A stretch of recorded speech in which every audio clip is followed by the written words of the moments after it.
that are on the call with us today. We'll go ahead and get started. We'll give the floor back to Cyprus Amex and complete your presentation. We have other presentations by Division of Natural Resources departments and offices. They will be providing information and a progress report on the abandoned uranium mines for the Navajo Nation, as well as from Navajo EPA, their departments, AML office, as well as BIA does have a report, and we'll see how long it takes. So back to you, Cyprus Amex, you have the floor. Thank you, sir. So I'd like to continue to tell you guys about what we've done so far. As part of the work that we've done, both at the Ruby mines and our Group 1 mine sites, we have addressed some physical hazards. As I mentioned, Navajo AML did a wonderful job of working through most of our mine sites and closing physical hazards and capping waste rock in place. When we came in the 2010s, there were just a few that had suffered some erosion or needed some otherwise routine maintenance. So we were able to come in and complete closures of about 10 physical hazards. This included removing some debris off of the nation that you see in this upper left-hand picture and revegetating the site. We did all of this in coordination with Navajo Historic Preservation and Fish and Wildlife to protect sensitive species in culturally sensitive areas. We'll wait on the translation until Mr. Arthur gets back. I also just want to mention that we were very honored at one of our mine sites to be able to assist in protecting a historical burial site. We were guided in this effort by Denatadu, who is our cultural resources support team, Navajo-owned business, Navajo Historic Preservation Department, the local chapter, and a family member of the deceased.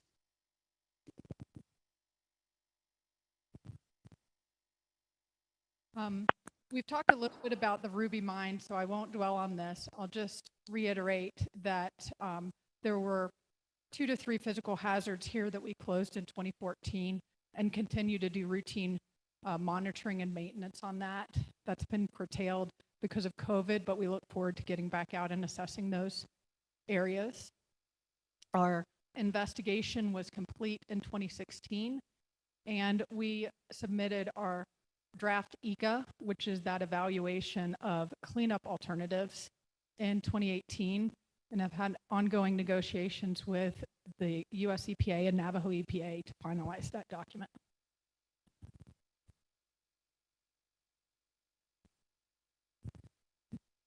I'll also just mention on the Ruby mines, those are the 2 mine sites that are under the purview of Western Nuclear Incorporated. That's why you see Cyprus Amex and Western Nuclear. So Ruby Mines is Western Nuclear. Our other 92 mine sites that are covered under the consent decree are Cyprus Amex. Both of those are subsidiaries of Freeport Minerals Company. Of our 92 mine sites, they have varying degrees of terrain. We work in Monument Valley. A couple of our mine sites are on tops of the buttes of Monument Valley. Of course, we have the Monument number 2 mine site that we will see tomorrow and I'll also tell you a little bit more about in a second. Most of our mine sites, actually about 50 of them, are in the Setah region, which is the chapters of Tees and Tualacan. We also have 9 mine sites in Cove, 3 in Cove Mesa, 33 in Red Valley. And then I'll also just mention the Climax transfer station. That's one of our mine sites, although it wasn't actually a mine. It was a transfer station where ore was temporarily stockpiled after it was brought out of different mines, stockpiled there and then removed off the nation for processing historically.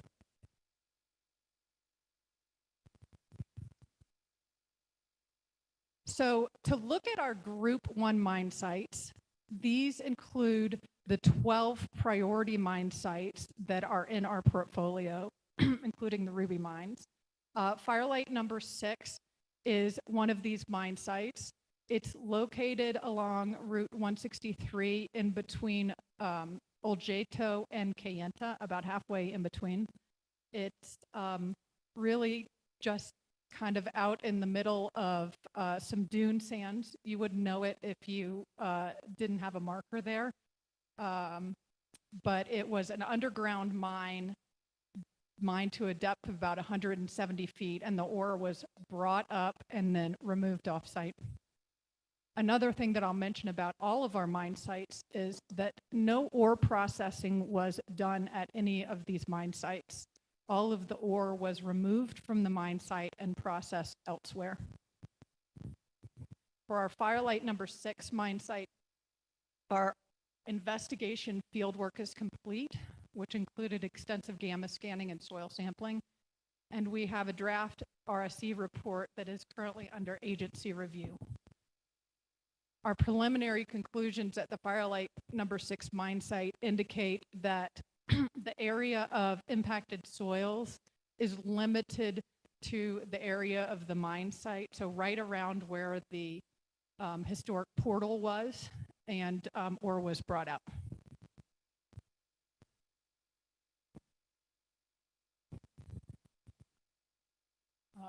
Our next priority mine site is the Rock Door number 1 mine site. This is located about a quarter-mile west of the Goulding's trading post. The mine, if you're able to see the picture on my screen, the mine is actually located at the top of this butte here. I've got my cursor there. There were 3 portals there that were accessed from the top of the mesa to remove ore. Only 25 tons of ore was removed from this mine site, and it was lowered to the valley floor through a cable and bucket system. So as part of our assessment, we're not able to safely access the top of the mesa for assessment.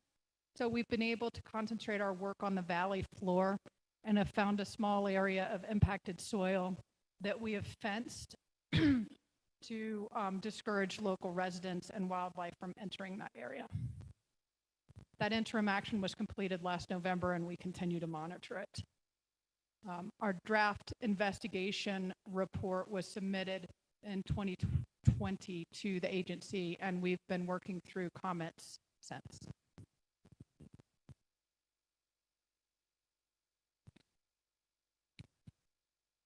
Monument number 2 mine site is the largest mine site in our portfolio by size. The Ruby Mines is actually the largest mine site by production, but they're very close. So Monument number 2 mine site was mined from, from the 1940s through the 1960s. It had a total ore production of 773,000 tons of ore. Through both underground workings and open pit and rim strip mining. We recently completed the field work at this site last month in March because we were delayed in some of our follow-up field work because of COVID. So we spent about 6 weeks over the past month getting out here and finishing this work. So we're currently working on the draft report for this and expect to turn that in later this year into the agencies.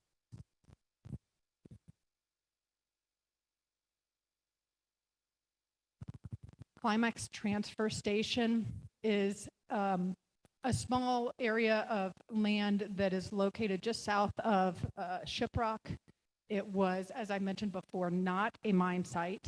It was a transfer station where ore taking out of some of the mine sites, primarily in Red Valley, was consolidated here and temporarily stockpiled till it could be removed off-site to other processing sites. We completed our field work here pre-COVID, submitted a report in 2020, and are working with the agencies to finalize that. I will indicate for the Climax transfer station, most of our results have indicated that the area of impacted soil is primarily located within the boundaries of the transfer station, and we don't see movement off-site.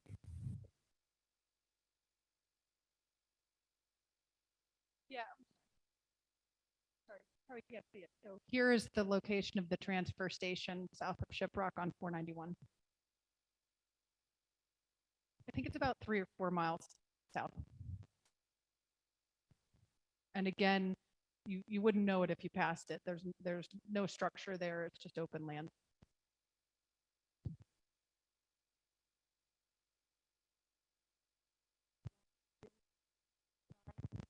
It's just south of the town of Shiprock on the east side of 491, right next to 491. So when you're leaving Shiprock, you see the big tanks that are on the west side of the highway you're going by.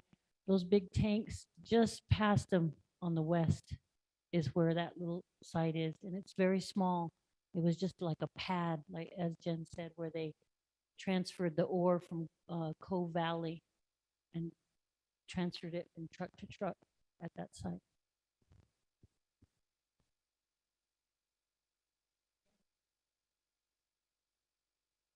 Yes, it is.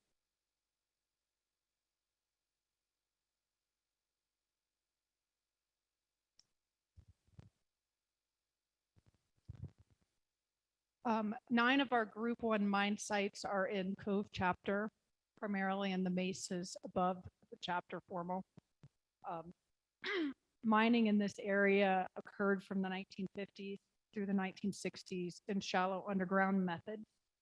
Our mine sites range in size from 1 to 12 acres, and production ranged from 52 tons to 750,000 tons at one of the larger complexes. Navajo Aml also did extensive reclamation efforts in this area in the 1990s and 2000s to close open mine openings and to stabilize and revegetate waste rock piles on geologic benches that were up on the top of the mesa. During mining, however, loose rock was thrown over some of the high cliffs. You can see that in the left-hand picture. And many of these areas are inaccessible to us. This is the picture that you see here is one of the only ones we were able to safely access. We completed our investigation activities pre-COVID and submitted a report in July of 2020 that's currently in review. I'll mention for Cove, there is some uncertainty because of the inaccessibility of some of these areas, of the extent of some of this waste rock. We are continuing to evaluate ways to understand and narrow down that uncertainty. And we'll continue to do that as we move forward into the risk assessment and remedial alternative evaluation phase.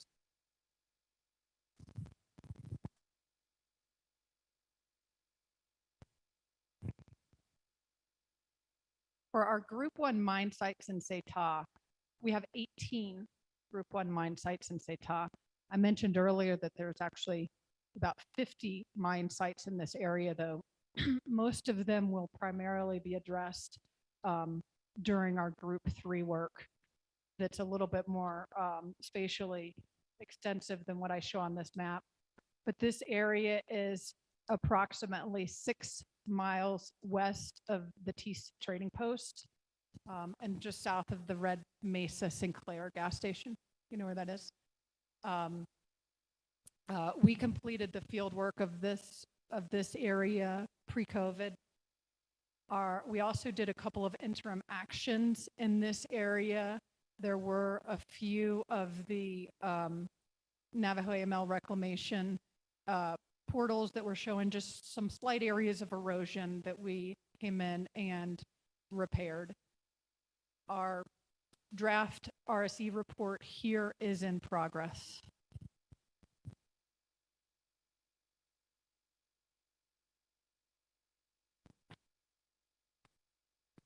So that kind of walks you through our Group 1 mine sites, but it's a bit hard to understand what all this means. I've been lucky enough to be on the field, in the field since the Ruby mines. I was actually the geologist behind the drill rig during Ruby mines, so I've kind of grown up on this project, and I thought of how do I kind of make you understand the amount of work that we've done, excuse me, on these mine sites, and being a scientist, of course, I've got to put some numbers to it. So I just compiled some statistics here to illustrate what we've done in our RSE work over the past 12 years. So over that time period, we've attended either virtually or in person 150 chapter meetings. For our Group 1 mine sites, we've scanned over 700 acres. That includes mine sites and associated, we call them buffer areas, which are out areas immediately adjacent to the mine sites that we just want to make sure we cover. We've actually spent 81,000 total hours on this project, and that's actually just since the consent decree was signed in 2017. That equates to about 10 full-time equivalent, we call it, people, but that's a bit misleading because we have a group of about 25 people that are routinely plugged into this project through our various contractors that are responsible for doing the field work and preparing that work. I'm very happy to say that most of those people have been with us from the beginning. So these are people that know these mine sites, know the work. We were able to keep them engaged in some of the reporting work over the COVID hiatus that we had to take in the field. And we've been able to keep them. And I can't stress how important enough to have people in the field that know what they're doing and are familiar with the techniques and also know the environment that we're working in. In terms of field hours, we've spent 24,000 hours in the field with our various field teams. We've driven 132,000 miles, which is actually, if you equated that to something that's understandable to me at least, that's about 5 times around the circumference of the Earth. As part of our assessment of the mine sites, we've scanned 30 miles of haul roads and drainages. In terms of analytical data and what we see as the results, we've collected 4,500 soil samples. This is primarily collecting surface soil samples with a shovel or subsurface soil samples with a drill rig. And I'm happy to say that we've been able to partner with Navajo subcontractors for about $1 million of that work.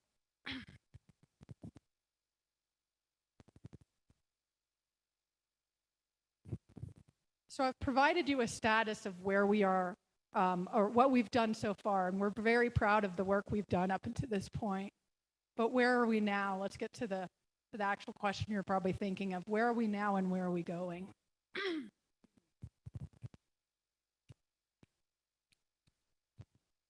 I just want to say that for where we are now, our primary conclusions are that the work that Navajo AML has done on these mine sites is very competent and is standing the test of time. We've needed to do very little maintenance of these reclamation features that they've spent decades working on. And the capped waste rock in areas does not show any signs of radionuclides or metals that are escaping from those areas. At our Group 1 mine sites, we've also been able to adequately delineate the impacted soils and sediments there. We do have a few data gaps that we're working on, but we're very close to being able to conclusively define the areas of impacts in these areas. I will just mention on that the uncertainty that I mentioned in Cove with the inaccessible areas. So our uncertainty in Cove is a little bit higher there because of that. We've also looked at surface and groundwater resources in these areas, and there's no evidence from the data we've collected so far that there's any impacts to those resources although we continue to be open to collecting more data in that field. So where are we now? What's our progress and what's impacted progress? Of course, the COVID-19 pandemic slowed us down. That's taken a full year, or 2 years, excuse me, of the 5 years that we've been on the Navajo Nation. And as I mentioned before, we're very happy to be back in the field based on the mission critical status that we received in 2021 from Navajo. We have many documents that we produce as part of our work, both work plans and reports of our final conclusions. And we're working collaboratively with the agencies to review those documents. However, we hope that as we learn more about this, we can streamline those review processes so that we can get out in the field more quickly. When you look to where we are on the Ruby mines, we're at the point where we're evaluating different cleanup alternatives. So we've taken the step of evaluating 5 or 6 alternatives that could be viable alternatives for cleaning up the Ruby mines, and submitted those in a 2018 document, and currently have been having ongoing discussions with Navajo EPA and US EPA to finalize these documents. However, I know that there are larger policy decisions going on between those agencies regarding risk assessment, excuse me, risk assessment and different facets of removal alternatives that need to be resolved before we can finalize that. So one thing I just want to mention is that as schedules are delayed, that may impact our ability to complete investigations and cleanups. We'll talk a little bit more about why that is when we get talking about the consent decree. But I just want to reiterate what you heard at the beginning is that we've been here, we feel like we're getting a lot done, and we're ready to continue that success.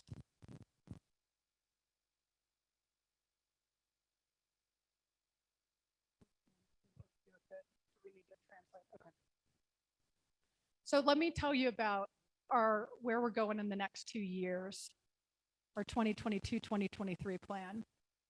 So for our Group 1 mine sites, our goal is to finalize our investigation reports at those mine sites, and we're on track to do so with the cooperation of our regulatory partners.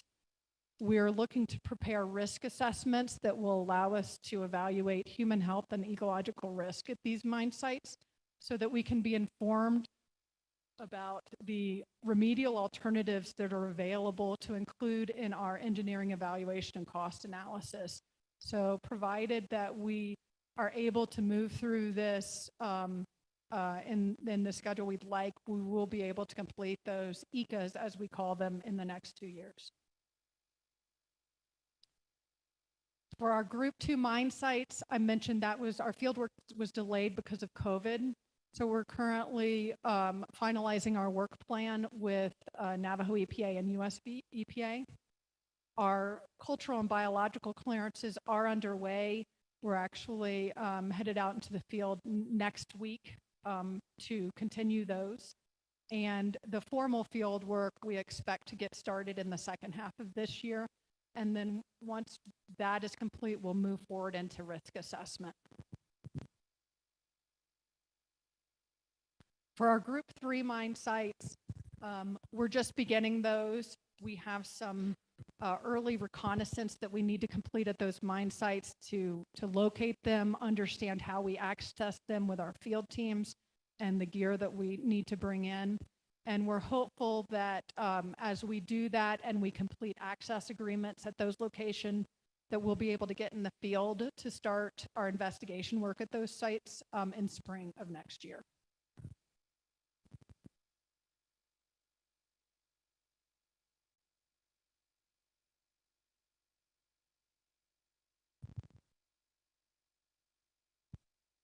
I just also want to follow up on the where are we and where are we going to talk a little bit about the risk assessment and remedial process. as we were looking at our Ruby Mines remedial evaluation back in 2017, we asked ourselves, what does this look like on Navajo? Myself and my team of scientific contractors have many decades of experience doing this, but not really in tribal nations, I have to tell you. So we wanted to make sure that we incorporated what we were learning about the Navajo into this process. So we developed, especially with the help of Liddell, this graphic that allows us to incorporate, excuse me, the fundamental laws of the DNA into our thinking about remedy. And we actually had a similar process for this for our investigation process, and we've it worked very well for us. So we've included this in our understanding and our evaluation of the different removal alternatives that we're looking at for these mine sites. And it really takes into account the 4 problem-solving stages of the Navajo thought process, including thinking, planning, implementation, and then eventual results. And I'd just like to mention that eventual results, which indicates that the remedy has been implemented, will also include ongoing monitoring and maintenance of any remedy that is instituted at these sites as required under CERCLA as well.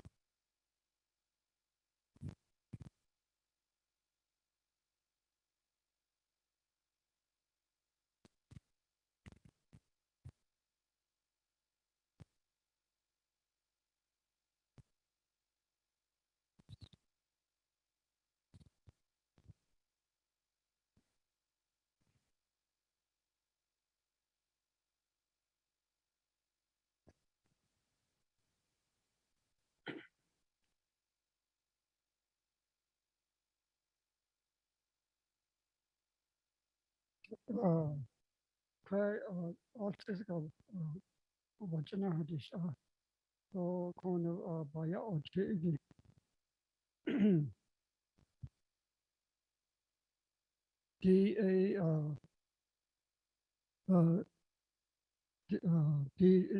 lay the field work the thing on lay abalkahadet adshi ashilto nalka fondaska ara benach kone behot as aro eta yaha dinal kahage dondas kage hita ha chude do benach kutahadoni so kutadoli min zinigishi Copenhagen das kage kon het is dat het kon het het is de belasting had niet door kon na staan had het kon het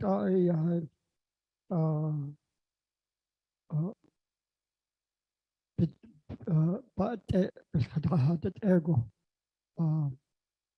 Bako had no Winson she what had Nascato and Dalka. Ado Benache the Benache Banso Costo Benache Bendat or Bendat or Nesto Benache. It are is about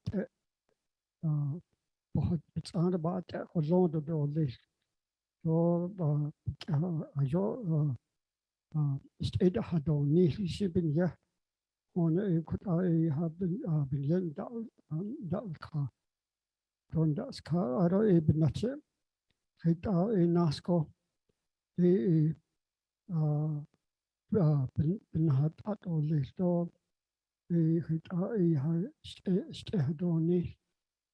Because later or back hunts and go the remedy had any game 저 이신 세훈 진이게 사하신 한이게 다 이신 와차하 코스코 이 그다 이야 비카오 가하드네 또 가하들이야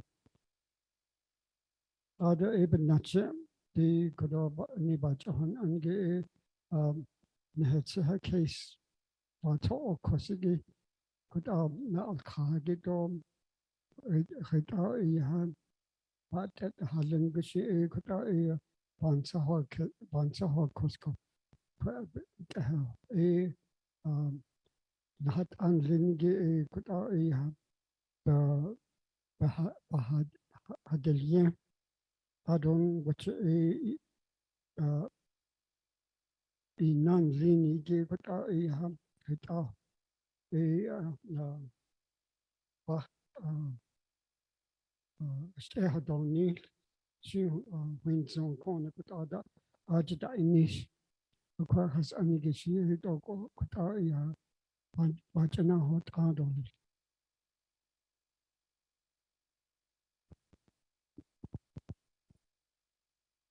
So that's a summary of where we are and where we're going. If there's not any questions, I'll move on to discussion of the consent decree, or would you like to ask some questions? Call for questions. Honorable members of RDC, do you have any comments or questions up to now? We're on slide 24 up to 24. Tash Mahnaidas Kit. Then Goshila, you may proceed. Thank you. So we keep mentioning this consent decree.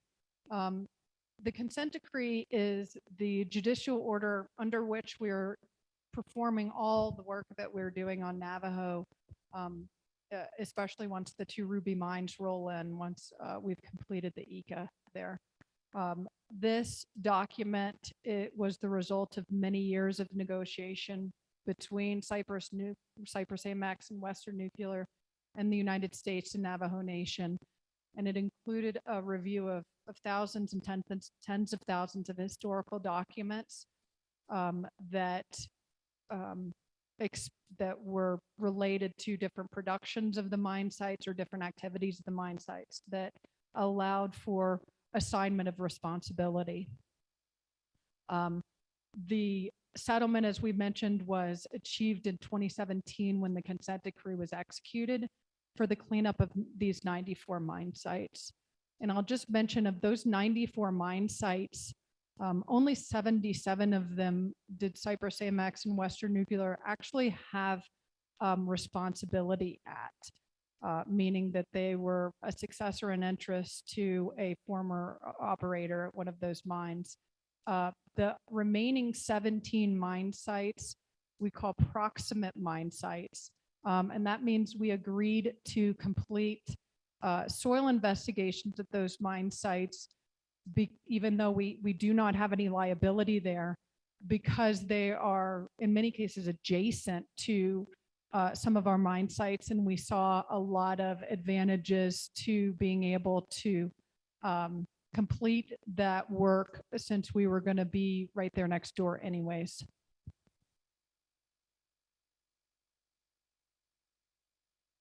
So to the earlier gentleman's question of how does Cyprus Amex fit into all of the abandoned uranium mines on the Navajo Nation?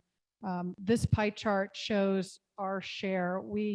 Our consent decree covers 18% of mine sites on the Navajo Nation, at 94 mine sites there.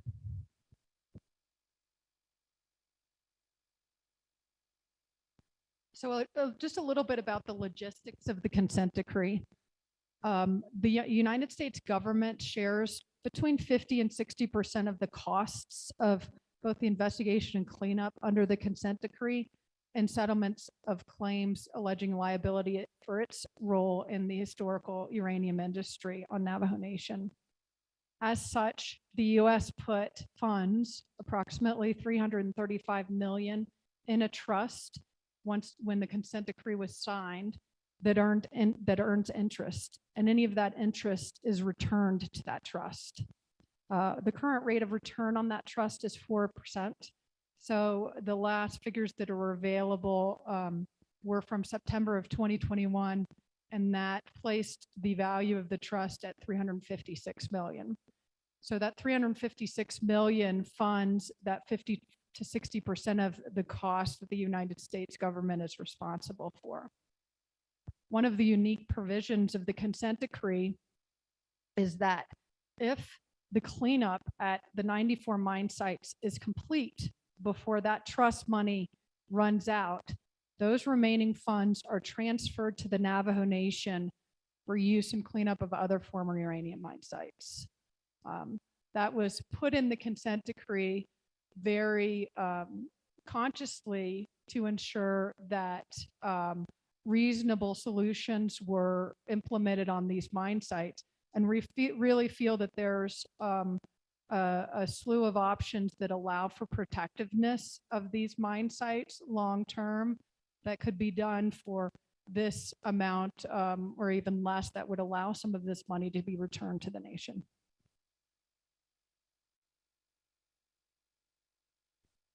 One other unique provision of the consent decree that I'll mention is it has an annual spending cap associated with it. That rate fluctuates from 25 to 30 million and will rise with inflation starting next year. That spending cap was placed in the consent decree to ensure that prudent spending practices were adhered to. And it really reflects the reality of the pace of work that can be done in some of these remote locations. Just to give you an idea, right now, the investigations that we're performing are taking about $4 to $6 million a year. So we anticipate, even with the ramp up of construction and an implementation phase, that we still could get a lot of work done for under that cap in the consent decree. And some of the scenarios that we've evaluated that include on-reservation disposal, the spending cap would rarely be a critical path item.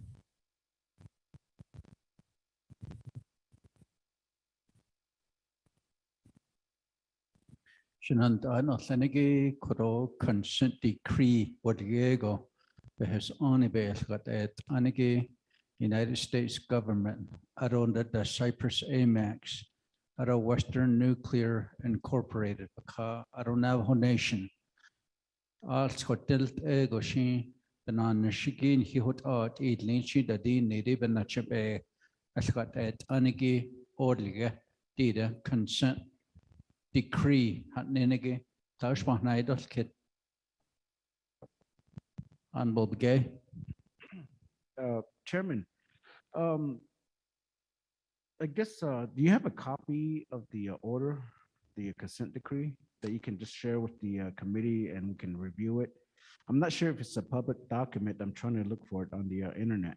Yes, sir, it is, and I can send you one also. Okay. Maybe further explain on this consent decree and see how we can based on the content of the consent decree order itself, I'd like to ask more questions out in the chairman, because I'm trying to look for the document on the internet. It's not showing up. Okay, thank you. Ms. Shirley? Please get a microphone so everybody can hear you.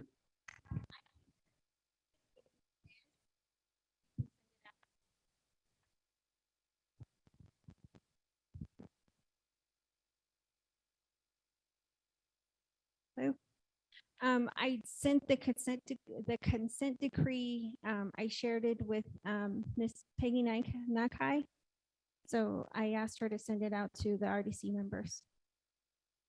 And then there in that email, there's also a link in there. And it is a public document.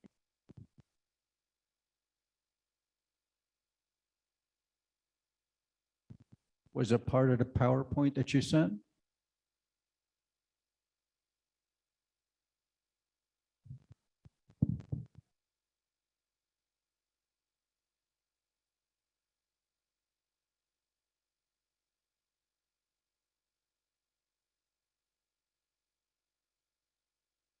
Okay. Committee members will have Ms. Nakai send it to us now. Thank you. Any other comments or questions? Kitchen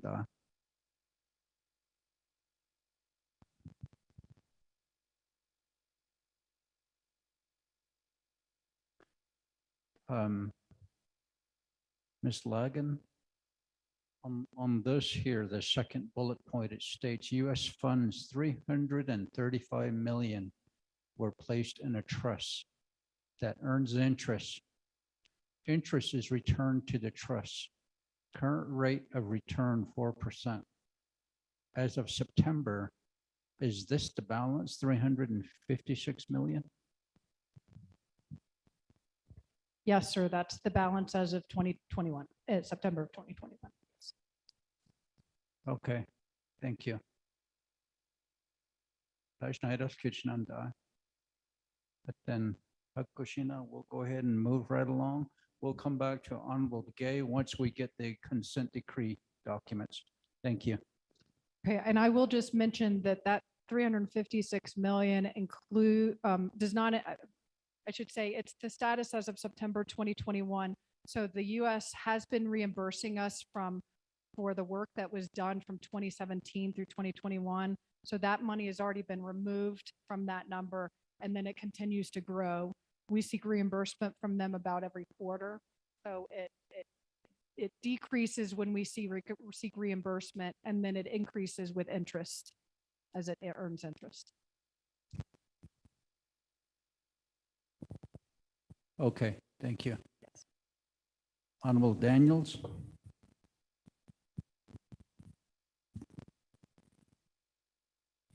Thank you, Mr. Chair. Yeah, Cyprus Amex. Thank you for your presentation. Looking at the 356 million. That's the balance as of today. No, sir, that's the balance as of September September, okay, okay. 2021. Yes, sir. So 4% of that 356 million is 14.2 million. So that goes back the interest.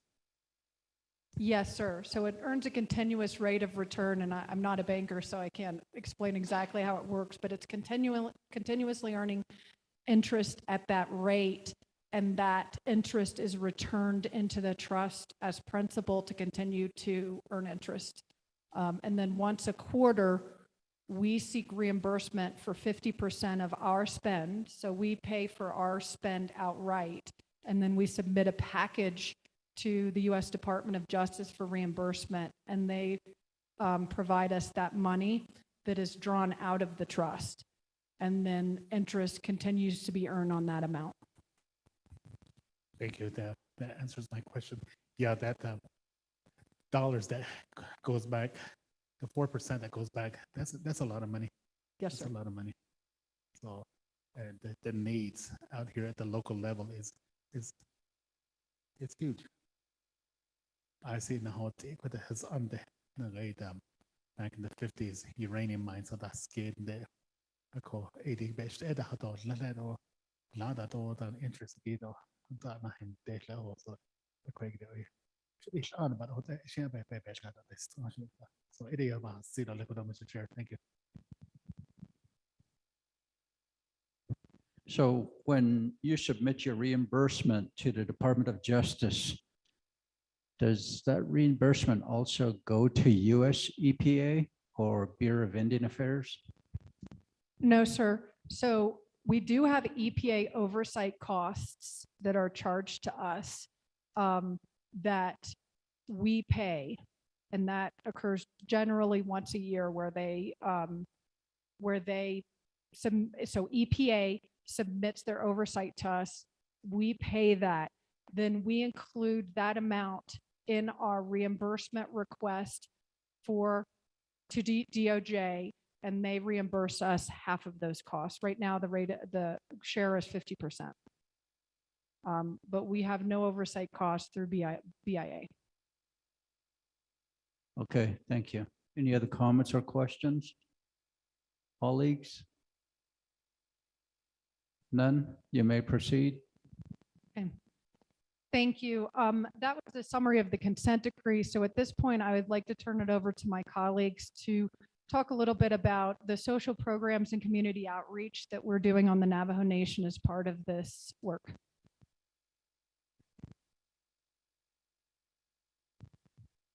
Thank you, Jen.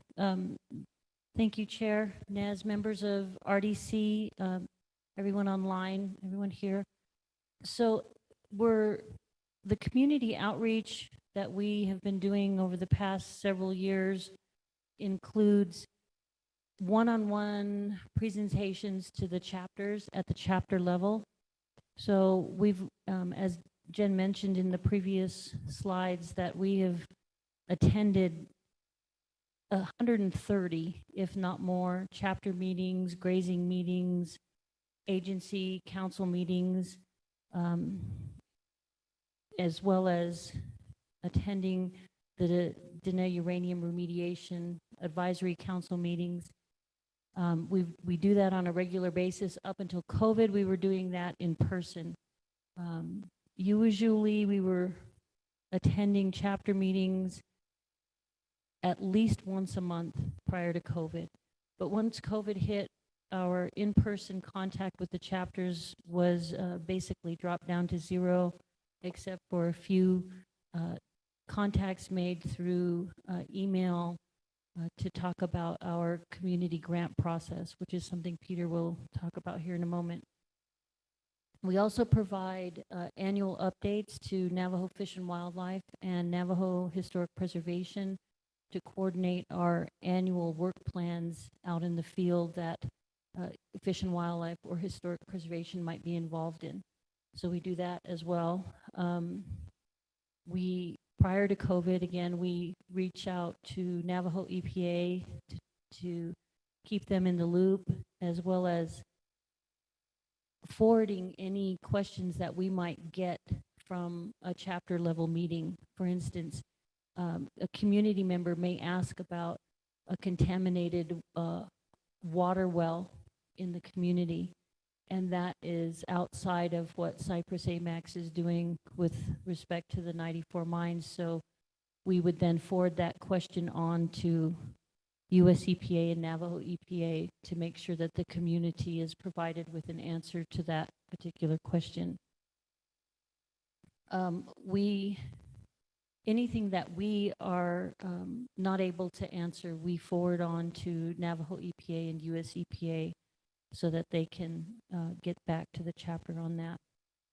But we've been doing this outreach for a number of years, and we are really proud of the fact that we have very good relationships with all of our chapters, and we work in 12 chapters in particular, although our mine sites are located in 10 of those chapters. But because of the nature of our Navajo communities, for instance, Oljeto chapter, Monument 2 is located in Oljeto chapter, or it's located in Denahotso chapter, but many of the community members who live in near it actually associate with Oljeto. So, and Mr. Daniels knows this very well. So because of that, we reach out to Kayenta chapter as well, because they're close, and we want to make sure that anybody who associates with the land near the mine sites, even though they might live off of or outside of that chapter, we reach out to them.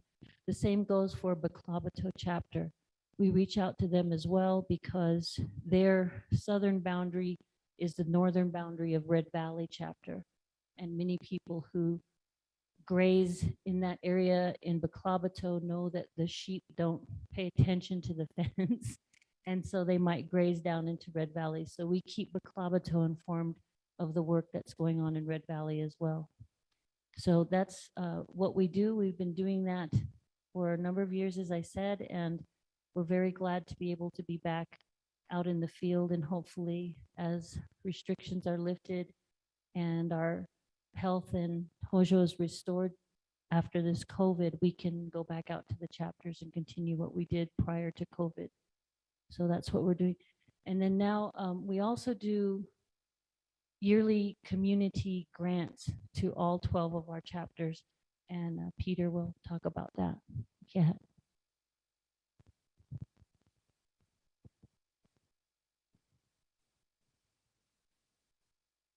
Thank you for that. I do have a question. When you visit chapter houses, for example, Chetcha, west of Tisnas Pass, there's Tisnas Pass right there, and then Red Mesa and Sweetwater. Do you just go to one chapter or all three? Thank you for that question, Chairman Nez. We go to Tees, Tuatlacan, and Mexican Water, because those are the three chapters where we have mine sites located. We do not have a mine site under the 94 in Red Mesa per se, but the mine site in Mexican Water chapter is located literally on the border of Sweetwater and Mexican Water chapter. Along the border is defined by the cliff face there, and so that's why we're in Mexican Water chapter, but we not in Red Mesa, no, Not Red Mesa? not Red Mesa. Okay, Yeah, thank you. You may proceed.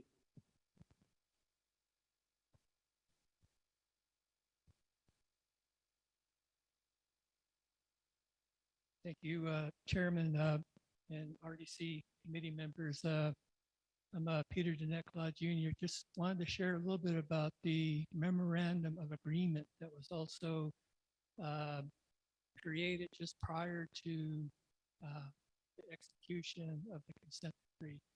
But let me just back up just a little bit first. Chairman, you asked about Red Mesa. Just to clarify, and Ms. Davies mentioned it, but within the consent decree, in terms of the listing of mine sites, Red Mesa was noted in the consent decree, but when you actually look on the map and see where the actual mine site was, it's right on that border between Mexican Water and Puertocan, as Ms. Davies just mentioned. So there was an error, in terms of the consent decree.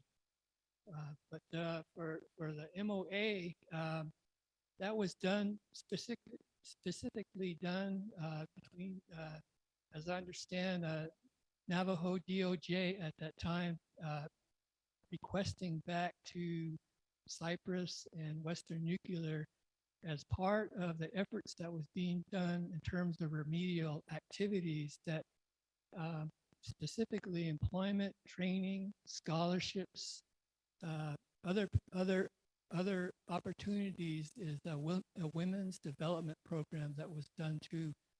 And so all of those are in place right now.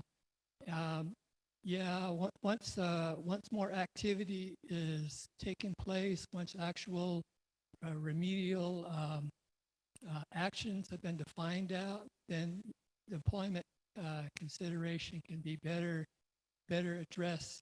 That includes training as well, though, too, and the contracting as well, though, too.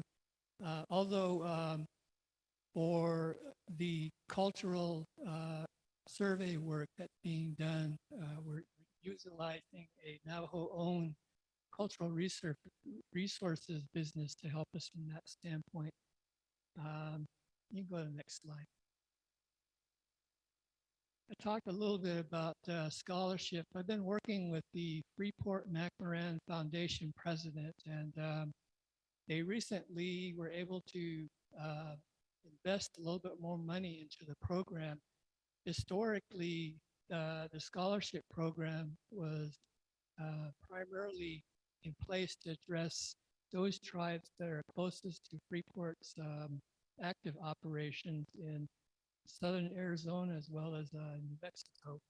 So primarily focus on San Carlos, White Mountain, Hualapai, and Tohono O'odham.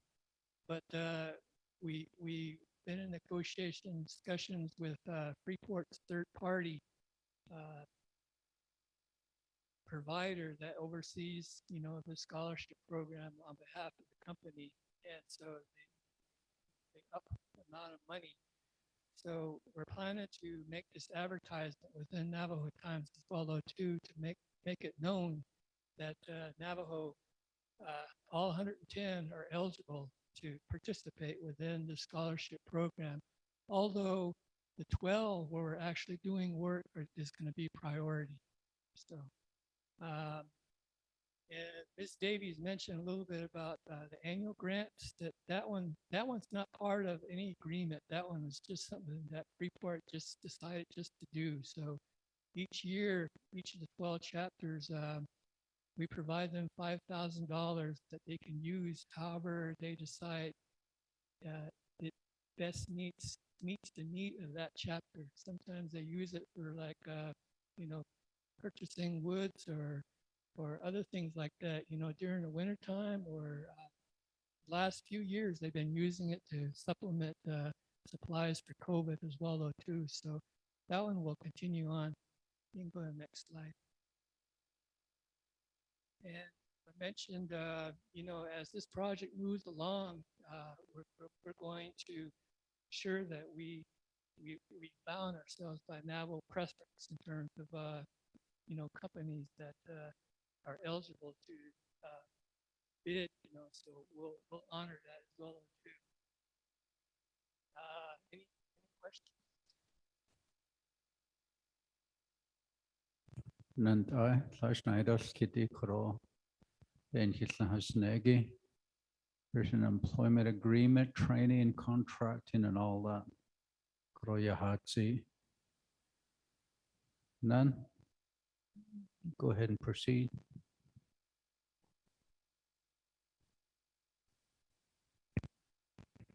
I'll just mention that memorandum of agreement was signed in 2018 as a result of the consent decree negotiations. That's also a public document and would be happy to provide that to you as well.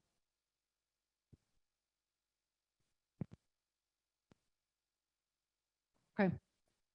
That's really all we have today. I'd just like to conclude again with saying thank you very much for allowing us to tell you about what we've been doing on Navajo over the past decade. We're committed to being here and look forward to continuing this work in the future. Thank you very much. And we're happy at any time also to answer any questions. I know we are headed out to Monument Number 2 tomorrow to take a look at those mine sites, but I'd just extend that offer to any of our mine sites that you would like to see. We'd be happy at any time to show you around what we've done. Thank you.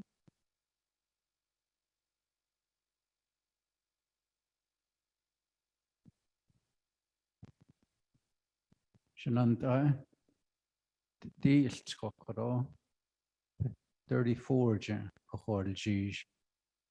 So that's about Naidos Kitida.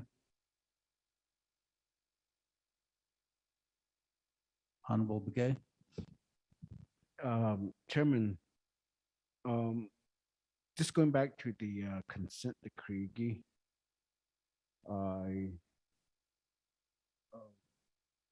out of 160 pages, obviously trying to scan through it, but the key thing, I guess, that the nation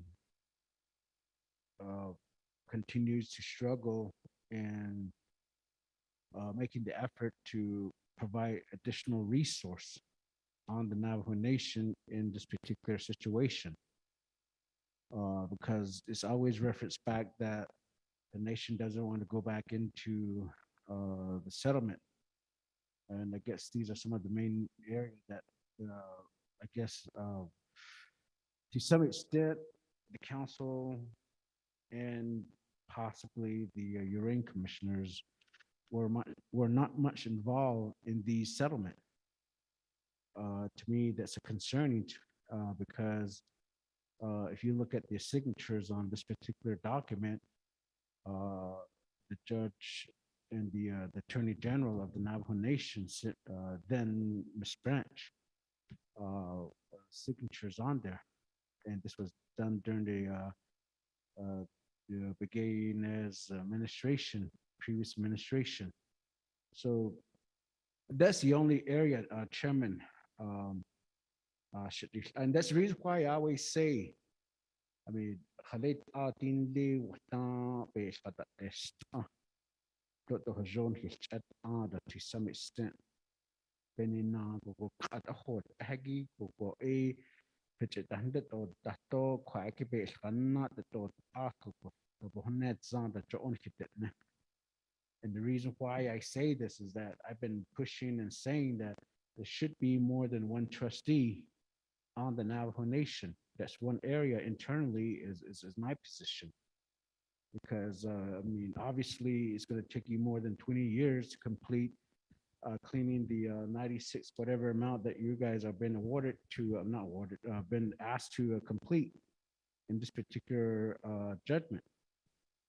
Akoko halate kodo. Again, we really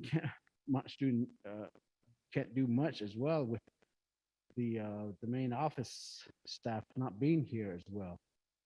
Kodo or regulation that there's a contact has, but the actual the commissioner and the office, I believe this Hajon is on the line. Maybe she can provide additional information because this is one thing that I've posed to the previous commissioners. Okoko halet ati kodo atskilko dik at chehta hato ni chunda chipesa base kada est. O peso da asen lipin na go hasha to an he needs a need a whole just koko age eda di need not be na hekoshin peso biga hakut that join zenigi atida. And I'm not sure why it couldn't be there'd be more of a shortening the time to complete this particular situation. According at auto base at another other ordinata Oshinada city no I see hard on the deed. Why yet that Kodo Nahot gate at the Nahot on the call Benago with chairman. I don't know. I mean, I guess maybe I don't know if our legislative council is on the line, and I don't know if our Department of Justice is on the line as well. I mean, what can be done or could be done in this particular documentation, the consent decree based like that. Niniki Koko Hajo been that into Hajo Nadia Koko Spiga. Joe Quacky Yego A night the kid shisha, but no. Do Halit our George Ehoto, Nito because a lot of these, and I can say this on record, that a lot of these is being done off the Navajo Nation in the federal government. So that's one of the main things that I have a concern of. We have our own EPA programs, and we have a lot of these programs within the Navajo Nation.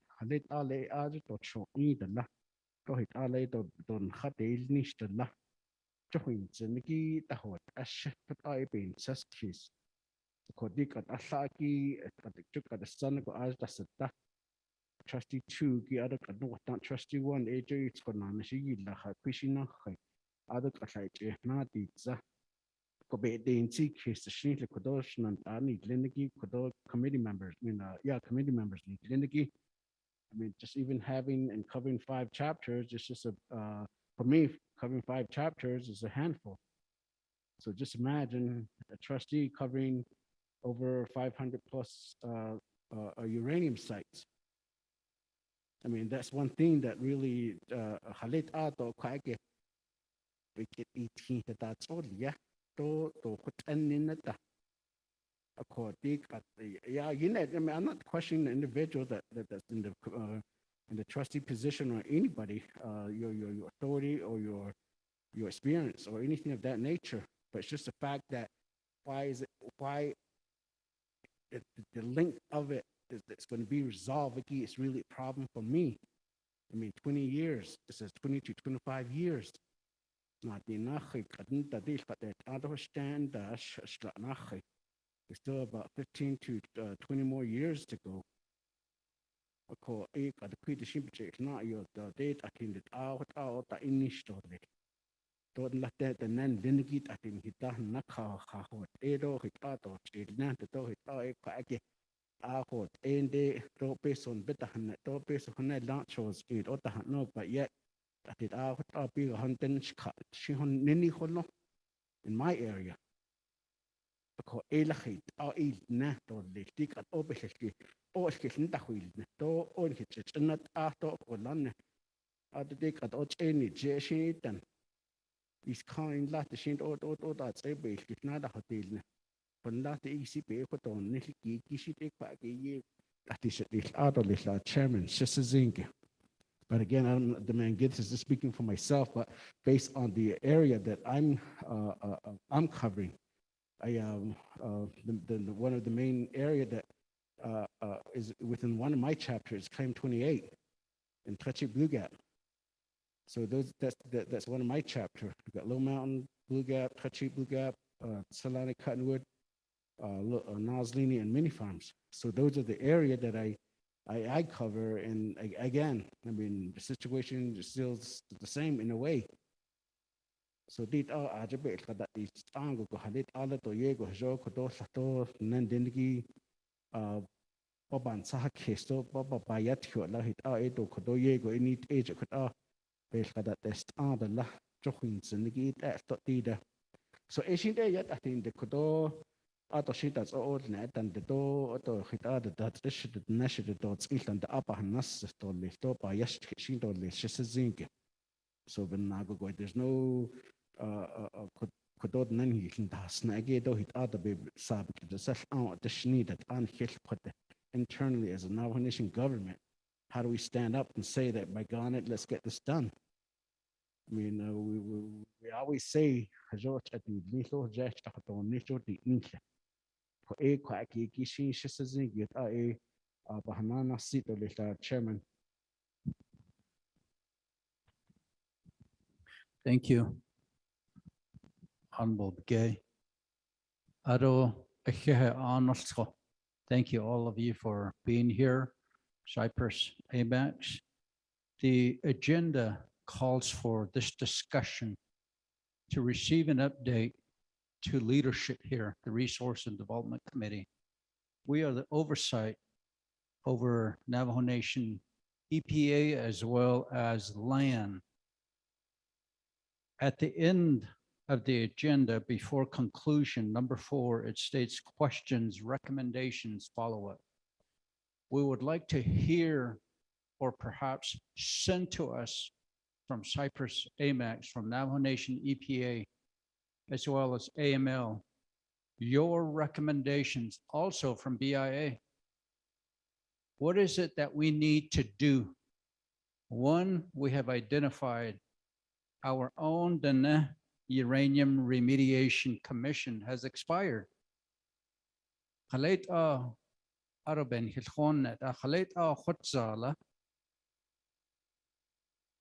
of times we blame COVID for it, but this is the time when we should have just sent to oversight. Let's do this. We have reconfirmed NTUA and others in their positions. We could have done the same thing.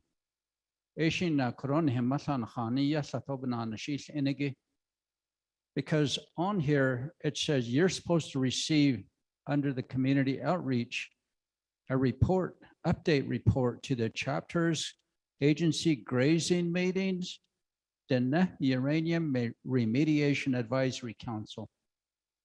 Advisory Council, as an advisory council, if you do not receive any updates or any pertinent information related to this, how are you supposed to advise? How do you make recommendations?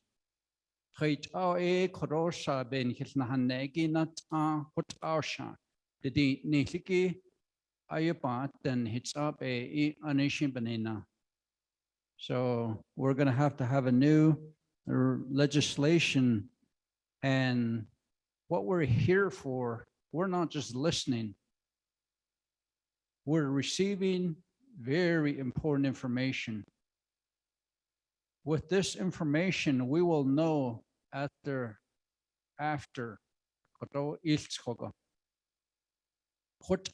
This is what we need to do moving forward.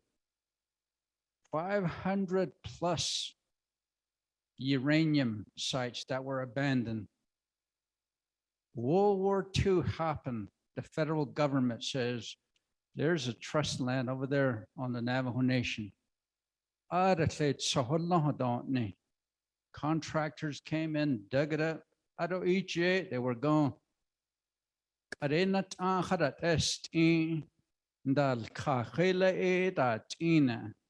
Who were the contractors? Have we accounted for every place on the Navajo Nation where these mines were at? Or do we just say 500 plus? We need some facts. That's why when we were on the earlier deck here, we saw a map. On that map, it had these dots. What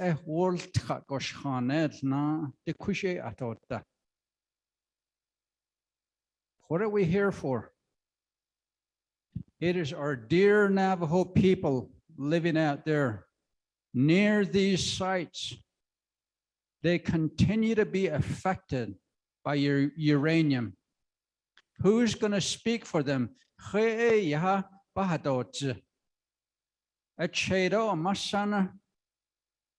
Grandpa and grandma, aunts and uncles saying,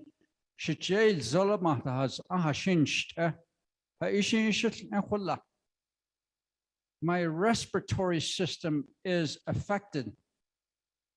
I don't know what's causing me to have trouble here. Perhaps it's this. Dida, it's uranium. Eben Yahona hat shouldn't I don't hear Aro Navajo Nation EPA. Yegon Hansala, Yegon Hidet e. Nihida go kujin Hilnausne RDC. Nihin Hilbehosen go e koro biga. This is what we need to do. Here's our attorney. Please draft this legislation. This is what we need to do moving forward. If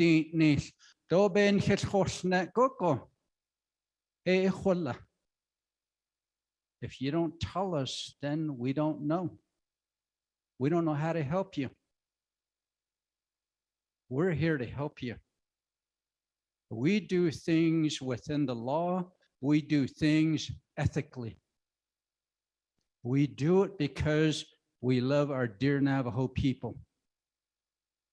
Nikirinen pachini pato yoini nini pinina ehot abanelnish. Di koro nikitenda hasne. It's going to take us time. Cyprus, Amex. It's going to take us time, shouldn't to read this consent decree, to fully understand what it entails from Cyprus Amex, Western Nuclear Incorporated, the United States, and the Navajo Nation.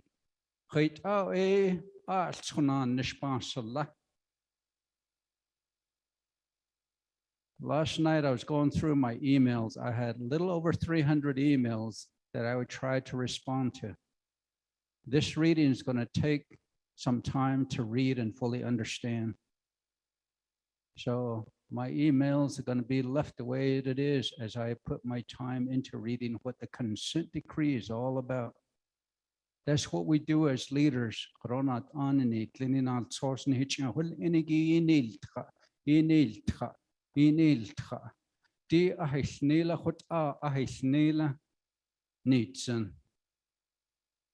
Akode koro ben hitna hasne gishiya hanne ben hitna hanne.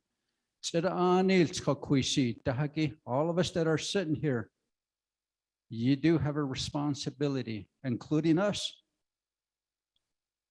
to make sure those abandoned uranium mines are cleaned up. We're going to make sure the federal government continues to fund what they left behind that is hurting our people.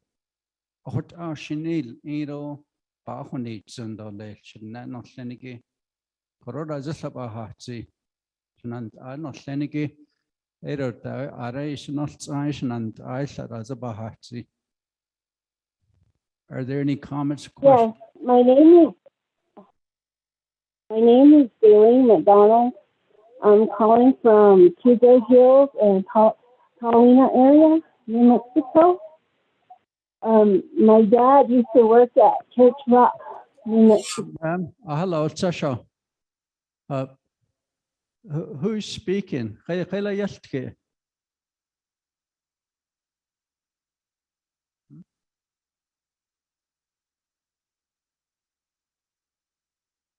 Okay. Press *6. Last number 253. Okay, can you hear me now? Yes, we can hear you. Make sure you identify yourself. Okay, my name is Daleen McDonald. I'm calling from Tudor Hills and Paulina, New Mexico. My dad was late John Lee from Farmington. He worked at Uranium mine in Church Rock, underground. And in 1979, he was right in that area when that spill came. I want to know, as a citizen of the Navajo Nation and the United States, is what can we do as a people to give out the information that we just heard? Also, when I was doing research for the EPA, everything was closed in 2019. And I had a hard time trying to contact Church Rock main company that's been sold so many years before. So I've been following up like a little investigator as little tiny documents. And I also talked to the Department of Justice. Now, I would like to know, would the Navajo EPA only go out to those certain chapters that are close by? Because some people were living out right there by Church Rock with their families, drinking out of that water. That they are not just in that chapter. They travel so many miles out of their way. And they brought that sickness back. How can we, as a Navajo people, talk to the people from the EPA to come out to the chapter and talk to us as a Navajo people? That was my concern. Thank you. We have not opened the floor to the public yet. This meeting is for leadership to receive information, and sometimes in the near future, perhaps Navajo EPA can visit some of these communities and provide them an update.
Chairman, are we still on the call?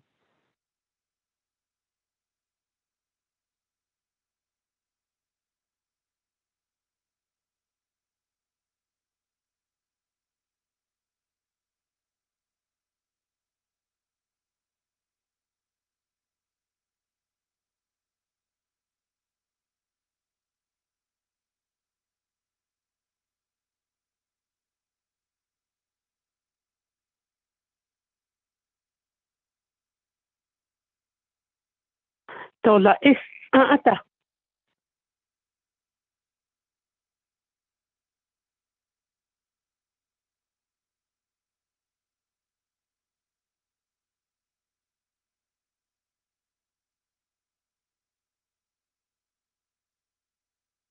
Sounds like we lost half of the people.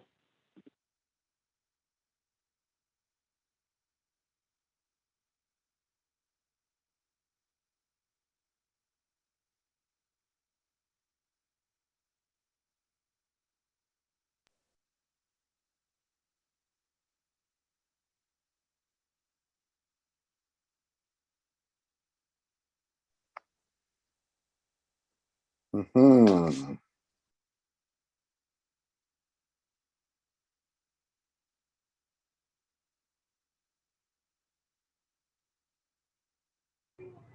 Heather or Peggy?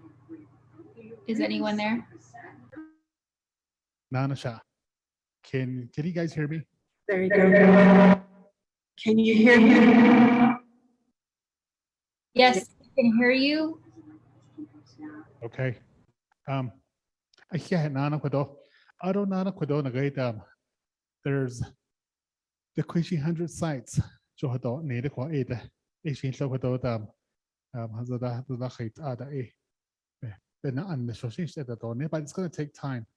It's going to take years. See, the core ada with that. I don't know what on the high. Nahajna Aja Shot Nagaitam. Nagai Carmen. Nana Sunday. Aja Shot had again there, what Ishida. Hashin soda. But oh, Athens of Shida, Yena Aja Shokodo, Coin Nagaitam. Navajo Nation EP Asian Aja Yada has net or little. So Nagaitam looking at the map. Cyprus Amex, that's not part of Cameron, it's not on there.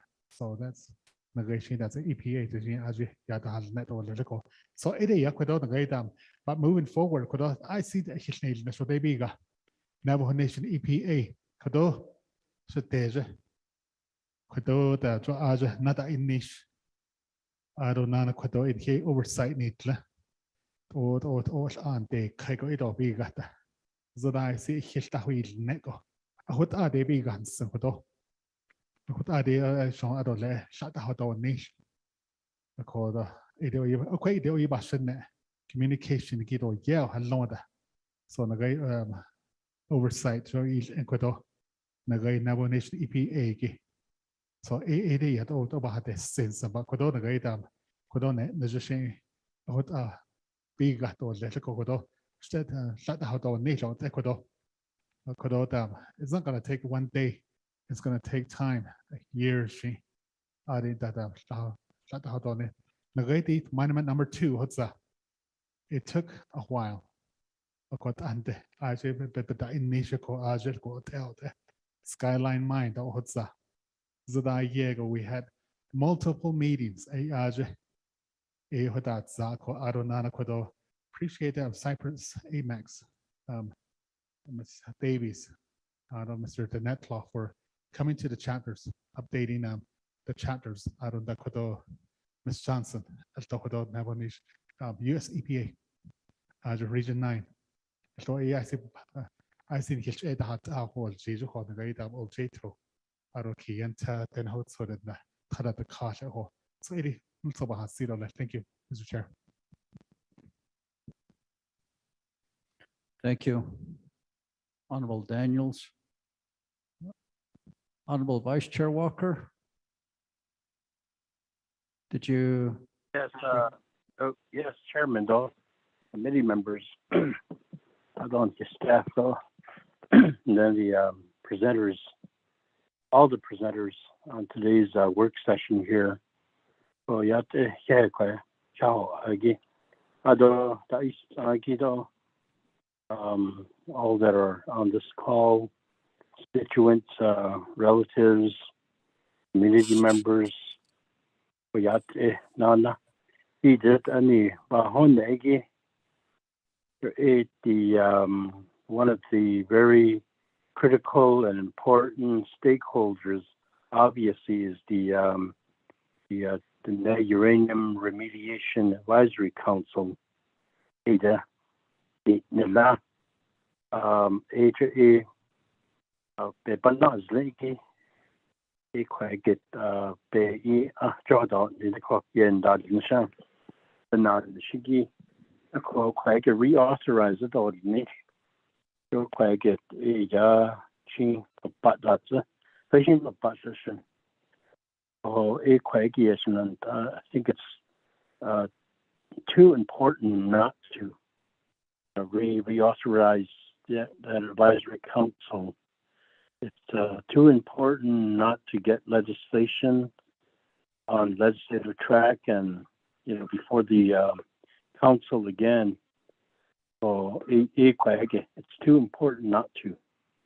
I see in the has the the hike is in fato a challenge so not the issue can net oh it been not to yego nan ago it la ko Johnson Bansa's case junanta. I remember a couple of years ago, 2019,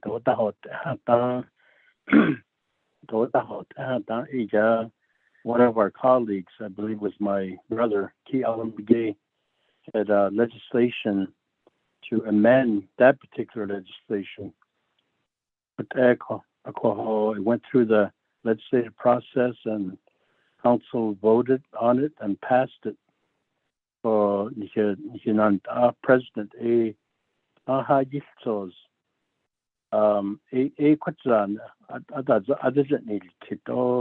I don't think we did an override or tried to override that veto.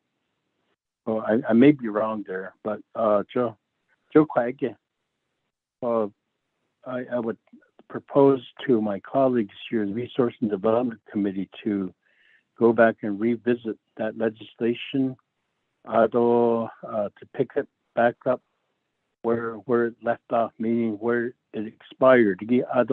Not so not on the tricky public another and so yeah, additionally the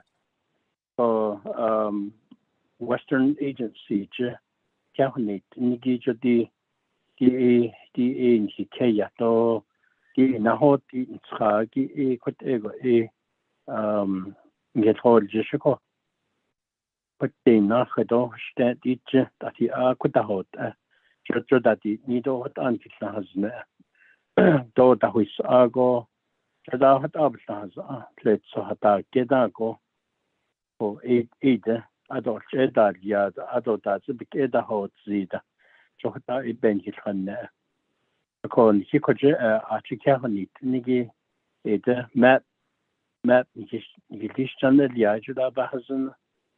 O nikishlas adult nebandi kregi kwege nahoti inskagi ben hitnahaz ako bena nishigi ko ben hithon ko ayan shida ba hele jabana nishigi ba hele ko akot ehgi edo ba hele da Johnson van Saskisende bena nish o kwege begeda huidots na hota dot nil tro nigi what ilana da nitsen akon hitne kwa ja konsen do listo sato ja hanat zito listo beche hat ato lihi judani ten hindan jo hotel so akot end the judi advisory council ni na ibazen ko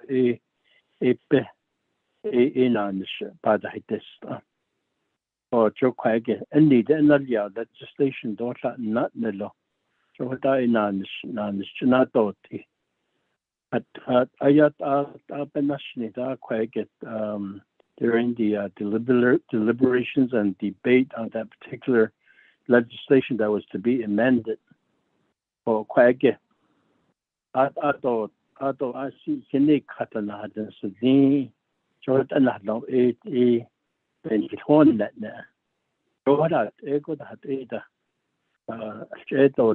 no she has been yet amendment proposed that probably to streamline it to make it more simpler or more practical so that work that needs to be done can be done that advisory council so that she has in that at the end that sign the isto hat edo le chuko gilhon the do chairman comments he la geju idani anne hatila khayul halit ito kutahot or ye kwaye bahas sido le Mr. Chairman and committee members the task is before the committee we have received the information today about kade even not the bill that legislation so she had the cynical shenanda has twisted on eco what sabe has said back to you, Chairman. Honorable Vice Chair Walker, our colleague Honorable Begay sent out the resolution that began the commission in 2014 and expired September 30, 2021. We can read up on it and resubmit a legislation for a new commission to the uranium. Honorable Stewart.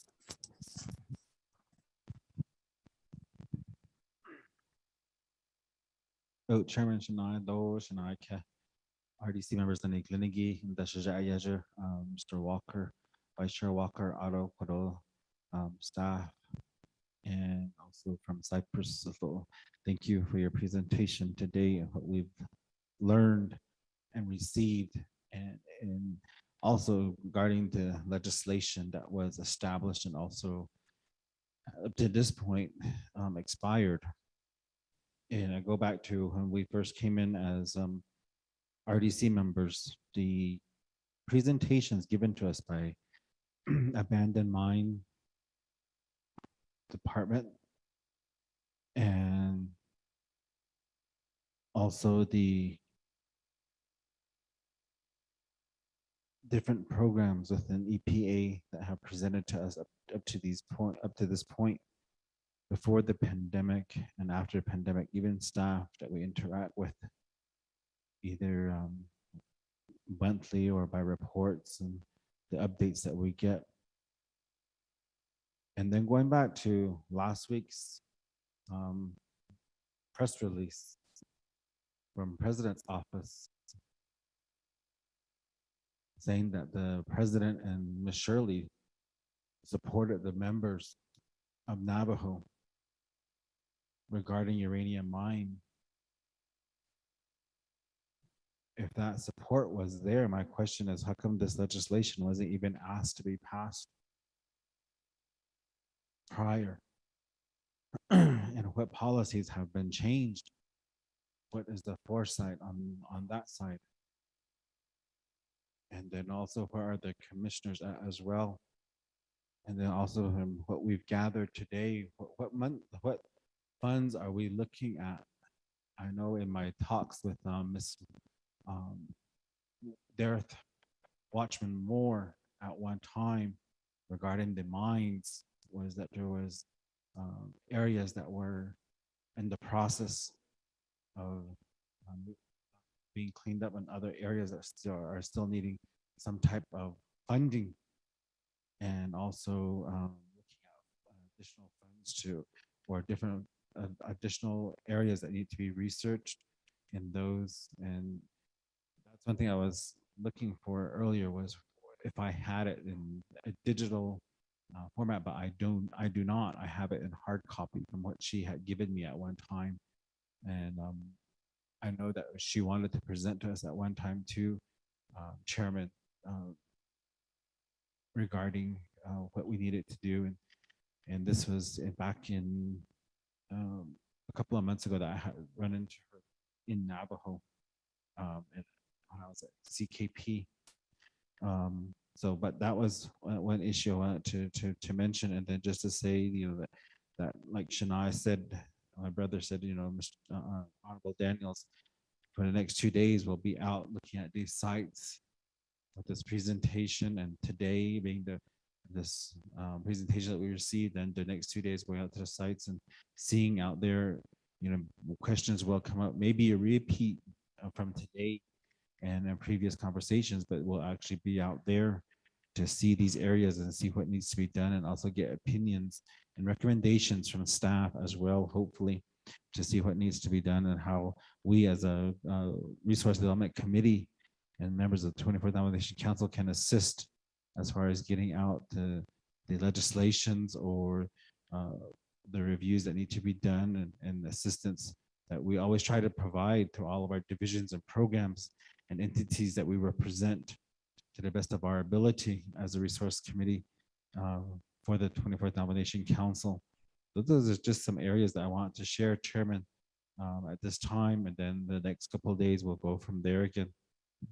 Thank you, Chair. Thank you, Honorable Stewart. According to the plan of operation, the Uranium Remediation Advisory Commission will pretty much have 11 members. Asaigoy, you have executive director, and then it is approved by Nabgiyatke, and then the full council. So RJA, what banan ila. So Eshinat, since Masiako is on the call with us, perhaps we could have that also. Once the legislation's prepared, bring it before Nabgiyatke and the full council. So, and any other comments or questions? Chairman Nez, this is Nona Bahishani. I'd like to say, I'll provide an update on the Uranium Commission. Go ahead.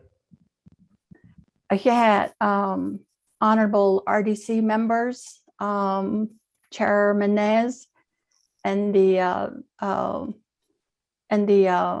committee members. My name is Nona Bahishani. I'm the executive director for the NE Uranium Remediation Advisory Commission.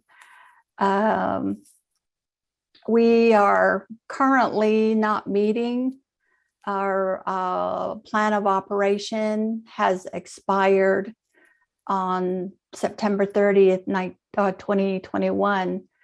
And so at the advice of the Navajo DOJ, we are not meeting or conducting business because we don't have the authority from the council to do so. And Chin Yaz and Nanit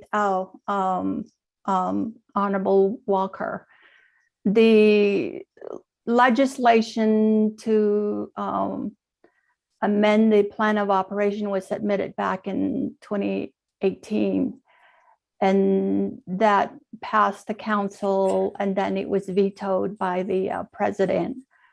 And so since that time, we submitted, the commission approved and submitted another legislation and a plan operation amendment draft to OPVP. And it has been there since that time.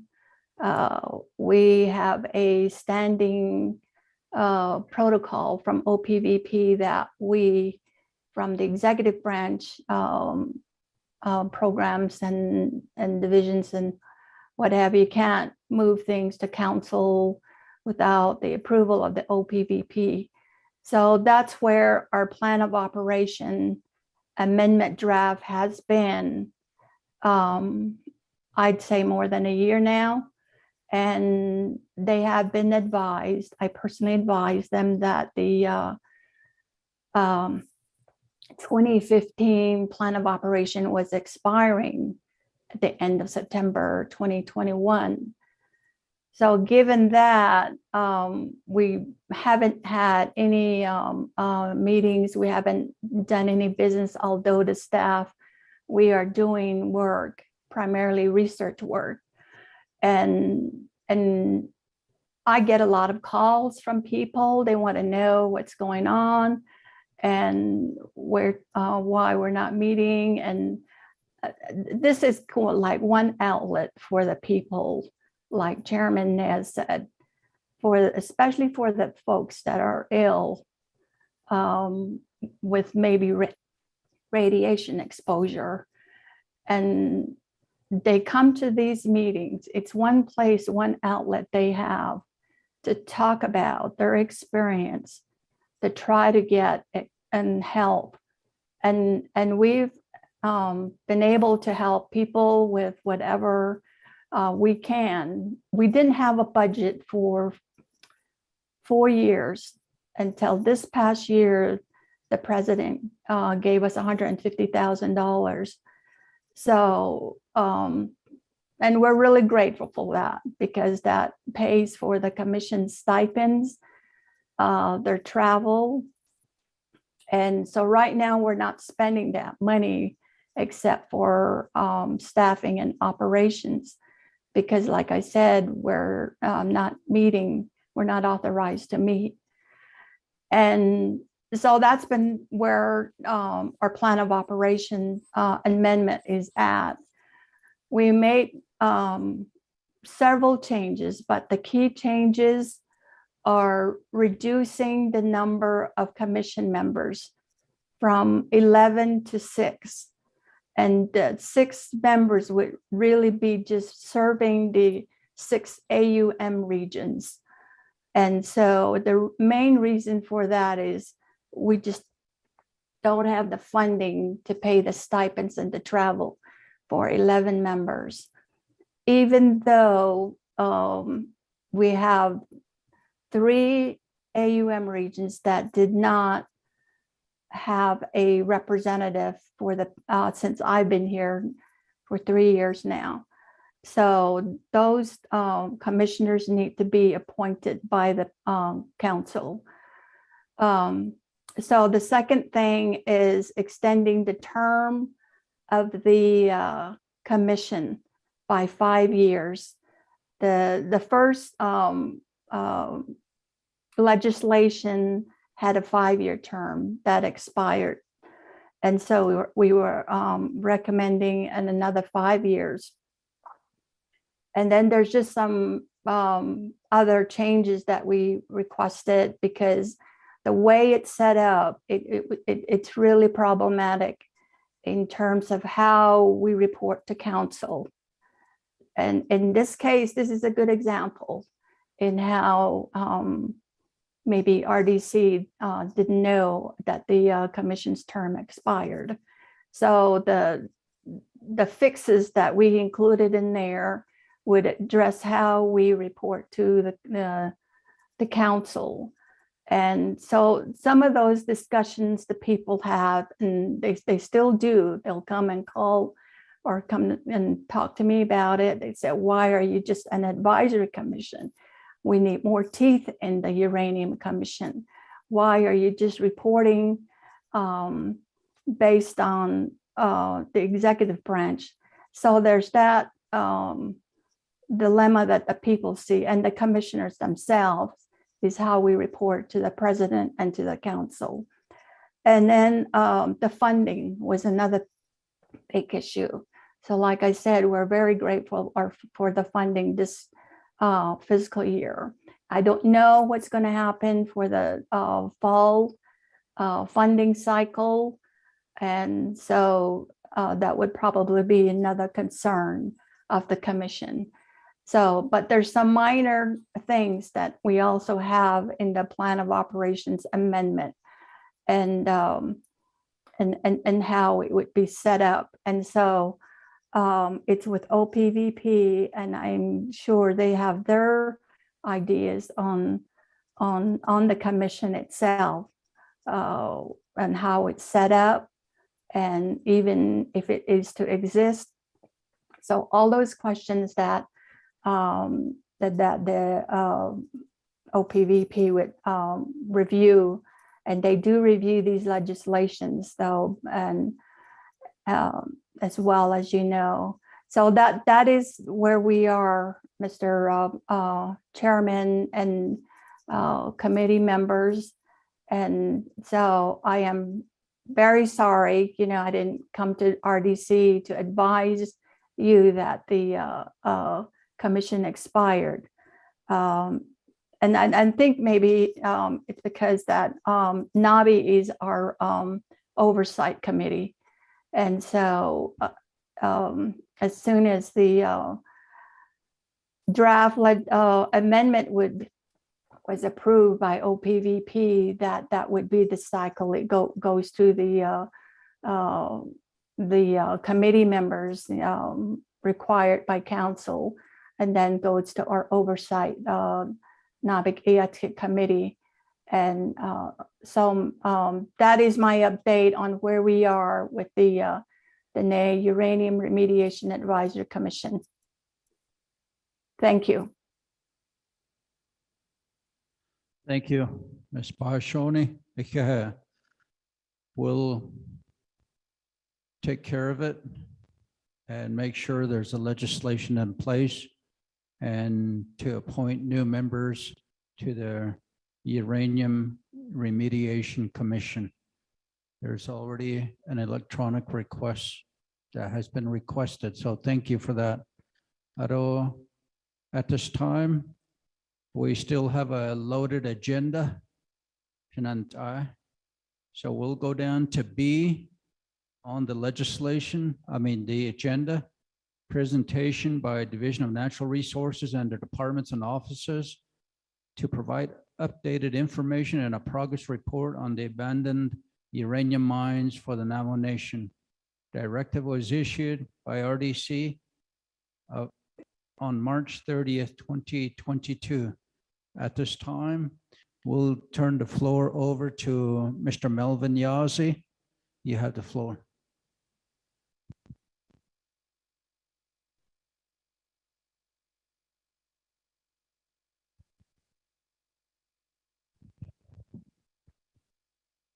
Were you guys able to get the presentation up?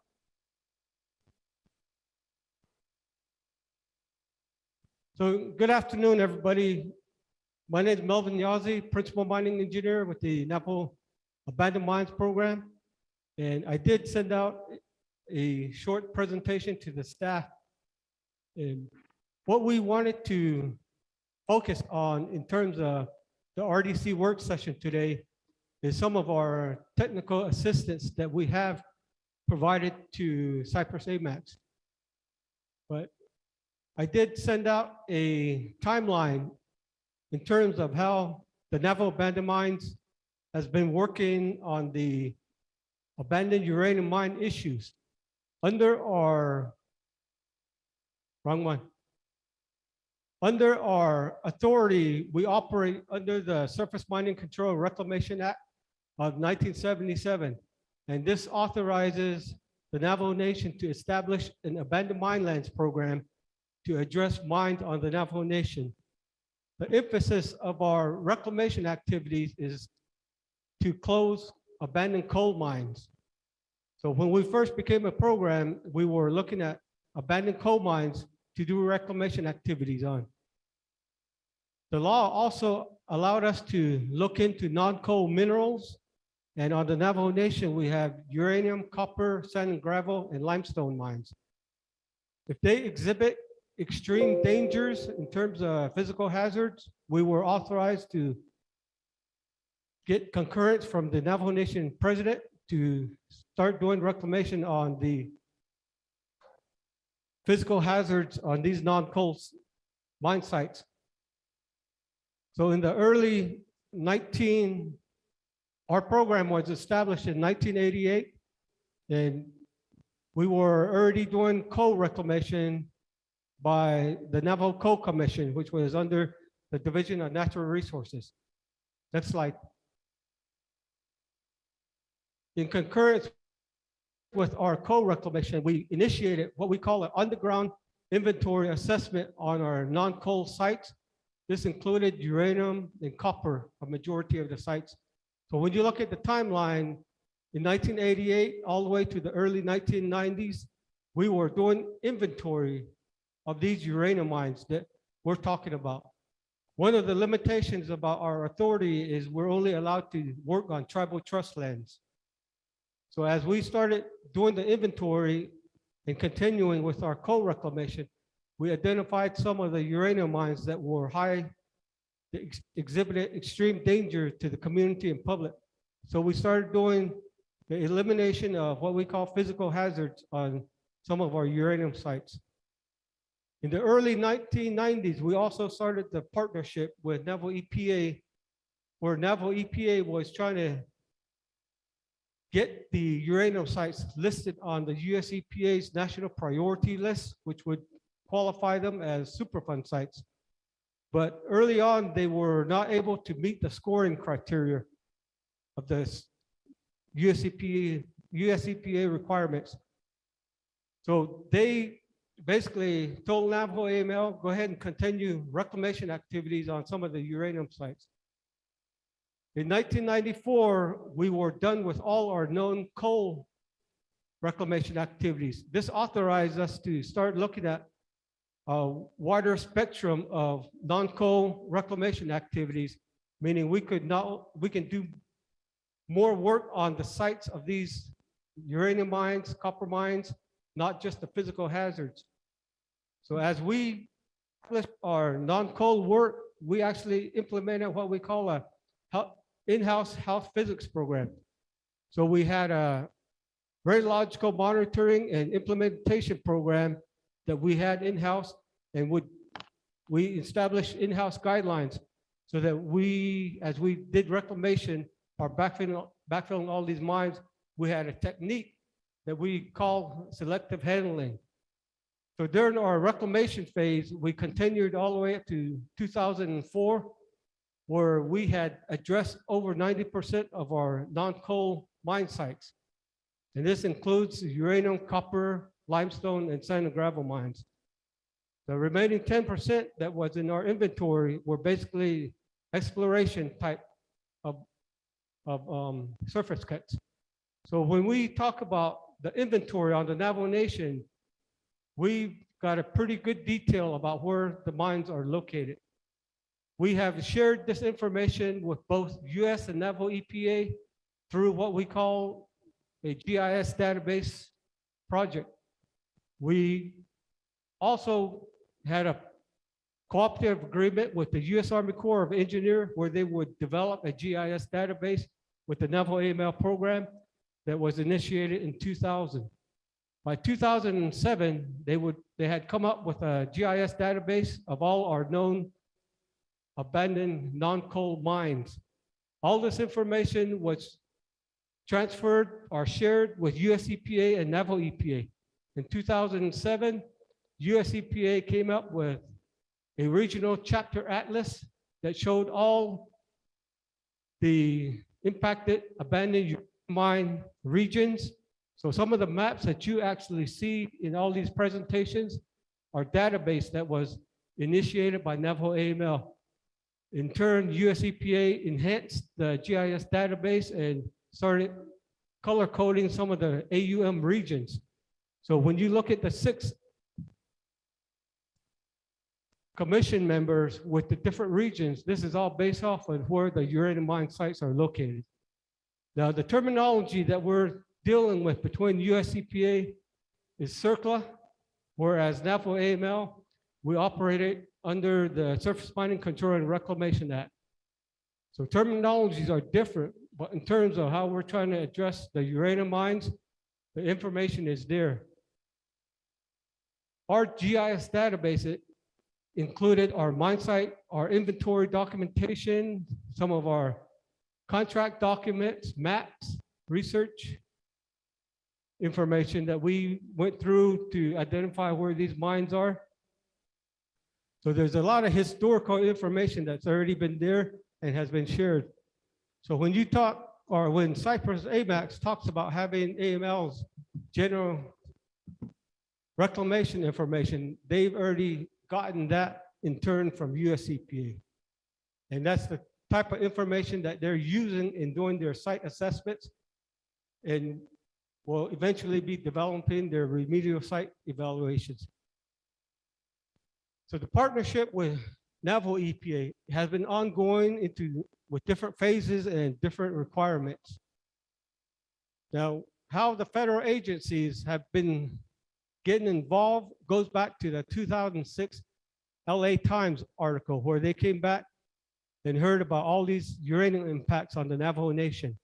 That in turn led to the 2007 Waxman hearings, and a result of the Waxman hearings was Congress identified 5 federal agencies that would come to the Navajo Nation and identify what the impacts of uranium were to the nation. And that's US EPA, Department of Energy, Indian Health Service, Nuclear Regulatory, and Department BIA. So those 5 federal agencies have been working on what they call 5-year plans. The first 5-year plan covered from 2008 to 2012.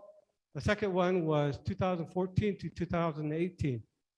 Right now, they're into a new 10-year plan where they're supposed to be looking at the uranium impacts. Going back up to 2013, Navajo Department of Justice came up with a directive or evaluation that stated that all uranium mines of the Navajo Nation fall under the authority of Navajo CERCLA. So when you look at the impacts to the Navajo AML program, we are only authorized to do work under the provisions of the Surface Mining Control and Reclamation Act. We're not authorized to do work under the UMTRCA sites or the CERCLA sites. So with the different authorities that uranium activities now fall under, our oversight said that we would have to get properly funded through those mechanisms if we were to continue work on them. So next slide.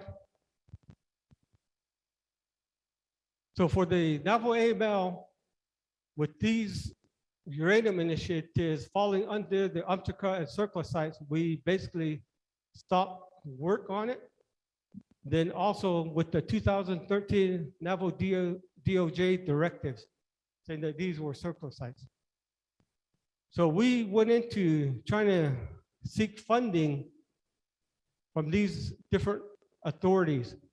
Under the UMTRCA site, which is under the Department of Energy, we have a cooperative agreement with them where we provide technical and administrative and public relations assistance to them for the 4 uranium mill tailing sites on the Navajo Nation: Tuba City, Shiprock, Monument Valley, and Mexican Hat, Halchita. So that's how we can provide assistance to them. On the AUM CERCLA initiatives through the US EPA, we also have a multi-site cooperative agreement with them where they provide assistance to Navajo AML. Our coordination with Navajo EPA, we've been trying to seek funding, and that has led us to developing a AUM fund management plan, but we're still trying to work out the details on that to provide technical and administrative assistance with US EPA or Navajo EPA. So again, going back to the GIS database, we've shared the database is a historical documentation and reference for the activities that Navajo AML has done. But the 2007 US EPA Atlas is a huge resource of information, and it can be found on the US EPA website, Uranium Contamination on the Navajo Nation. Next slide. In terms of the partnership that we have developed, not only with the tribal, state, and federal agencies, specifically with Cyprus Amex, it started in July 2015, where US EPA wanted Navajo AML to give some information to Freeport. So we've gone through a series of underground site visits. In 2015, we did a site visit with Freeport and some of their staff. Navajo EPA, Navajo DOJ were also on this, where we visited the Setra area. 2016, we did site visits to Monument Valley and Rock Door. In February 2018, we did what we call a technical meeting with Cyprus and Farmington. Then one of the big activities was in April 2018, where we did a 3-day field visit to areas in Oak Springs, Red Valley, Setka, and Monument Valley. Next slide. So summarizing, the Navajo AML program has done a lot of underground reclamation dealing with the uranium mines on the Navajo Nation. Now we're phasing into CERCLA authority and the work that's going to be coming up. One thing we stress is that there's a difference, big difference between what we call reclamation and remediation. All these uranium sites are being fully evaluated under the CERCLA authority. So any responsible party needs to understand that just because AML did reclamation, that doesn't mean that these sites are stable. One of the things that we've stressed is there should be what we call enhanced geomorphic reclamation on all these uranium sites. So further assessments need to be done and further stabilization on all these uranium mines has to take place. Now, whether or not in the end, uranium, the Navajo Nation has a stance to haul all the mine waste off the Navajo Nation, that has always been on the table also. And one of the things we hear now is that the cost is so high that that's not going to be feasible. So realistically, what are the alternatives that are going to be coming up in terms of the CERCLA authority and what the Navajo Nation wants? So for Navajo AML, we stress that our funding is limited for us to continue providing assistance. There's got to be a funding mechanism in place, but there's a lot of ideas that we're always willing to share. In terms of the field tour tomorrow, it's important that Navajo AML can show what reclamation is, but also continue education to any and everybody about what needs to be done in the future to ensure that these sites are stable. So thank you. If this needs to be interpreted into Navajo, I've got my spokesperson, Mr. Gilbert Daisy here, who can say so.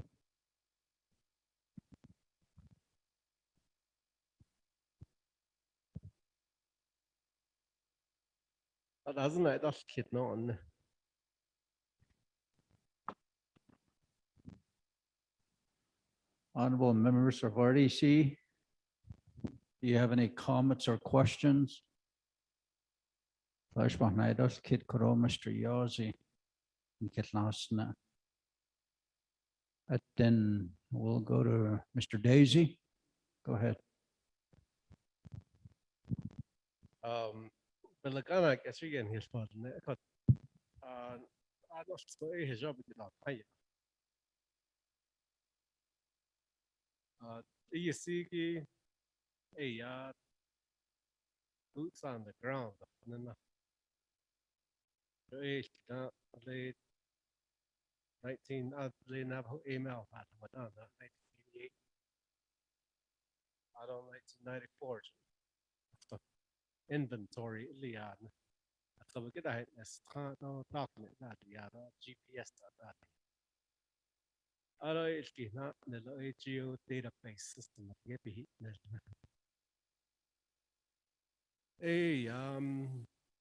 alle nas nas computer yon das as tagis nilo kaya hagin na kais nilo kwa ma anal atil GIS database system ant in it you see Army Corps of Engineers under the WRDA Water Resources Act of 1990 something. A audit based on a audit need a Army Corps of Engineers take the land. Ado a Navajo Aml update yes and no need.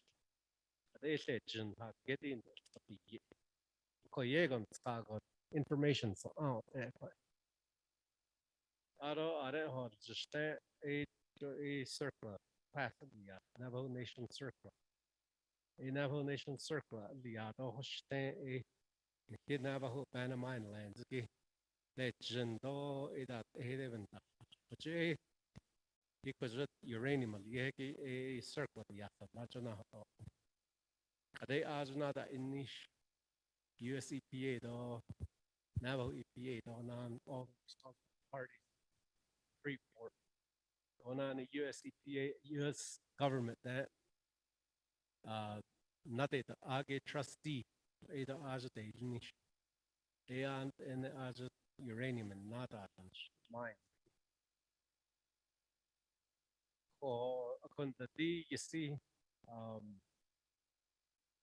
you see patent it or you see that it luggage at the at Navajo Aml on tin we had it a contractors today see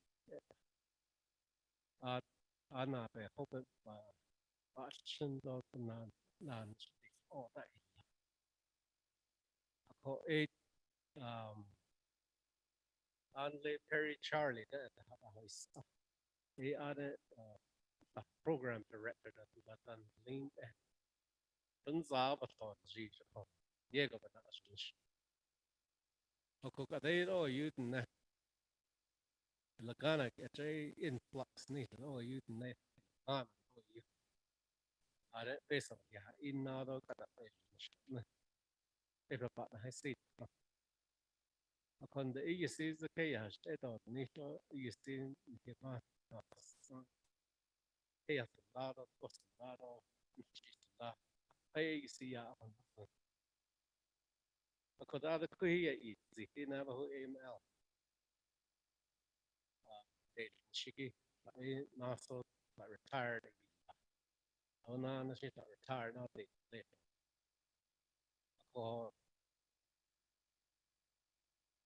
cutting the deep skyline of Gege is Craigie 2010 I don't stand this I don't be the Asia Yanti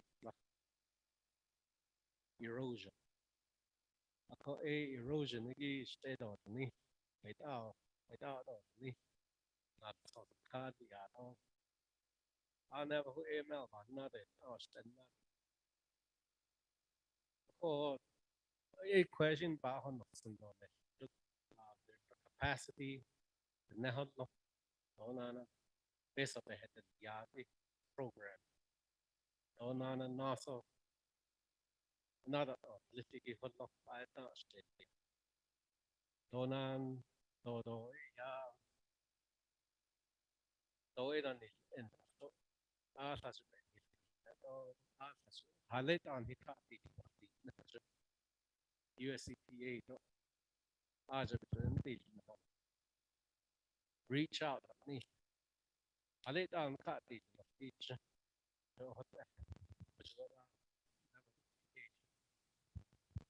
called 24 March to 22nd March to 24 March. The Cyprus Amex so pati anel no watay no October 27th 25 October 27th. When I Cyprus Amex so USEPA pati. Ako no never caught native oh so Division of Natural Resources. Ako hinat ani hold on Mr. Shabala, Dr. Shabala, no, our division, our department director. Ishin, Tom, afraid of husband. I don't know, but just in the middle. Ilan yahan satashin, but a busy with cow and did it. Kaya had not neho. Yego Kaya, the not nisho. Pade latsen zichito. Nana plays bit not set on the higgy nana. Aro tubi not set on the higgy. Aro nana tida set so the higgy the la e fish at egg not lost off at egg and saggy fish. Oko tida Division of Natural Resource the kaki. Scopete to land department minerals to. Saheto koshada cent is a hot e. Nza a legend zildole. Pon nesasata. Aro hayin dodnish. Hey Hassan, what a hot play. Oko an hitch nana the adnani lencher. Ashi needed the dol kato hit about need ani the toho yet. Where you see a dol nito a shen dol yesiki. Joy at the dona and nisto pan zak his kayat egi. Digi ntzon. Akot and he yasal lati the natural resources of yeki even anish. Ako ashi ni njono bukatashta. Akon the water resources hosatado, land department hosatado. Dia Asian la hosata, other ilam ye hosatans. There's still the law of the land. Ako and in the education page in the show, page neho. What out they shut on me. Did it or USEPA they need responsible party, Freeport, I need United States government, I need Edo don't need and nabe ho. Did the natural resources be yato? A compass on Hachanata had this a natural American Recovery Act that based on Ada be. I the think tank alone. Navajo professionals, Aslahaton Tartan show, Aslahaton Sutak case, Aslahot, Asli Yato, brought out kidney, Nilo, Ayat Eto, Joido Halonda, but the Ato net laundry dogs, that. Of course, all up, then he has see the teacher, I think that's pretty much what he covered, and I think that's how much I can interpret for.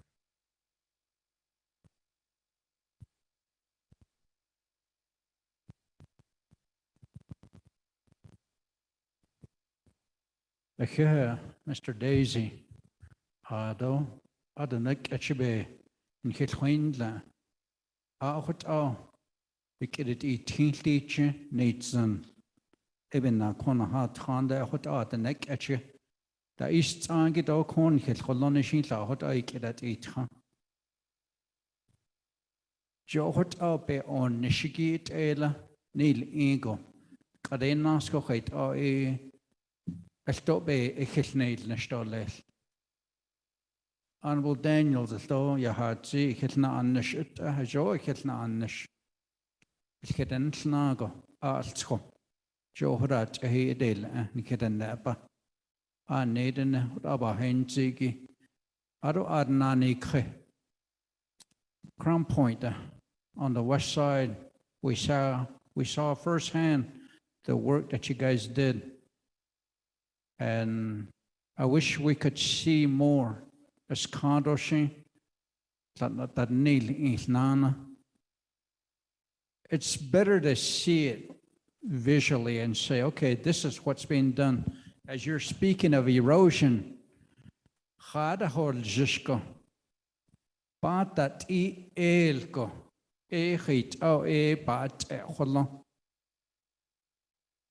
Nahol trago yego, hago ebel ado ol, bete tindo, alchinta yugon dan net nedan dan skatle, hit ego da big hodol, elagol joinson. But I'm glad that you brought that up, erosion. That's something that we need to understand as leaders. If there is a potential for something like that to happen, how do you take care of this? So, Mr. Daisy, go ahead.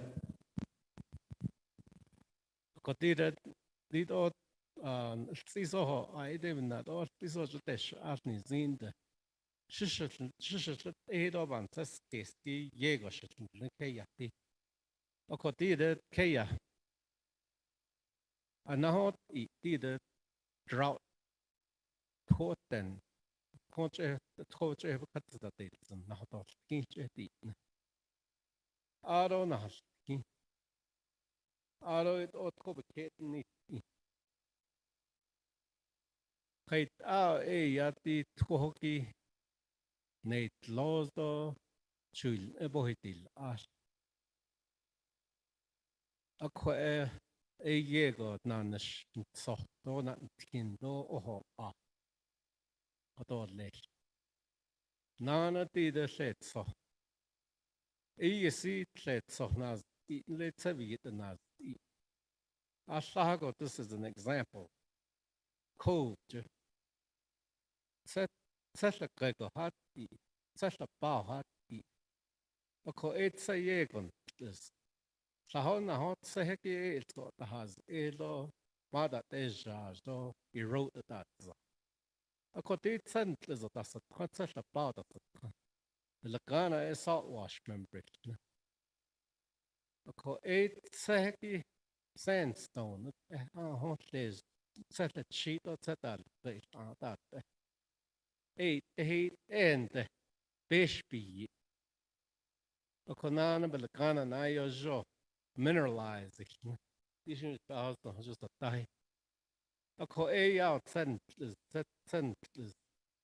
bishbi you open a co did said so la had all nisha it said so give bishbi a co unlate set a pound it sent is on it out behind the Ado di coach toge on a close. Ado di ba kohan hatashi da is raj. It's chinelate over the hatch about fish and wildlife that canyon restoration, climate change no. It's got the fanta is just of a natural pleasure na it of chilhata and sawayanak. He compares it all you by yatki. Egi peso cho Dada is no. Upon the togi benagan no. Kayaki not a yot. Said so han, joy patient does it, in labor laughing in dots. Out of a kai a yachel had no say, do tonato left. Do canyon restoration, the not on. What out, Joe Aban Zakis. A conda to Asade Hoton, to US EPA ito, list. to Freeport ito at least, to U.S. government ito at least. This is to BIA, mineral, water resources, land department. This is an educational issue.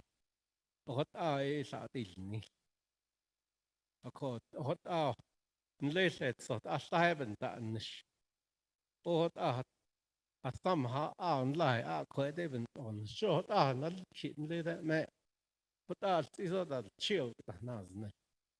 And skitil. Kokitan and skitil. It okay, hakitan and she yot. Akot and penaj and shotea. Akot did a sing nut, sort of penat, so nana kaya, bahaya, ain't that and a petet. Ako and a Division of Natural Resources, the Atla. Aronan, Navajo EPA, the Sato, and you are the oversight. Ako, Yego Shinan, Lado, in her respect, instant. Akonte, you have the people, you have the professionals that can do it.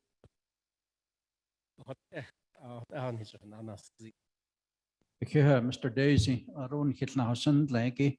We'll turn the floor over to Mr. Prince and let us know how you play a role from your department in all this. Well, as a petroleum engineer, I deal almost exclusively with oil and gas. I was asked to come to this meeting in place of our director, Ms. Jeremiah. And I don't believe that we have much interaction these days in the uranium mine cleanup and reclamation. That's my understanding of it, but I'm not very much in the know. I was just here trying to take some notes and trying to make sure we had a presence here. So I apologize for that. Thank you. I guess Minerals can serve as a cheerleader from the side then. Thank you. Ache, huh? George? Or go ahead.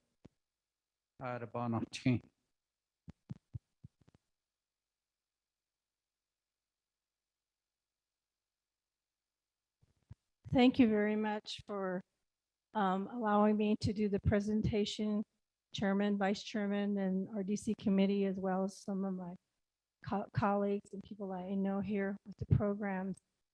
I know that abandoning uranium mine is a very emotional issue for a lot of folks, and it's been going on for quite a while. And for my background, I did work for the Navajo Nation EPA years ago. That's where I first started learning a lot about the abandoned uranium mines. And in my presentation, I just wanted to speak about what the Bureau of Indian Affairs, Branch of Environmental Management, as well as Eastern Navajo Agency's role is and responsibilities with AUMs.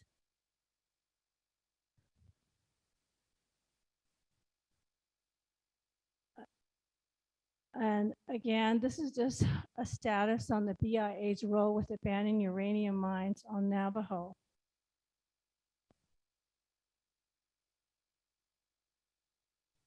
If we could go to the next slide, please.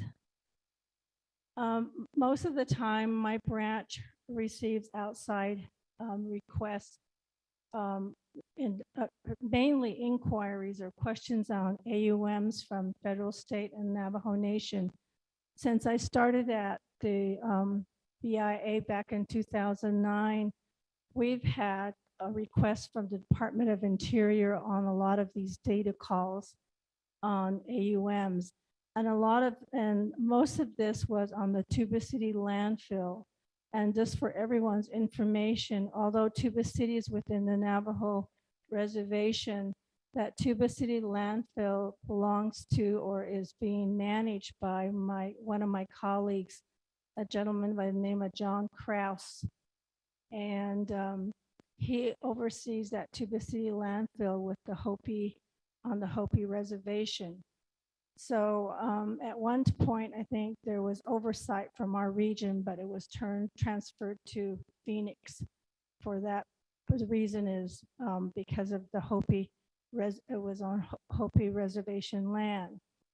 These contacts that we receive are mainly on questions on allotment, and Mr. Sosi will speak to that, land status. And a majority of the work that I do is on community contacts with AUMs through the Community Network Outreach Program that we have, that's sponsored by DOE along with other federal partners as well as Navajo Nation. We also, one thing that we don't do within our branch is have funding to actually do cleanup, physical cleanup of abandoned uranium sites, and not as extensive like the PRPs or either the US EPA or Navajo EPA. We don't do any assessments on that unless it's on bureau type of federal property. I think one was with one of the schools that occurred recently with education. And in the past, this is an example where we provided technical assistance was on the mitigation of AUMs with the Vanderveer Brown Homestead, where we were invited to come to a meeting with some of the folks out there near Peru, New Mexico. And we met with the US EPA and Navajo Nation Superfund program. And as far as I know, back from the 1980s to currently, our management or our BIA has been involved to provide comments on uranium closure type of activities, access to allotments, and even environmental reviews. But this year, but in the past years, a majority of our involvement has just been being a part of these 5-year plan as well as 10-year plan that was referenced earlier in Navajo AML's presentation. Next slide, please.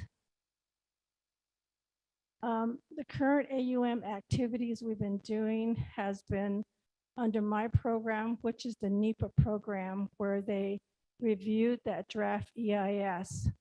Under NEPA, requirements were to comment on the social aspects, economic, cultural, and biological.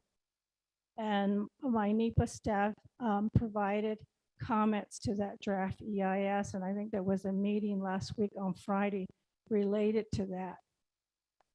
The other is US EPA Region 9, that federal actions to address uranium contamination on Navajo Nation. The 10-year plan. The first plan that we were involved with was that 5-year plan because of the site that's being managed by Western Regional, BIA Western Regional Office from Phoenix, and that was the Tuba City landfill. And since then, we've been involved with both plans. And the 10-year plan is the portion that we're involved in is with the community outreach, community network outreach group that meets that has a telephone calls every month. And the BIA program or a region that's heavily involved with that 10-year plan is on that Tuba City landfill that's on Hopi Reservation. US EPA, BIA, NRC, and DOE presentations are on all of the AUM activities, and mainly it's geared towards community awareness on the Navajo Nation. And I think one of the things that we participate is in meetings such as what we have here with the RDC. This is my 3rd time meeting with everyone here and giving an update on the status. The other is that the community outreach that I mentioned again, is a consortium of federal entities like our BIA, Department of Energy, the Nuclear Regulatory Commission, Indian Health Service, US EPA, Agency for Toxic Substance and Disease Registry, and the Navajo Nation Program. Each of those entities bring a lot of ideas on how to communicate uranium to the local chapters. And I think this coming year, they're working with the Cameron chapter on that. Nothing is concrete, but they're in the planning stages of introducing a presentation on Uranium 101. The other is technical assistance to US EPA and Navajo Nation. Like I said, we always get questions about who they need to contact or who they need to work with, especially for rights of way, assessment, land status. And our program, my branch has always been like a clearinghouse for these inquiries that are incoming to our offices. And we just provide the contact that the agencies or the federal agencies and the tribal programs that are asking for that contact. Next slide, please, Heather.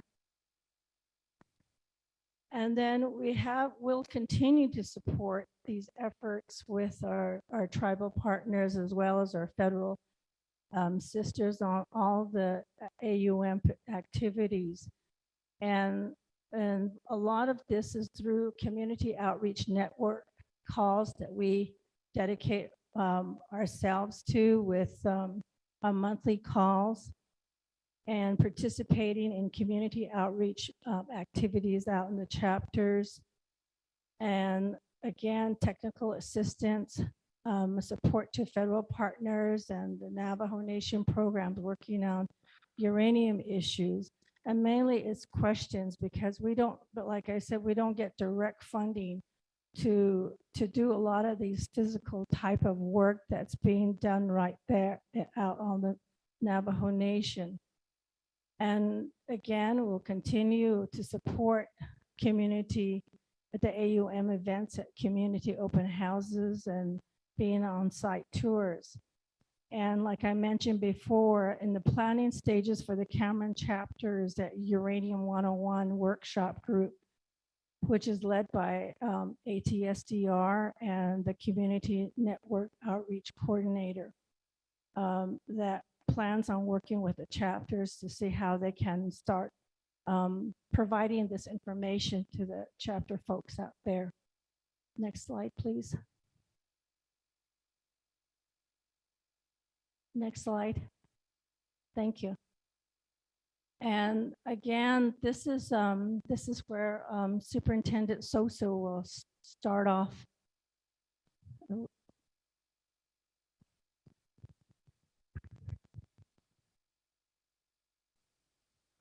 Good afternoon again. I'm Lester Sosa, Superintendent for BIA Eastern Navajo Agency. I want to thank the RDC committee for inviting us to give a presentation. And certainly George really hit some good points in terms of how the BIA does coordinate and work with different entities. Just before I start my information, I wanted to share with you, I think most people are aware that BIA, we have to wear different hats all the time. We look at land transactions to probate, to transportation, to natural resources. And we certainly take our trust responsibility very seriously.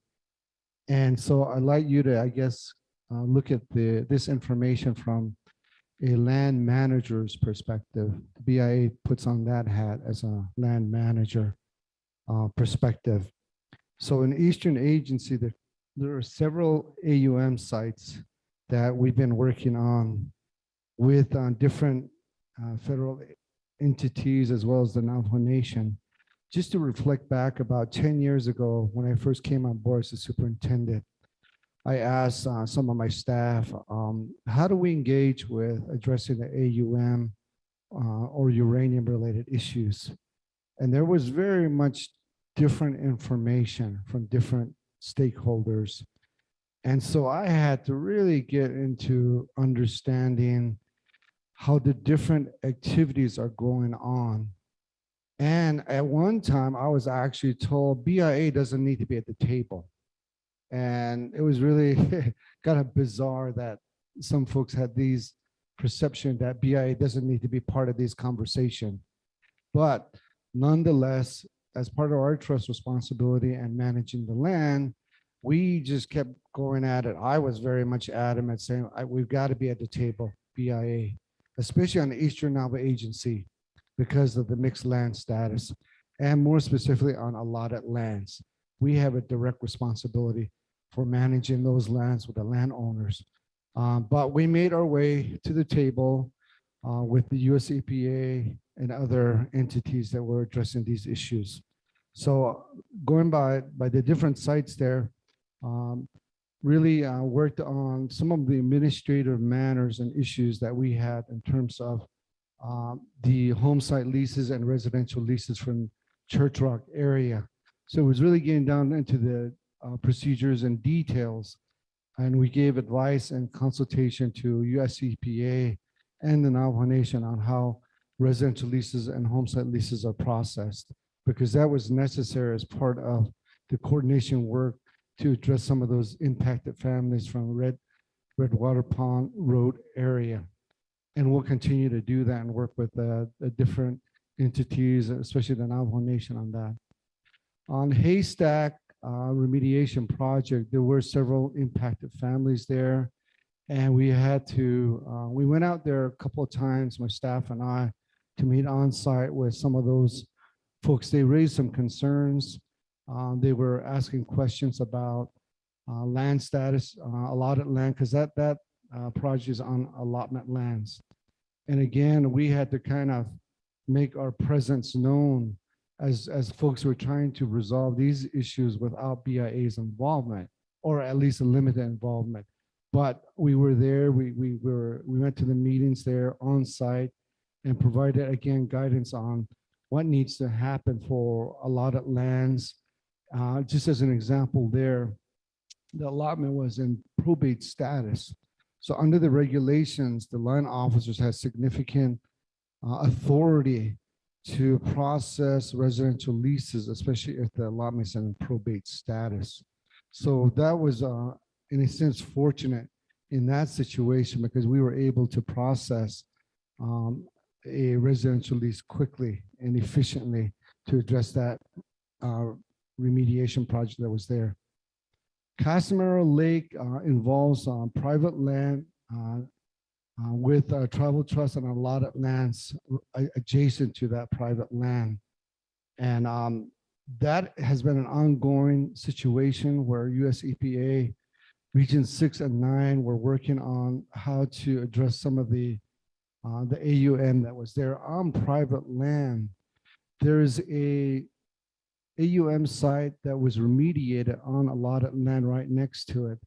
But here again, I think if we were not involved in this process to the extent that we were, I don't know what type of plans might have developed, because one of the proposal was that they will haul the contaminated soil off the private land onto allotted lands.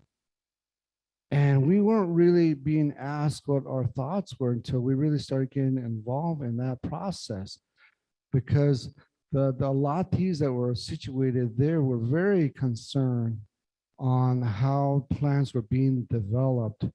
And they were also indicating that there wasn't much outreach to them. So again, we worked with US EPA. I want to thank Priscilla Tom.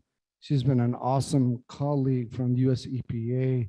Her and I, we went out to Casimiro Lake and we looked at the land area and then where the proposed road might be used for the hauling. And so at the end, I think what's going to happen now is that the remediation by hauling the contaminated soil off the private land will go on private land away from the allotted and tribal trust land. That's at least my understanding at this point. Smith Lake and Mariano Lake, US EPA has been very much proactive in developing the ECAs. and really looking at hosting public meetings. And we've been in those meetings just to provide our guidance from our side. So that's going to continue because of the pandemic restrictions. There's really been no public meetings, but now I think that some let up on the pandemic restrictions. I think we'll be going back out there to meet with the communities again. I know that US EPA has been working hard on that. Then, of course, we participate in the community network outreach meetings on a monthly basis and try to provide some guidance there. Chair, you were asking earlier, what do we need to do? And then because of our love for our Navajo families and when we're doing this work. So I guess what I want to just share with the committee based on the experience we had at Eastern is this. The first one is that BIA is a land manager for the tribal trust allotted lands and government administered lands. So we really need to continue to be at the table from the BIA, and we will be doing that. We also work with BLM, another agency on public domain lands, if that comes to be part of a factor. Number two is that BIA has a significant role pertaining to allotted lands. We coordinate directly with allottees so we can reach out to them. In many of our land transaction decisions, we do send formal letters to them, informing them of different situations or issues. And we'll continue to do that because that's part of our federal oversight based on regulations. Number three is that this is at least my observation from the agency level. There are numerous stakeholders out there providing different types of information. And I don't know what the committee wants to think about in terms of how to funnel that information to the tribal communities out there, because you have contractors out there, you have federal agencies out there, you have other entities, private companies that are working on they're out there at different times. And at the agency, allottees will call us and saying, do you know this company? They're here representing US EPA, or they're working on remediation activities. And so it gets really tricky, I think, on looking at the amount of information that are put on tribal members out there. So there should be a better way to funnel this information to tribal members out there. I just wanted to share that experience. The other one I think that is important for the committee to think about is this. You saw up there the three phases that US EPA is using, working with the Navajo Nation EPA and other entities. And you saw up there that really a lot of the work's been going on in phase one and the assessment phase was phase one and then two. But the actual removal activity, there's going to be enormous coordination on that part. And I feel like maybe we're not together ready to address those issues. What I mean by that is this.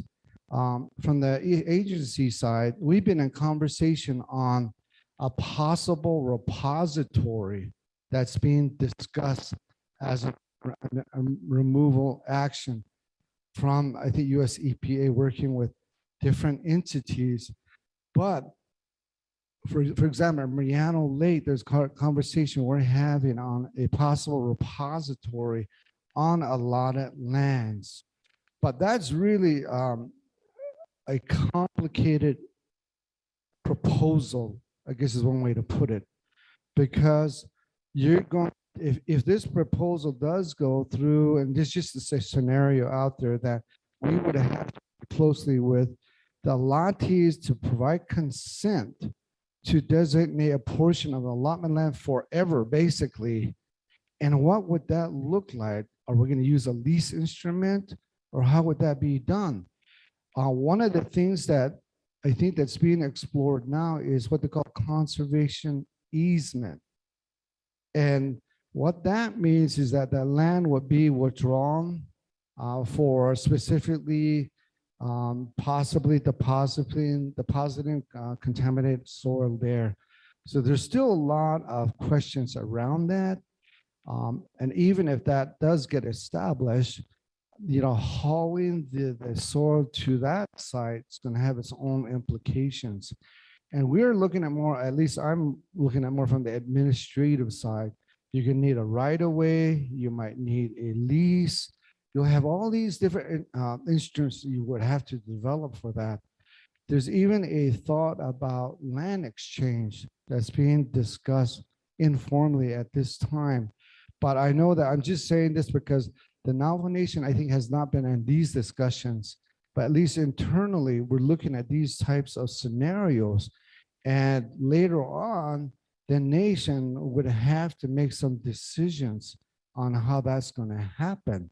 And I know that the Navajo Nation has passed a resolution saying just to get rid of the contaminated soil off the Navajo Nation lands.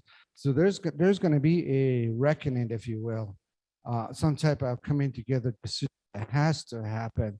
So based on that process, the 3 phases out there, we're just now doing phase 1 and part of phase 2. But phase 3 is going to be the tough one. And we're going to have to really have a serious discussion on phase 3, which is the removal action or a repository or some type of options that has to be used. Again, I'm just speaking from experience at the agency level. And I know that Mr. Mahoja or Regional Director Mahoja is certainly going to welcome these different discussions, recommendation as we work with the Navajo Nation. So I wanted to just go ahead and close out on that.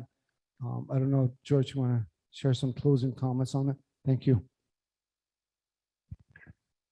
Thank you, Mr. Sosi. Next slide, please. This is some contact information where there's my office number, mobile number, and then I have a NEPA coordinator, Leonard Nota. He does a lot of him and his staff do a lot of environmental assessment reviews and environmental impact statements. And the other is Mr. Sosi. We all are involved with any AUM activities. Okay, next slide, please. Are there any questions? Thank you very much. Honorable members of RDC, any comments or questions? In reference to Eastern Navajo Agency. Atenya Hakushila, no questions. All right, thank you. I just have one recommendation in listening to everyone here. One of the things that comes up with all these assessments that are being done is the cleanup. I think more definition needs to be provided on cleanup. Do we mean that we take all the contamination out, or what do we do with that? Because I think when we talk about cleanup, we're saying that everything, the waste, the contamination goes out of the reservation.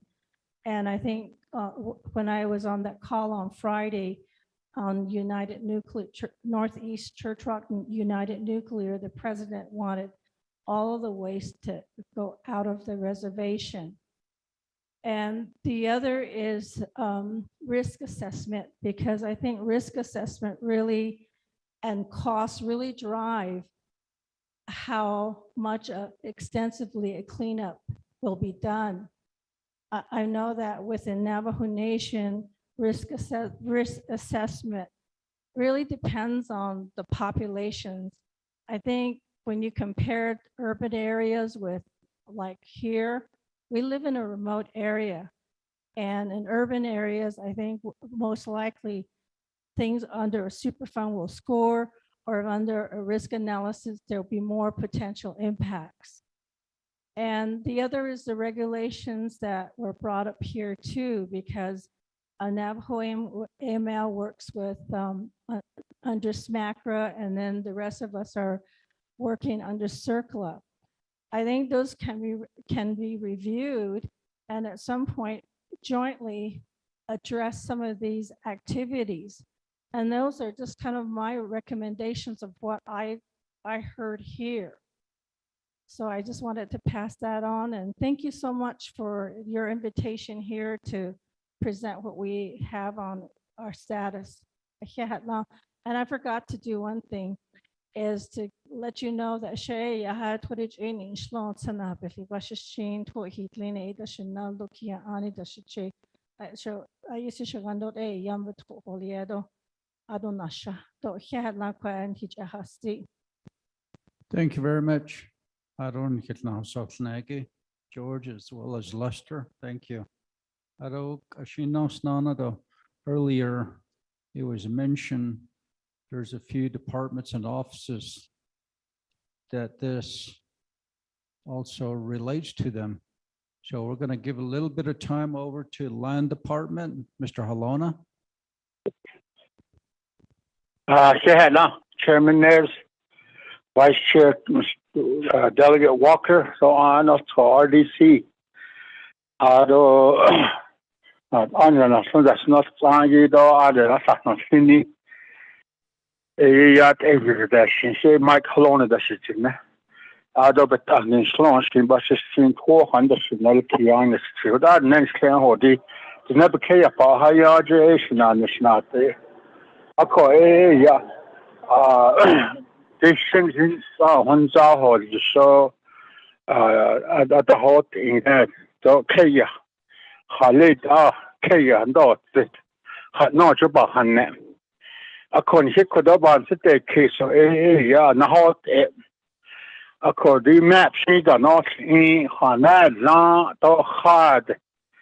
I call 80 since so short 8 Latia. Mining var not staying yet. Hunza just according they need to see about to take place so not has I found yeah.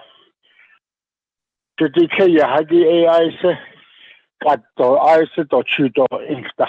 Don't not data. Joe hot yeah. Washington that's English in that is non-use of our lands that was supposed to be available for our beneficial use. So even on the state go up in cut the hot later on don't nature had that you lot that was also that is straight. Kiona nana naked hat any odd that is card double in the Honda. The Kate had there. I call yes, Argent, the Snaftanson. I call say that a large Banda and Mr. Whaley, Executive Director Whaley, Navajo EPA, the equation with the classic clean. Hate out at the Nisty. I hot a hot, him, his husband. And now hot. I call a hood netla that had there. A hot goes your home site, what you was story. I call ya na hot a jada hodi no. I don't like at one and dash nash. I see near what end. So she hayat 8 on the. I couldn't the other issue yaho I don't know. I what end ya hone ho one side sleeping son. I call 80 is road or 3 state that the Nihonzad and the whole just said, or me. Hansado, I said, Gredo Hansaj.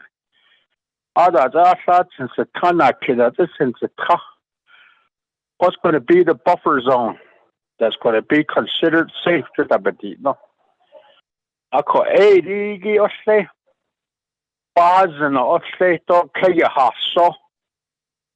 I call what I Kaya hot so go 8 or Sahuna Kaya Hanato Sota. I call in Nation 8 Nashot and Nizandorlik. The Hala Bahan, they need never taste Bahan, they need been yet at the At ego on action or issue to the D. No. Ako $80 Alonza whole buffer doesn't 2,500 feet. That's it. Oh, you behest on that. I can't. Auto behest on the Eliada. Ako I saw what aimed. Shispahazen. I what aimed on a huntish next. Nini was not that stop. Ako 80 not so sparsely. A job chihana digi hot digi on the seal car. Ako bespahazen no what ebony nachin. Sit across. What aimed when I snap no cook cola, cry ho your jaw. Not so had a deedly. Shispahazen oh, I what shispahazen. In the nasta hard at the other had a whole out the yet in Washington, yet NTLWD Nista. See that they don't hit the Nista. Liability or Yaki waiver. Wait, what say? John his paws and his in his sister. What are that there? Start that the query is but yes, I see clean. I can't add or unnat Halan Sagot or Nitla, Hanzadwala, quite neppy, but Hayato, even yet at the. Of course, I want so a his not only so, yeah, said no. Thank you. Thank you very much, Mr. Halona. Honorable members of RDC, do you have any comments or questions? Atenya Hakoshila will move down on the agenda. Chairman. Honorable Freeland, you have the floor. Chairman, good afternoon.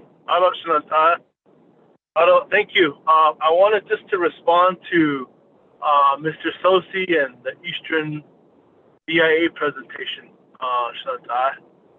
Mr. Sosi, good afternoon. Always good to hear from you and always learn a lot of good information from you. I guess my question relates to allotments, and I don't know if you probably would know, or maybe AUM. How many abandoned mines or how many mines do we have on allotment land or allotments? Do any of these fall on any of the Navajo Nation allotments? As well as related to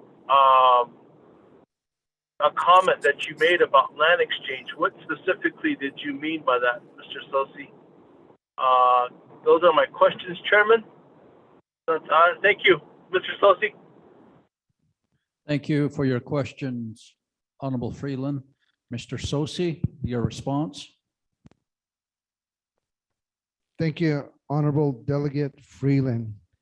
Really appreciate the work and the collaboration with you on addressing a lot of these issues in Eastern Navajo Agency. You had, I think, a couple questions on allotment and then one on the land exchange. On the general information on allotment, we know that, of course, as you know also, there are lots of allotments in Eastern Agency. There's some allotted lands in Church Rock, Haystack area, Casimir Lake, Smith Lake, and Mariano Lake. All in those areas, you have allotments that are impacted one way or another, directly or indirectly. For example, at Casimir Lake, I was saying that there's an allotment land right next to the AUM that's on private land, but there was discussions around how do you haul off the soil, and if so, would you be going through the tribal community across the allotted land? So that was some of the questions that we had to work through with US EPA and others. It is true that based on the second wave of the land buyback, the Navajo Nation did get become owner interest in a lot of the allotted lands in Eastern Navajo Agency. I unfortunately don't have those numbers before me, but we can certainly find that information. We just did one real quickly on the Chaco buffer. So we were analyzing the number of interests that the Navajo Nation now has. I believe there were 28 that was transform from an allotted land to a Navajo Nation Tribal Trust overnight. That number I can provide to you. The other one that you're talking about, land exchange. So I think US EPA is really in a, not a tough situation, but they really have to look at, I guess, all options on the table for how they're going to do the final remediation. As I said earlier, we've been in conversation with US EPA, their lawyers and our lawyers, talking about a repository as being an option. But that has, of course, some challenges in terms of the legal basis on how that would be set up and how that will work. One way was to develop a conservation easement, which is allowed through the regulation. So that was an option. But another option that was kind of discussed in general, again, I'm just giving you informal information here. There's certainly no commitment from BIA or US EPA. But one of the options that they kind of looked at was that can a land exchange be made using public domain land, which would involve BLM. So again, it's very preliminary.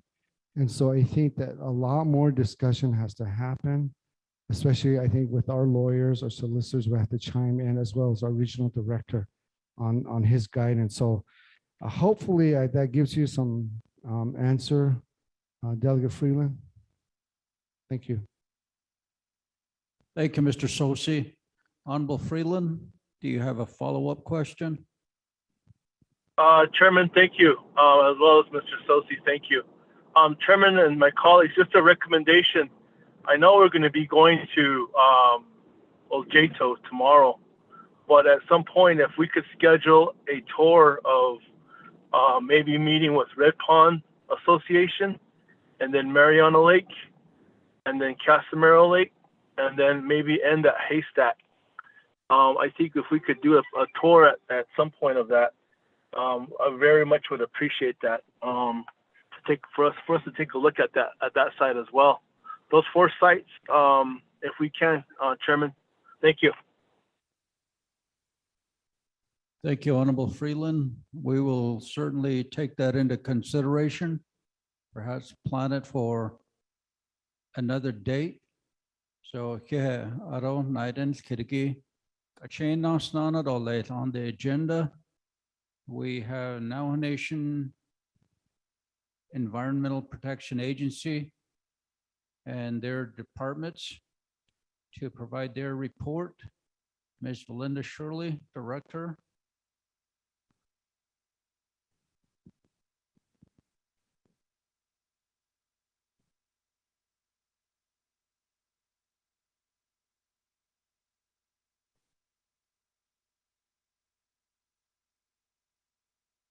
Good afternoon, everybody. Yeah, it's Nana.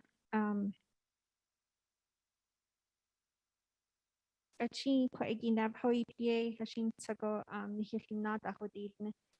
Late February, and we did provide a work session, or we did have a work session with RDC, and we did go through a few of these updates with Shinatani Danohini. So we'll provide another update here today, and then without further ado, I'm just going to head and have Mr.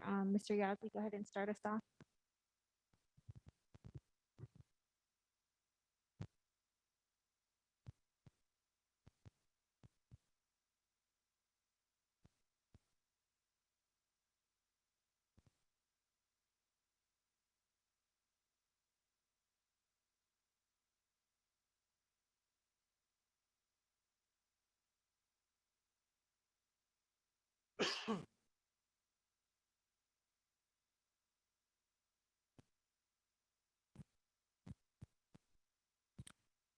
Good afternoon. Good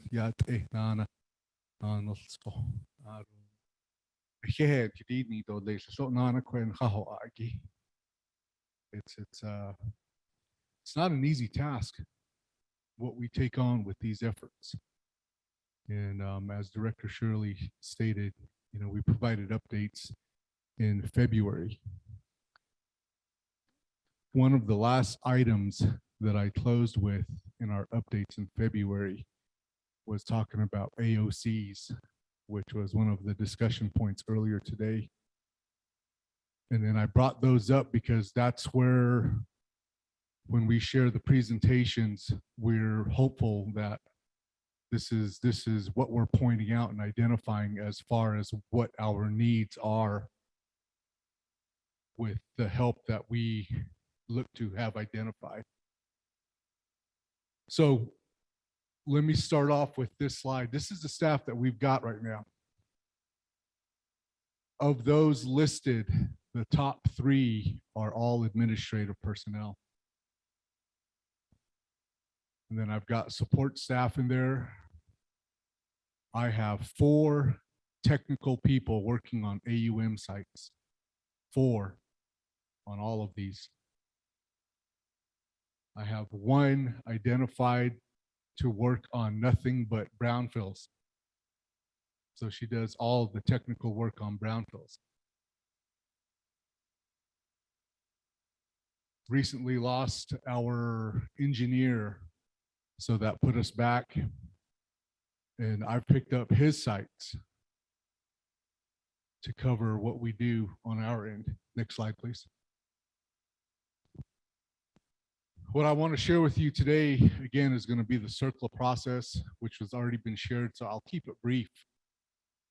Ongoing Navajo AUM efforts from our group. I've got 4 or 3 of my RPMs here who are currently working on different phases and different sites throughout Navajo with different responsible parties, different trusts. And so we'll hear from them directly on the efforts that have been ongoing. I also want to bring to your attention our funding mechanisms.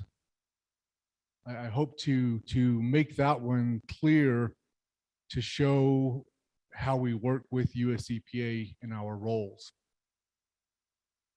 And I'm hoping to have a good discussion after we've presented that. Here in these slides, I included some pictures from a recent event at Northeast Church Rock, Redwater Pond Road.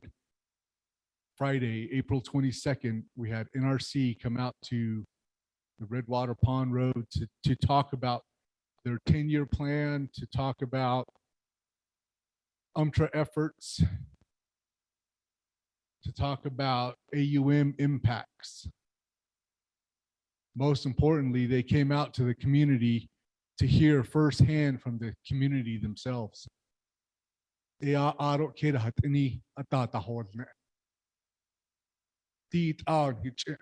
has it no that just struggle about the hot road. A coco da june or hajo da yod or gate. A coon kills our edo do our host on slot dog to the needs in the Ashtini. How do we address that? When we start planning for these efforts. Shanaya Hatzi, Mr. Sosi, it's a big undertaking. We haven't even reached that discussion yet.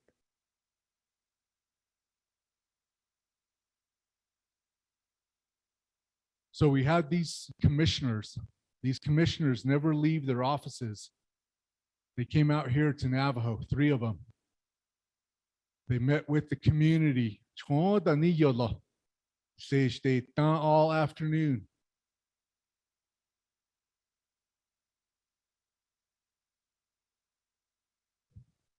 But that community was adamant that they wanted to be heard. They wanted to share their stories. That afternoon. Now they can see what we live with every day. There's a young advocate that was there in the audience that afternoon. She had a Geiger-Muller counter. She was reading 100 counts per minute throughout the afternoon. That's probably twice background in that area. So when you're reading with a Geiger Mueller counter, you're picking up a lot of beta contamination that in the air that's movable, transportable. Alpha, so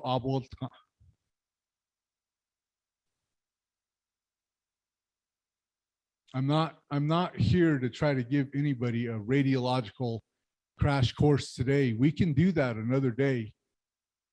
But these are terms that for us, they're significant. Ako ani stay down here It wasn't a pretty sight, but the point of understanding what this community lives with day in, day out, year after year after year,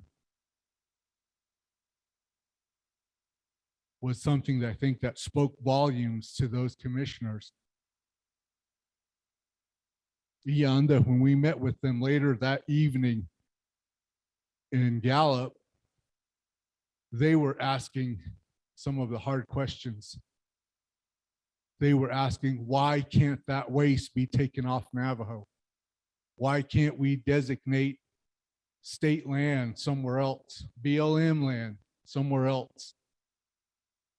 Why couldn't we get Congress to take a congressional act and make that happen? From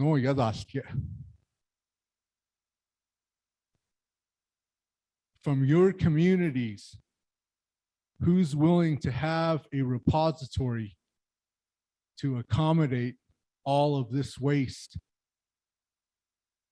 to do a land withdrawal, to have institutional controls in place?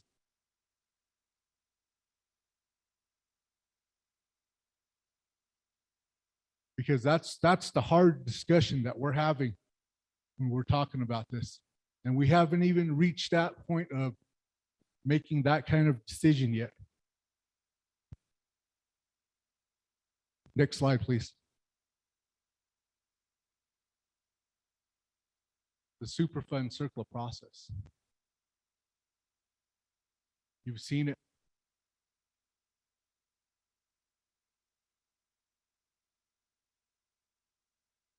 I hope we've done our job in helping you understand what this process is.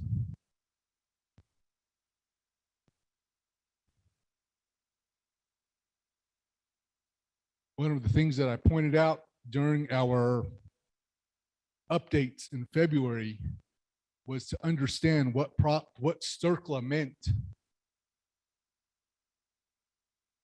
And what I shared then was CERCLA really comes down to a real simple definition. The polluter pays. So when we go through this, we do the assessments, the decision-making, cleanup, operations, and maintenance. We first identify the polluter.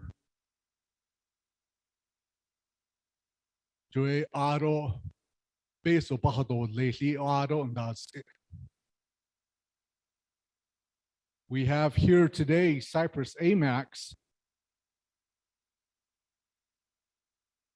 who's probably one of the only few who stepped forward on their own and said, hey, we'll come and do it ourselves.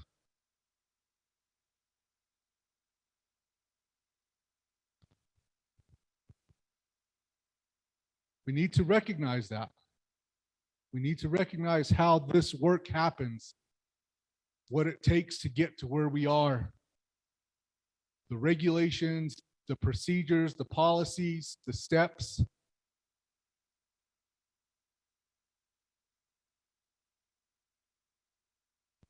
Yes, we can talk a lot about it, but at what point do we make it happen?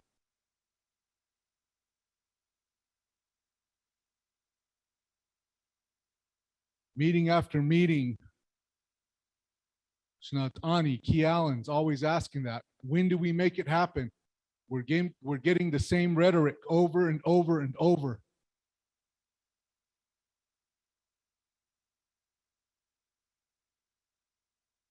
Shana, I wish I could give you a good, solid answer to say, today though, like, we're not there yet, but I want to get us there.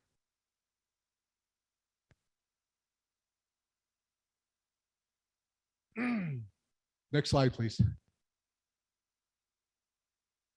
So when we talk about the circle actions, there's a couple of things that we need to identify. What kind of action is going to happen? RSE, RSE. Depending on which pathway we're taking, it's going to be a removal site evaluation or it's going to be a remedial site evaluation. Removal, we're going to take that entirely somewhere else. However we decide to do that, it might stay in the same approximate area in the same location. Whatever we decide, once we get through the full ECA phase, that's what's going to drive that. Such a remedial, everything that's associated with it is going to get addressed. Keep that in mind. It's not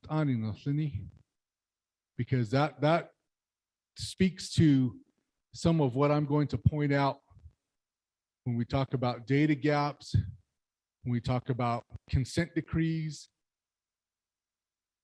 because one of the primary things that we so value here on Navajo,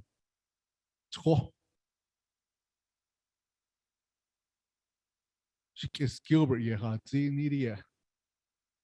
we could come up with a rain collection plan.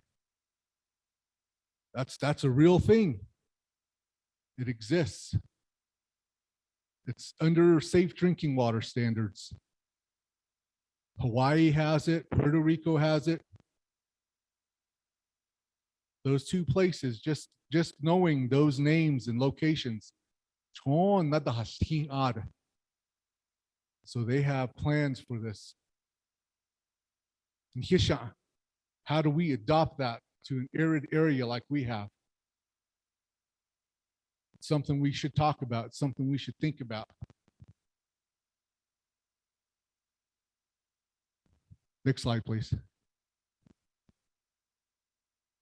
So here I want to bring in my staff and give them an opportunity to talk to you, share with you what's happening at their sites.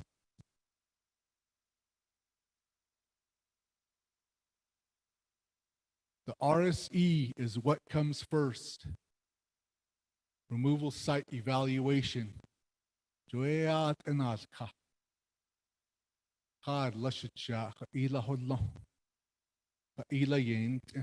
it impact a watershed?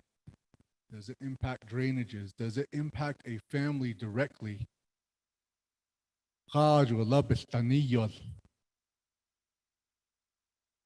That RSE identifies all of that, all of the migration pathways.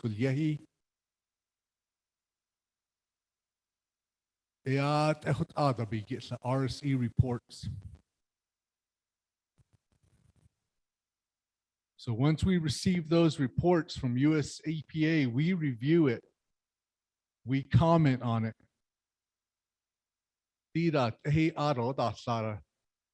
Data gaps. Groundwater.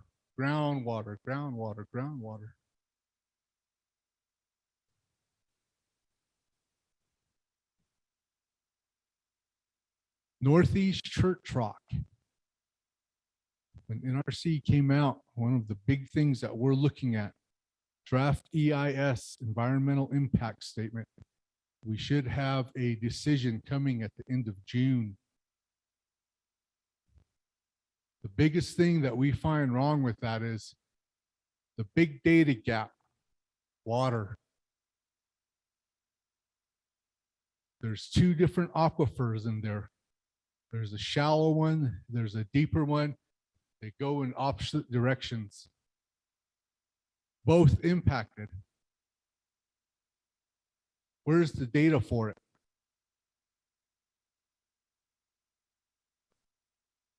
Ako, not so see review it comment that's the role that we have right now. Tronic settlement. Leanna Silversmith is our RPM. I'm going to go ahead and give her the mic so she can give us an update on Tronics. Good afternoon, RDC members and everyone here. Thank you, Daryl, for introducing me. I am the RPM for the 88 Tronics mines on the Navajo Nation. They are in various areas within the nation, Navajo Nation. The majority are in Cove, and we have one that we're currently working on that's in the eastern area named Quivira. But currently with the Cove site, which is moving along with the presentation here in the northern AUM region, we're currently in the ECA phase with the Cove site. We have five ECAs that we're reviewing currently with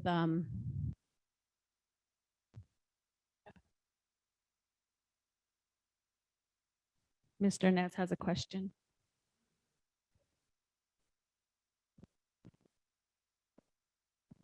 Okay. Can you hear me better now? Okay. So we're currently in the ECA phase with the circular process with the Cove area region. We have 5 ECAs in place for cleanup, and we're currently in review with US EPA. We're working collectively together on that review. We've completed the first phase of the review the end of February 28th, 2022. And now we're waiting for a response from Tetra Tech on our comments and review on this ECA. One of the main primary concerns in our ECA review is the alternatives that are indicated by US EPA for remediation cleanup. We have a updated scheduled meeting update with the Cove chapter, Mr. James Benally, on May 5th, which will consist of an update to the community there, being that we were in COVID for so long. We hadn't been out to the chapters for quite some time. And in this past summer, 2022, Navajo EPA and US EPA, as well as Navajo AML, were out at the site in Cove, and we were out there doing some recon on some of the reclamation activities that AML had conducted. Thank you, Leanna. Next, we'll go to Dawn Begay. She's our RPM for Cyprus Amex sites. Hi, I'm Dawn Begay. I'm going to remain back here at this computer. I have some notes written down here. I hope you all can hear me.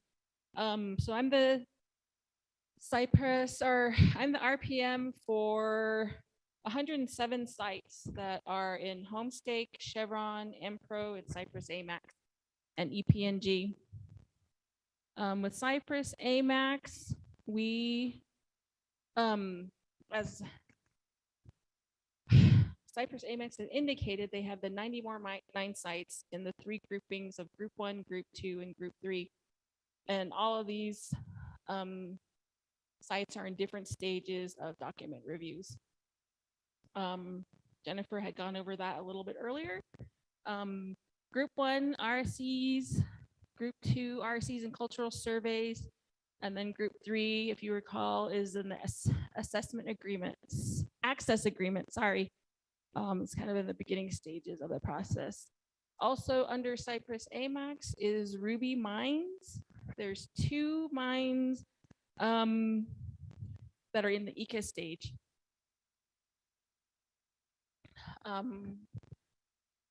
With Cyprus Amex, we continue to attend weekly meetings with US EPA. My counterpart with that in US EPA is Kenyon Larson, and we can continuing to discuss comments on several documents simultaneously. There are quite a number of documents that are needing review and need submission so that Cyprus can proceed with the work that they had discussed earlier. And some upcoming meetings that we have are in May, the early part of May, where we have some meetings with the chapter that'll be held early first week of May. And then I also have a meeting with Cyprus and Kenyon Larson to discuss background. That concludes my Cyprus info. Thank you, Don. Next, we're going to go on to Mr. Jeremy Beekis, who covers the Phase 1 Trust and Phase 2 Trust. Mr. Beekis?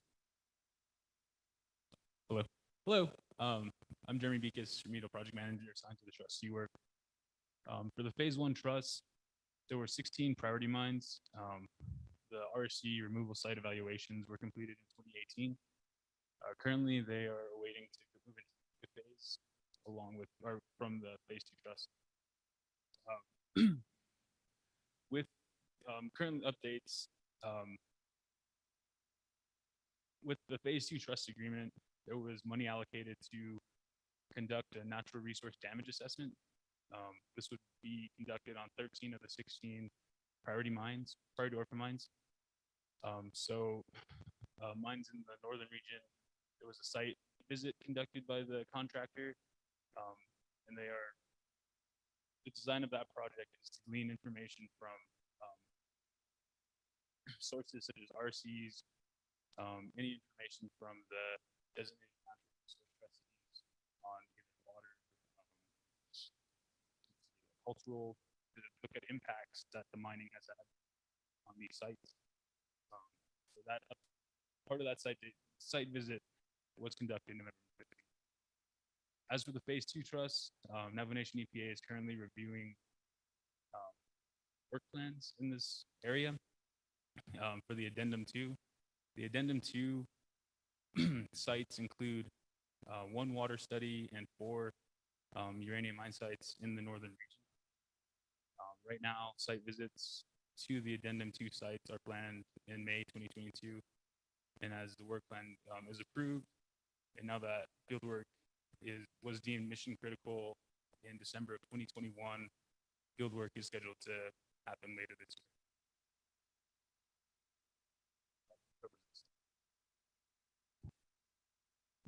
Thank you, Mr. Beekis. Next slide, please.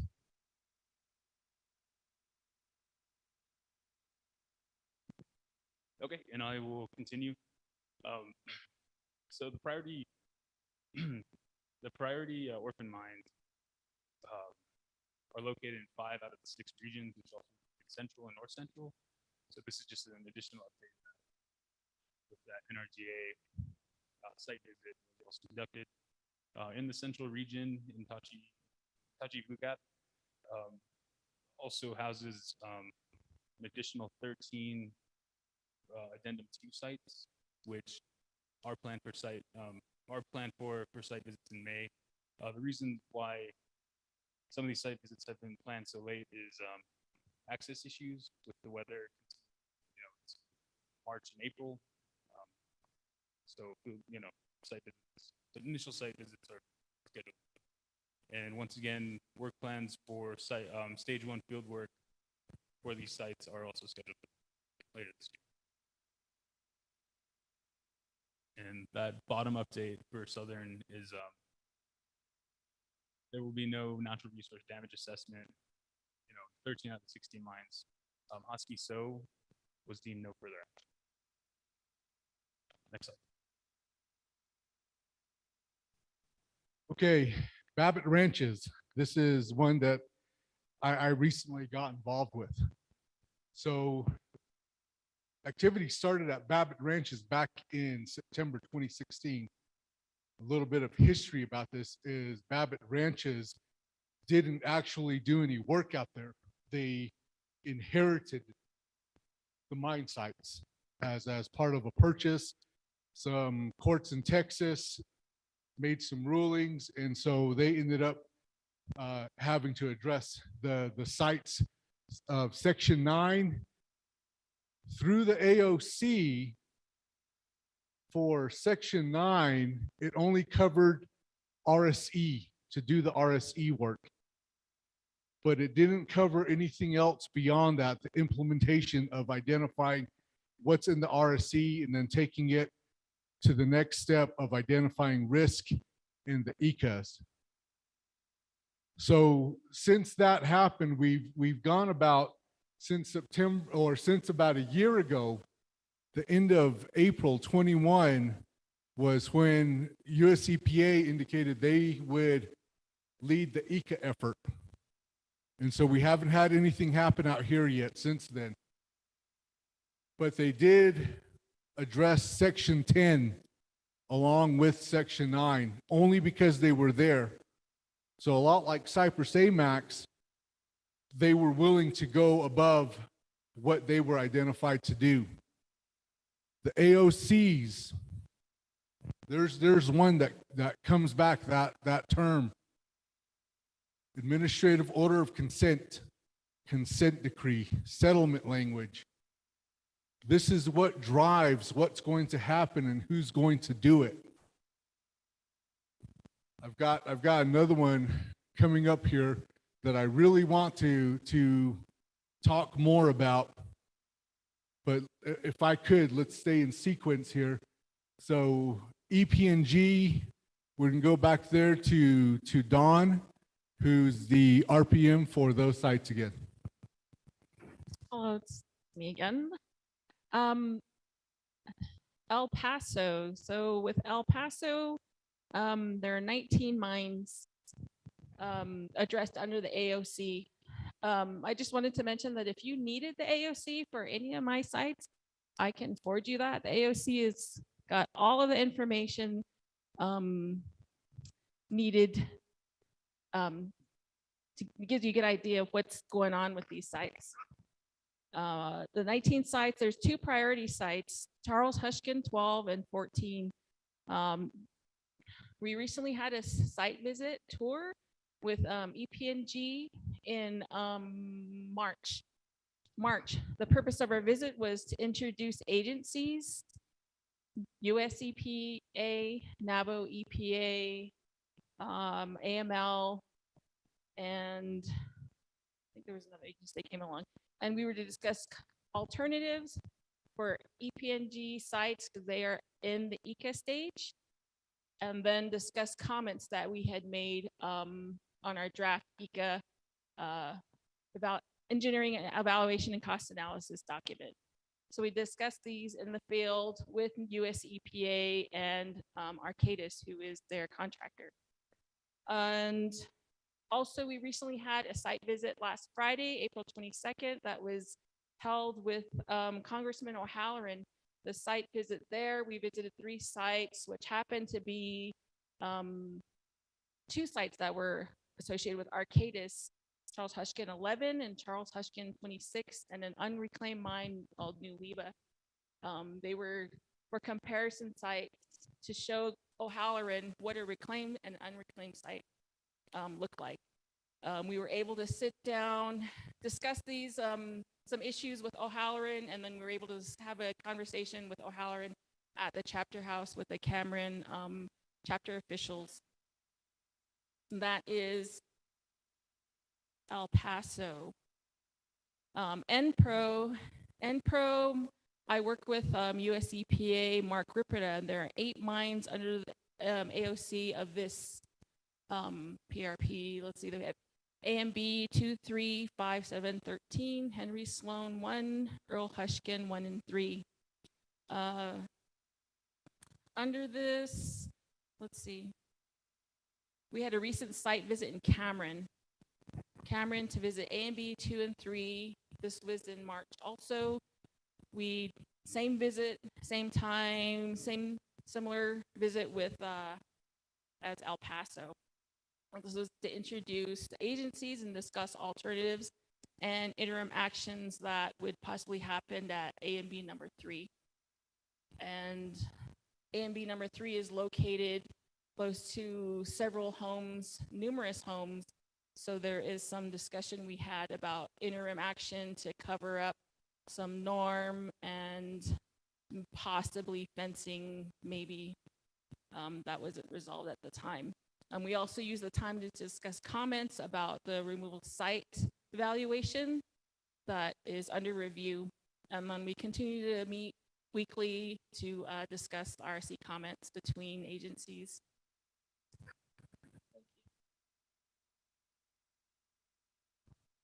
Thank you, Don. Mr. Rikas?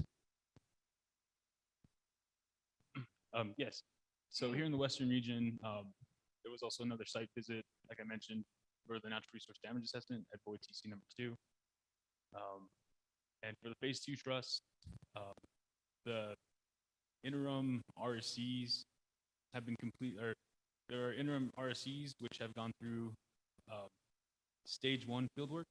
Currently, the work plan for stage 2 is being being reviewed. Stage 2 fieldwork includes subsurface sampling, radon sampling, radon flux sampling, as well as supplemental gamma and soil and sediment sampling. So fieldwork for stage 2 in Western is also scheduled for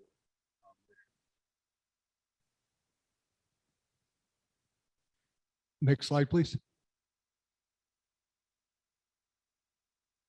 Eastern AUM region. Okay, that would be me again, Leanna. The Quivira Tronics, that's another major one that's coming up within the Navajo Nation for cleanup. And we just completed the ECA, which is also referenced as the AAM review, which was completed on March 1st. Once again, we're waiting for Tetra Tech to compile and compose the comments that we provided with US EPA and provide a second draft of the ECA, which we will review once again. Currently, we went out on April 11th through the 14th with field work with Tetra Tech and US EPA Region 9, Brandon Nicholson, and headquarters from Washington, DC. There we conducted BSA testing and found several areas for the proposed cleanup at Quivira. Another field investigation is to come in May 2022 for more investigations at Quivira. And since I'm up, I'm going to go ahead and go to the 5th bullet with United Nuclear, which is another one of my sites, and it's a very public attention one currently in the media. Northeast Church Rock, also the community Redwater Pond and Pipeline community who are involved with this proposed cleanup. We're awaiting the determination from the NRC for the license amendment, which they are supposed to identify the result in June this year, 2022. And we have ongoing voluntary housing relocation within the community that we're trying to conclude by 2023, which is 5 homes, 5 families who are still in need of homes within that area. And we're working diligently with Navajo Land Department and the BIA and also Navajo Housing Authority, who are assisting us in finding homes for these 5 families who still need to be relocated. And let's see, just recently, as Mr. Yazi indicated, we had NRC come out. It was a historic event. We were pleased with the outcome that we had with the Nuclear Regulatory Commissioners, and we're hoping to have the outcome that we're proposing for. And I just like to say that the comments that we provided for the NRC was collectively within our whole Navajo EPA Superfund group. We provided over 330 comments to the NRC reflecting on science-based and also traditional knowledge, which was thought in to be presented in the best interests of our Navajo people. And we continue to work in that manner and always thinking of our Navajo people with all of these cleanup efforts. Thank you.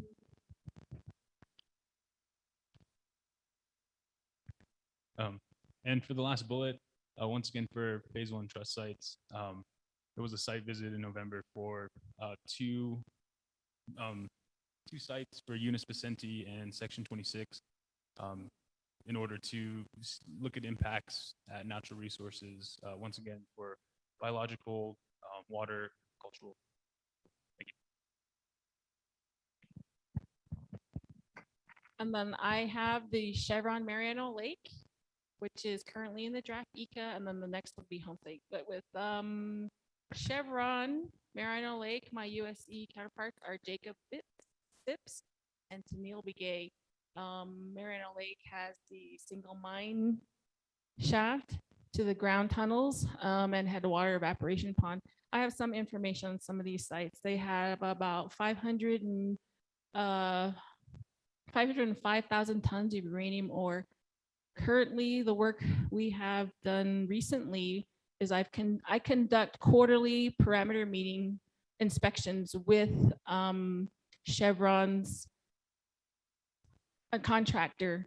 We do road and fencing inspections. Last year, when I had come on with the Navajo Superfund, I had submitted a report to US EPA on the inspection of the fencing and the road conditions.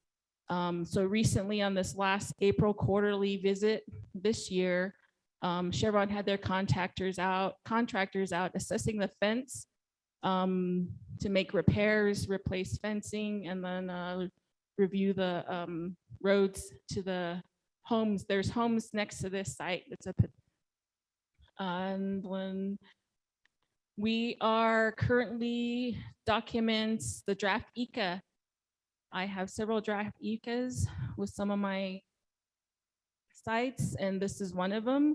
So I continually meet with Chevron and US EPA to discuss the comments that I have made. It's in several stages, so we're trying to finalize this one up.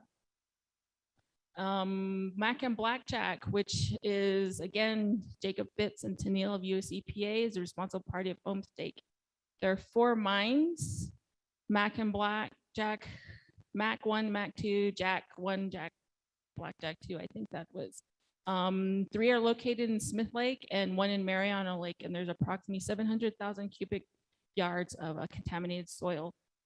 This is also in the ECA phase, so I'm doing the exact same thing with Homestake. We are reviewing comments. I meet with them weekly, and this is some back and forth that is happening to finalize the ECA document. Thank you, Don. And the last one I want to talk about is BNSF, Burlington Northern Santa Fe. This site is in Haystack, New Mexico. TICRA action was completed recently, April 15th, 2022. There were 5 areas identified. TICRA, it's a time critical removal action. Clean up those before we can do anything else, because there's immediate risk that exists that TICRA. It's critical that it's addressed right away. So this TICRA action, the AOC, the language for it was signed in 2017. It's supposed to be implemented within 60 days. That's as per CERCLA. So we're in 2022, TICRA action. I went out to the site, I looked at what they were doing. They cleaned up 5 different areas about the size of this room. Their method was to scan and to cut about a foot, rescan, cut about another foot, rescan, cut about another foot until they got it cleaned up. Cleanup guidelines, cleanup standards was 75,000 counts per minute with sodium iodide detectors. For us, that means that's 2 times, roughly 2 times background. I say roughly because it's not exactly 2 times background. You can't know that unless you do soil samples, unless you're pulling something to correlate to. So I went back out and I said, would you be willing, since it's still open, before you cover it, because their plan was to fill this pit with 2 layers of clean fill and then native soil on top and then hydro seeding. I've been doing this for close to 30 years, little over 30 years. To me, that's almost a final event to go through all of that. So I asked, can you guys pull some composite samples so we can have something to correlate to?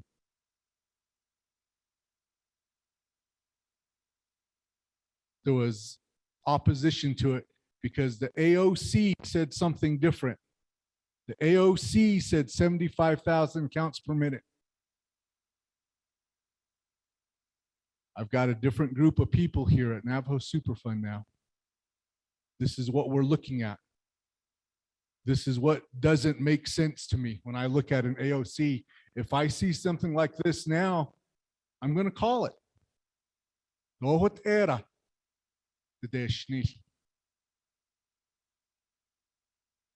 Because 75,000 counts per minute arbitrarily equates to what? Unless you have something to substantiate it, it's 75,000 counts per minute. In general industry terms, can we identify and say that's roughly 2 times background? We could, but that's a big assumption.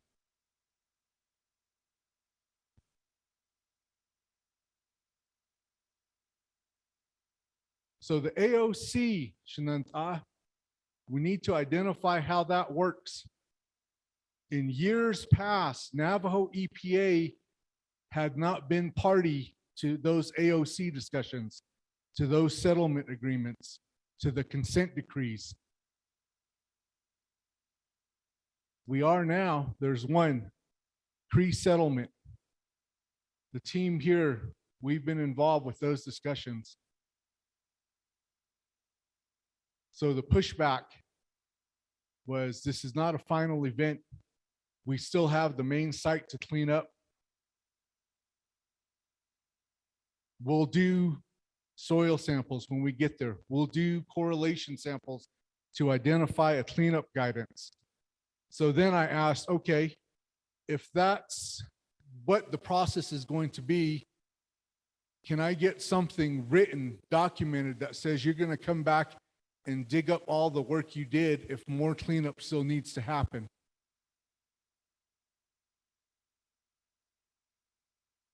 I didn't get a response. The AOC sahot abaka oshatot need. Shanat ani anotlini. You want me to identify specifically where I can ask for your help? Help me identify how we can remedy that. How do we address those AOCs that are already written in a manner that, can we go revisit it? Is that something we can bring to the attention of DOJ? But for sure, moving forward, we need to do something with the AOCs and ensure that we're involved in those discussions.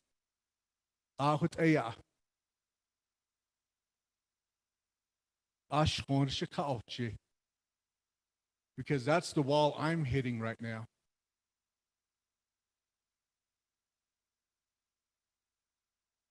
I pointed that out in our last presentation because AOCs, any of the settlement language, consent decree, it is what drives everything forward.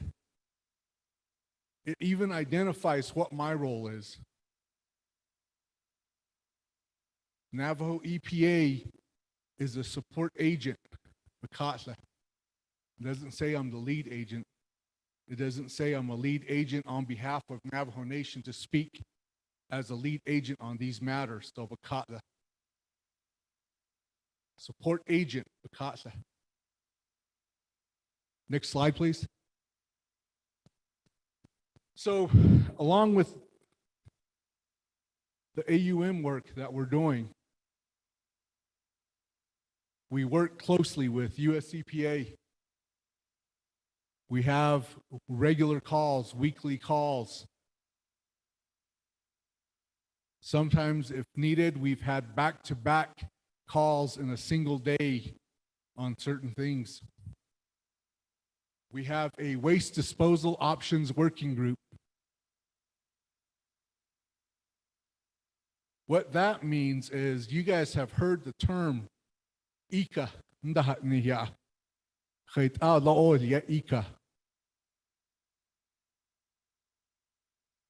ICA is the Engineering Evaluation Cost Analysis. Here's one option. Is it implementable? Is it effective? What's the cost on it? That's the three criteria that's used to identify and rank the options that go into the ICA. The next one might be cap in place. What is the cost on that? Is it implementable? Is it effective? Full on-site repository.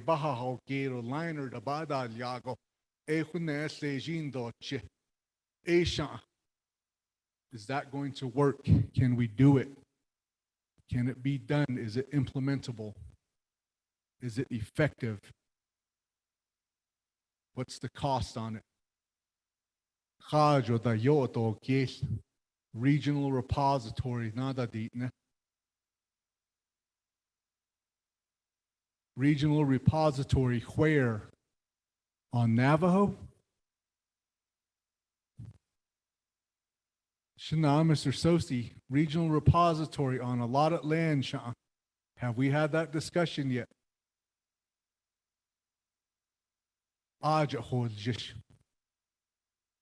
It's going to take more effort.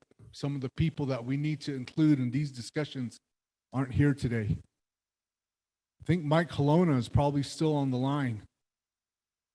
What does that look like on trust land? Who's going to volunteer their chapter for a regional repository?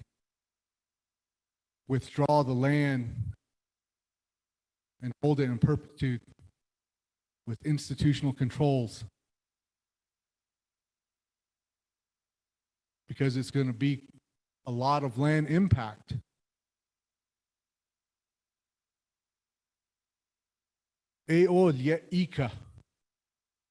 You identify all of these options: costs, implementability, effectiveness. Which is the best one? This one.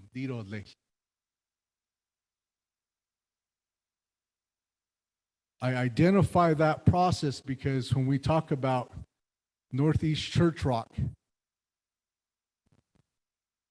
the process there identifies that the option that was offered up was to take it across the road and put it on an existing UMTRA site. To do so, NRC has to modify the license for how that UMTRA site sits. At engineer design dalia. Dit architect do les dit abikestie.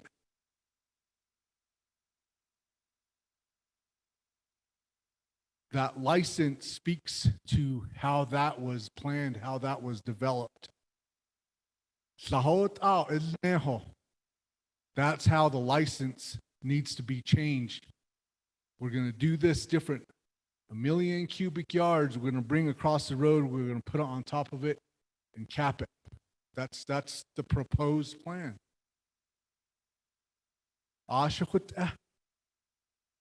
Does it compromise the way it sits right now? What are the impacts? From NRC doesn't give them the license amendment. The answer isn't, Navajo, you have to wait 10 more years. The answer should be, you know what, Navajo? We did ECAs. That option didn't work. Here's the other one. Here's the next one that ranked highest after that. It's not going back to reinvent the wheel.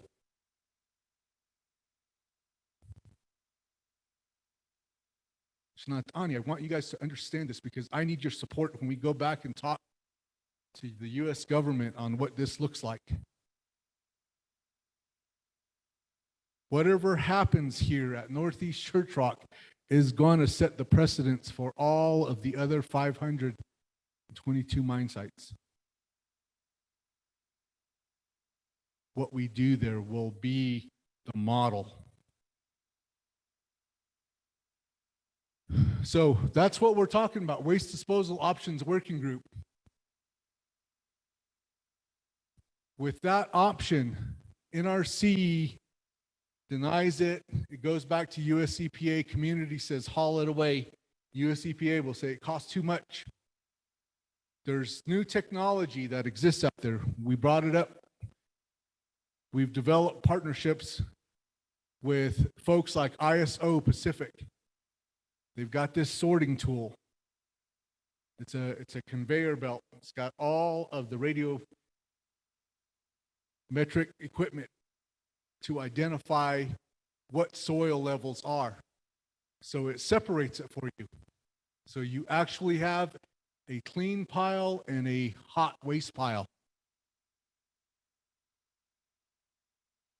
That method that they use reduces the overall amount of waste by 70% or less. But 70% is a good number that they've used, they've shared with us. That's a lot. 1 million tons of ore, 1 million cubic yards of ore, reduced by 70%. We've got some young guys again. One of them's a Navajo guy. They operate under the name of DISA. And they have an ablation process.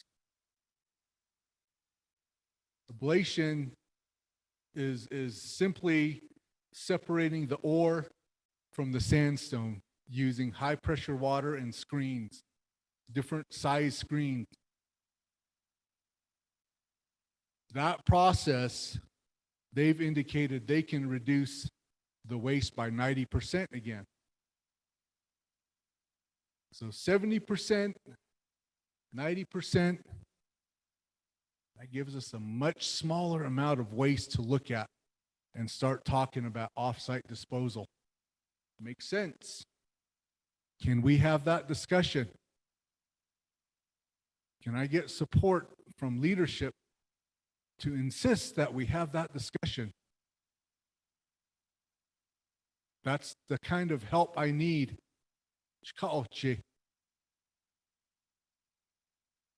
Can legislation be written for it to ensure that we're going that direction? Already, NRC commissioner said, you know, maybe it'll take a congressional act and we can start talking to these people to identify some land to take this to. What can we do on this end? Can we come up with legislation to start using this new technology, methodologies? and start thinking along those lines so that offsite disposal is not out of the question.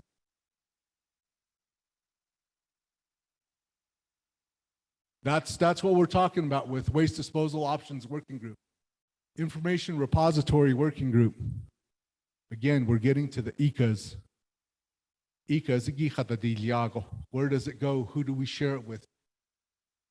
Legally, it goes to the community. All of that information goes back to the community. We have a legal obligation to share that with the community.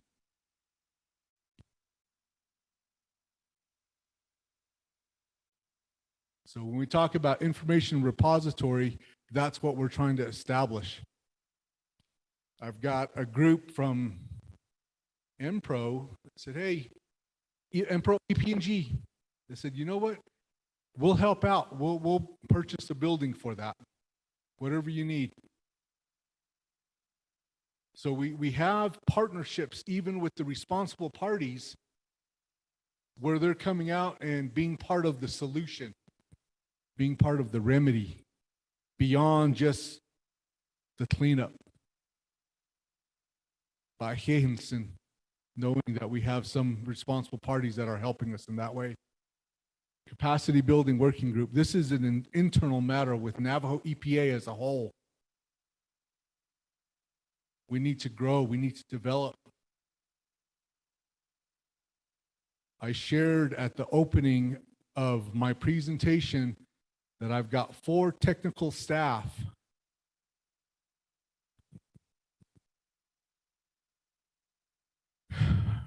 US EPA, I checked with Will Duncan, 19. Once everything, all the positions are refilled, it'll be 19. 13 right now.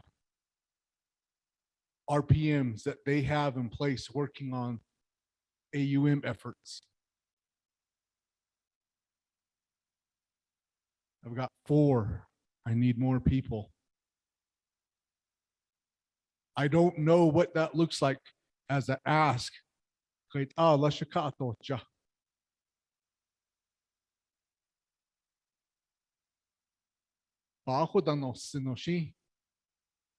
Conversations that you have with DPM, President's Office, to help me find the right people to bring them to Navajo EPA. The right qualified people, the scientists.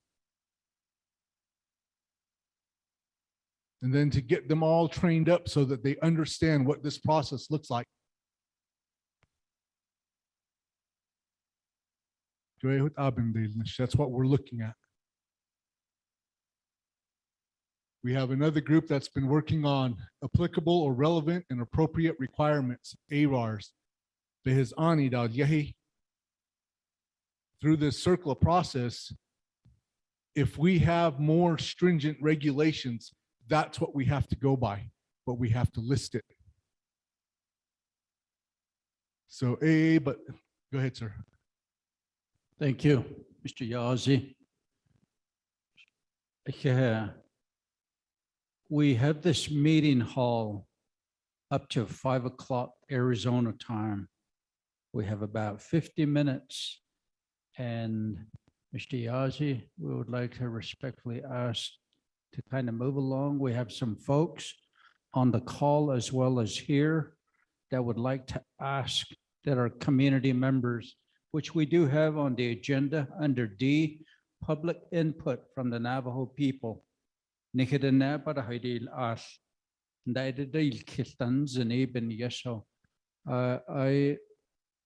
just want to ask you to complete your presentation. Thank you. Thank you, Shnanta. Navajo specific risk assessment. Let's go to the next slide, please. So here's some issues with water. And it's not just with Region 9, but it's across the board, AOCs, water. We don't have any. No, not the Haskinta. We're not getting the snowfall that we used to get. So everybody's concerned about water. We are too. So we're going to continue to say that in our reviews. Water is a data gap. We're going to push it. AOCs coming forward, coming up. Can we ensure that they're included? The pushback is water is not included in the AOC. Next slide, please.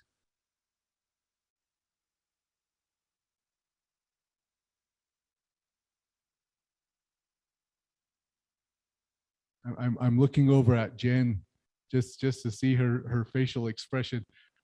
But here's when we talk about water data gaps. Here's what we've cited. Here's what we've shared.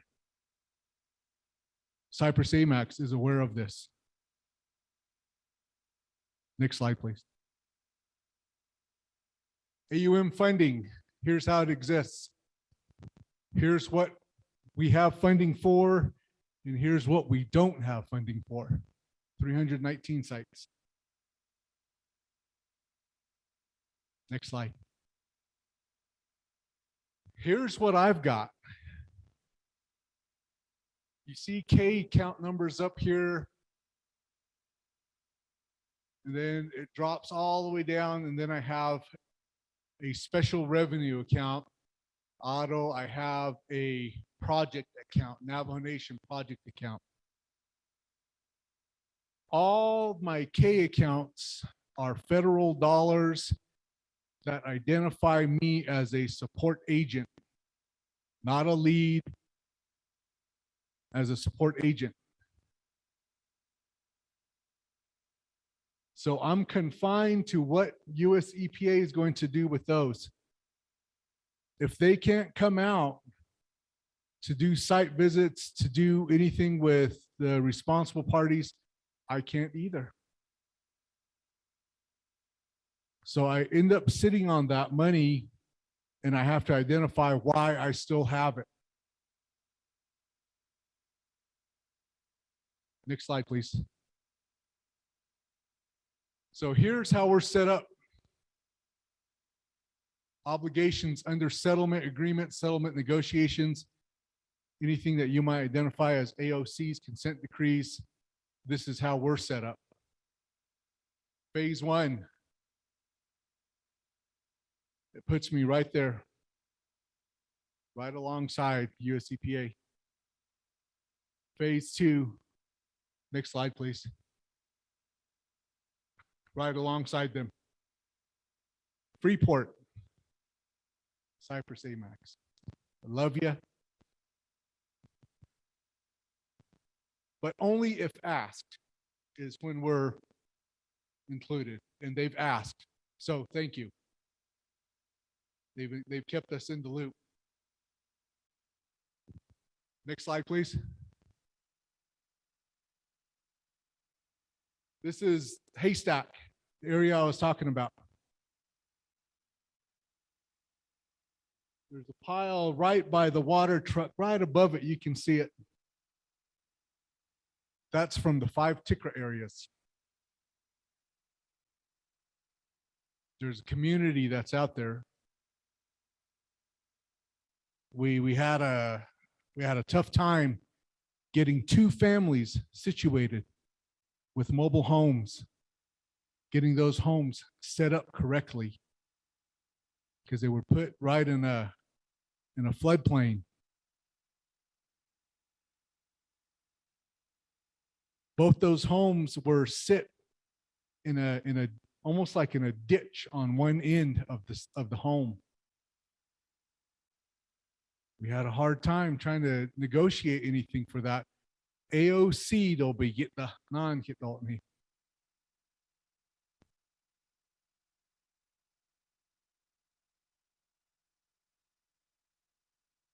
Thank you. Respectfully, I thank you for the time. Respectfully, I ask for your help.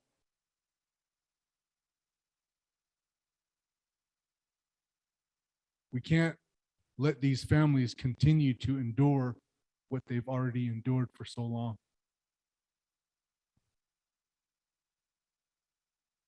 I get to take you guys home tomorrow.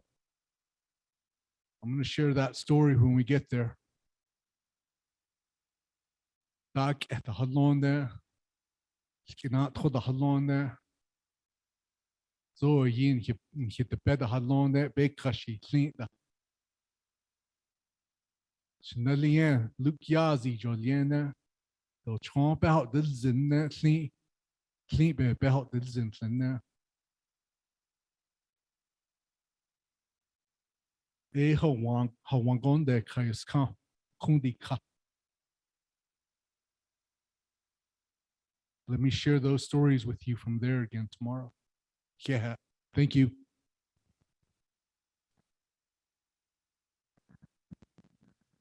Yeah, Mr. Yazi. On behalf of the Resources and Development Committee, Mr. Yazi, back in 2019, when you gave your report to RDC, we believe up to today, moving forward, we also depend on you, your knowledge, your expertise, your staff. In the corner over there. But this is the first time we received a presentation from a corner. And we want to say thank you. It wasn't that we couldn't hear, we just wanted to see who was speaking to us. We appreciate it. Yeah, thank you. It certainly is a lot to chew on. But we're here, Mr. Yazi. I know your heart is there for your people.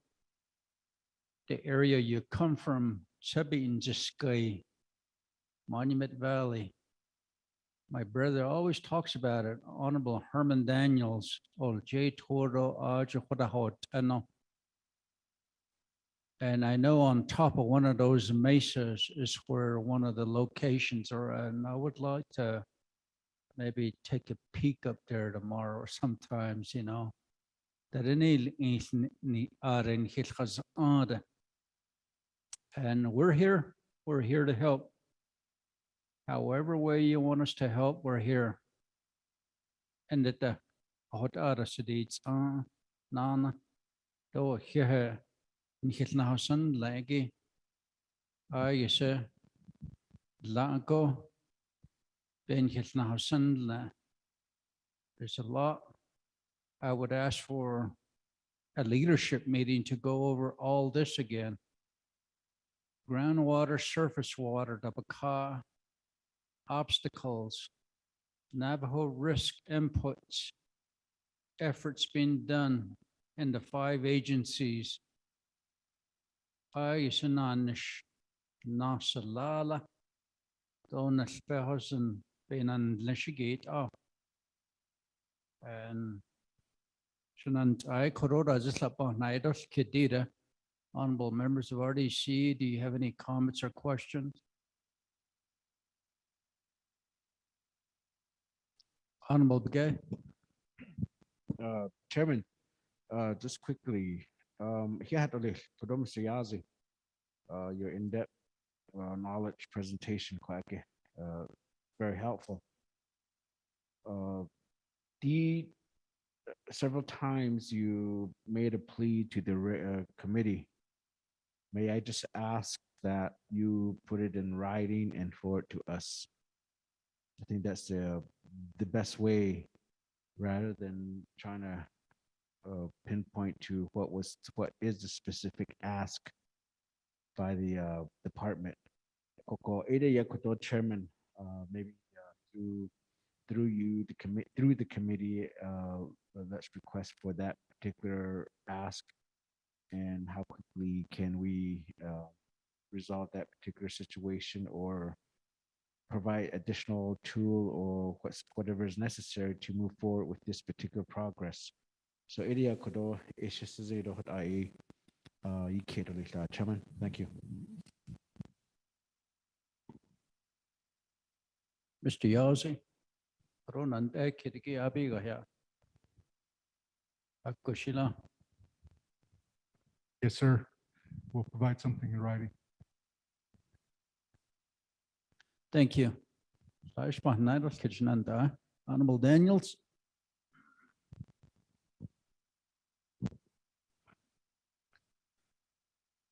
Thank you very much. Good day, Mr. Chair. Yeah, I don't know. Good day, Senate Arnold out of staff. I don't know. Good day, Navajo Nation EPA, Cyprus Amex. Good day. Thank you for your presentation of that this morning, afternoon. I don't know. I see. Lagon Hitler has name, but it's a lot of information, good information to take back to our constituents. But on the way down, like for my area, we're really affected by uranium. The whole idea back in the 50s. Tomorrow, she doesn't know other than we're gonna do the tour. She, what the not since but be kagi do be ne kagi ada. So with all the way down, but lag when he has now, and Mr. Yazi, I see he had his house and net. I call the shut away the chest of this case the data. Is she not should check with all ye kid out Ecuador, put it in writing then again. Yeah, Nicola, that's it was daily that towards the evening time after supper that's in data and not just what that Asian in Ecuador. You found some dollars, you sip in Ecuador. So I don't know Ecuador. So the huge and see case as a council delegate Ecuador. I wouldn't study today. Should check down Texas last year that Head Start senior citizen centers as the Lakota. So the huge and see case. School. Okay, Manama Valley High School. They should check that. Yeah, email that and they into text that issue. Dr. Yazi, Victoria Yazi. Should check text on my what that is the huge nail in the state. So yeah, that the was done since but do be got that. So that shaggy date or data. So the hashi you know, they what the day was this but you're looking at the road yeah saying oh I need to get all the what that and so now I case yeah and see case and get all the no not was so that shaggy date but I don't know so that the quick hours that in that age was so did should go down Tuesday and the other day yeah so I'm still here on the road. I didn't know what was not started. Margarita, so hot Sunday skin shall get the start DJ. From there I'll head home. Told later. So it a Yakudo dam. Or the other dam. What the Haliani get the Halo. Or the okay, was Saturday. About them. Shin what the house car by Yate. So it a Yakudo dam. I see Baba here in Sabudo. What has been given to us today, I see Baba here in Senegal. I don't know what Nagadam or Yugo Bahna the kid what the deed with Cyprus Amex. I'll sit down with them, Miss Davies or Mr. Danette Claw one of these days. I don't know when the rock the not shot at that. I should have any case with Mr. Yazi. I see a kitchen dahotil Nana. I don't know with them. Nagadam. Mr. Iron shows us a child with Mr. Holgate last night. Mr. Daisy, hey, Shatana Kayada. Yeah, street of a dodge in a shanto. I say, Mr. Daisy, you know, the leper husband. So she could have she had a should have the knee beat, but he had a shally, a kitchen dahotil, but so at the same time, I don't know what we're here for is for our Navajo people by it's the Nepaneta and how to give us a donation, even though it's gonna take time. It's gonna take years. She donation, but it's gonna take based on that she donation. Called on national question change it down now. Yeah, and it's a little but it's been just natural data, and it's going to take several more meetings to let it go. So it is the 20,000 the dinner on the clinic today. Let me add a legend. He's been out the house and all. So you go on the Navajo Nation. The great Nana Asanje Aroha Hola. Later will jet to Aronana Co. Red Valley, New Mexico is the hotel. So you go on the house. Of course, just as he beat Nayan did. I called last year, that's 2 years ago, that's Hotini. The uranium beat Nayan did. Mr. Yazi, don't eat Nayan. So the old abandoned mines at the house, yeah, that date now, that she. The boards had the height, Nisha. I think we're going to be a day now. And the Shatnaz, the lady. 80 years and share your lady. And hunt in the sun 80.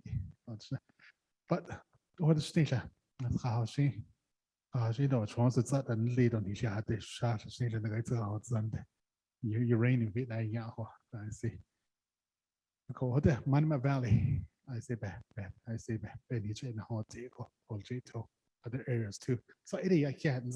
Thank you, Mr. Chair. Thank you. Mr. Daniels, Koroba, Henji,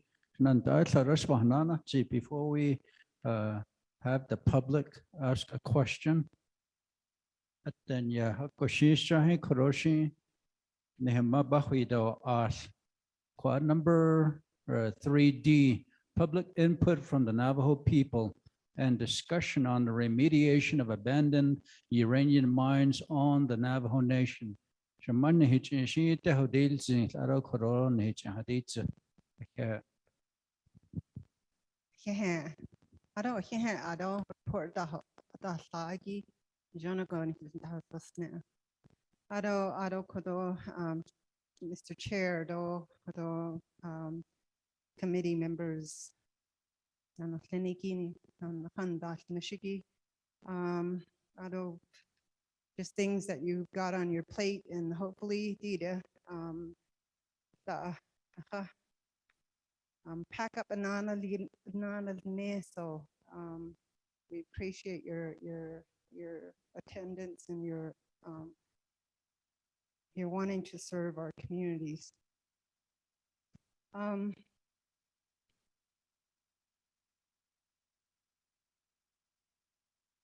Ani, a lot of our family has passed on cancer.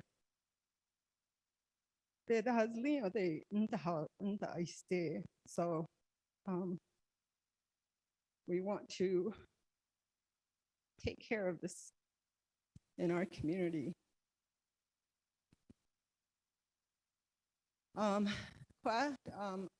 RSC had no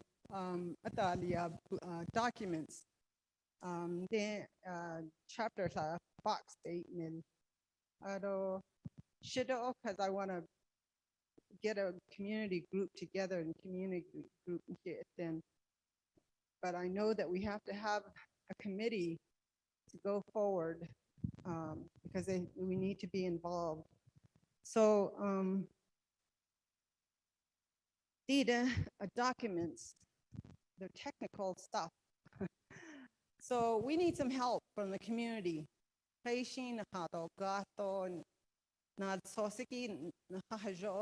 They'll put some light on how it's arranged, where we can find things, if we have issues with certain things in our community. Those are the things that we want to know. Maybe get the companies, they're the ones that wrote those documents. And we need some other education, like how did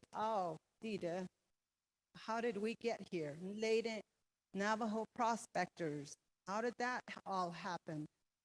National Regulatory Commission or whatever they're called.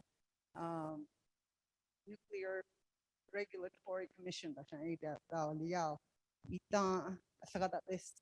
Agreements, are they still in place? Is that null and void now that the prospectors are gone? Ayla Akon na ite kid, you know, because we're concerned about that. Otto, Dita, Durak, Aja Tkahanshlon. If you're going to revisit it, yeah, oil, advocate for our community members. Lay your technical staff, other committee members on them.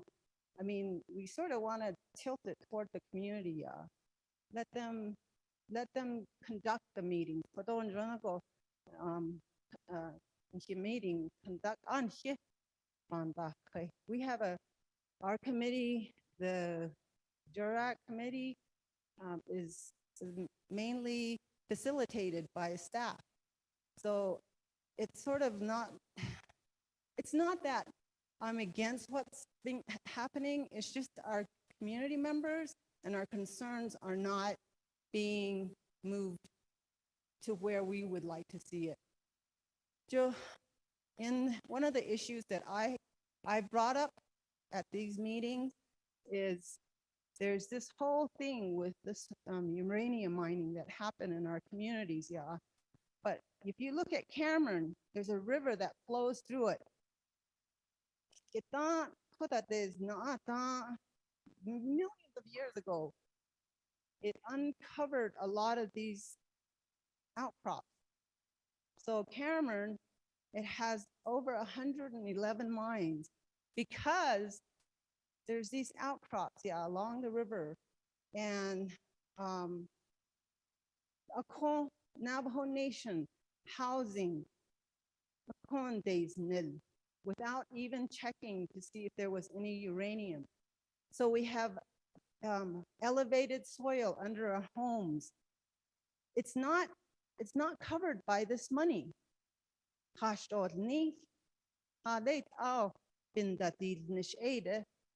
Don't move in there and that. No, they make these buffer zones and they're small mines and they have the same diameter and circle, and they called it a buffer zone. And then it needs to be, these buffer zone somebody needs to go out there. There's a lady that lives over here near the road, and there's a drainage that goes down, and the mine is over here, but the buffer zone covers her. So NHA refused to service her and give her renovate her home. I think that these things need to be looked at before agencies say, no, you can't, we can't do that. We need to take a look at those buffer zones. These are impacting our community members.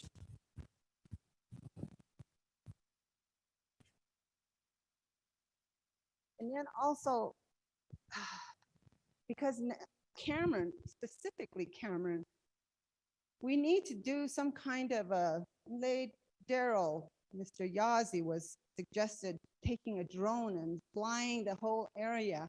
It has had overflights, not kid, but we're waiting for the second data to be made available.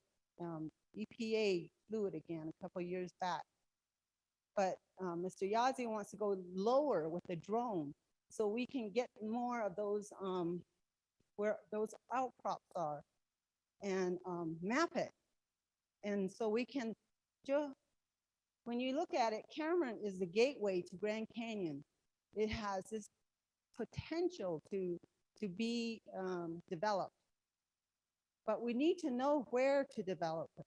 We need to know where we can move the material. And another thing is people are saying, well, I know that EPA came and did a sort of a scan my area and there's a hot spot over there. What do I do with it? I don't want to get into the mode of mining it, removing the material. Can we just put like concrete over it or something and just leave it? I mean, how much concrete do we put on it? We have those questions.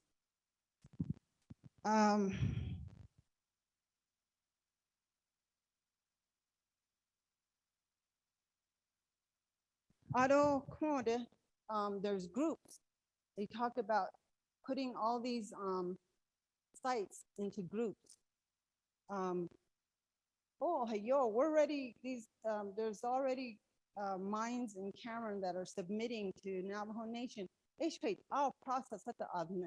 there a priority for their group to go before ours? How is that gonna be reviewed? And how's that gonna happen? Is it just one person that's gonna be reviewing it? I mean, who's gonna be doing all of this? That's what we wanna know too. So I'm hoping, so once we get through a couple of these evaluations, will it become a little bit more faster? Can we expect that? Or is that always going to be slow like it is at the beginning?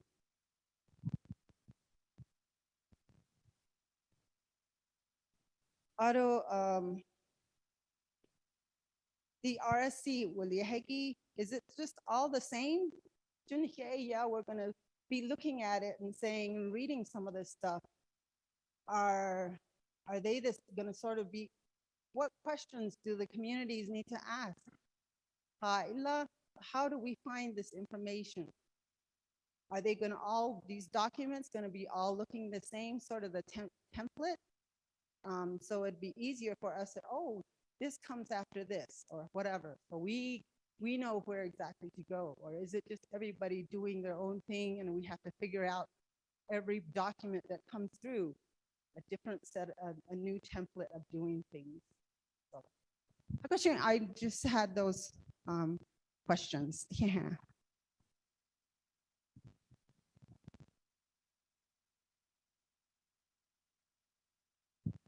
Sorry. May Franklin, she agna na hasande na shato haton shanki ani basha shing chadistine dasha shayla batne dashnala. Khayni yahaki Koronan hit kit Navajo EPA as well as Cyprus Amex. Who is willing to respond first? Navajo EPA? Oh, I can. Do you want to respond? Sure.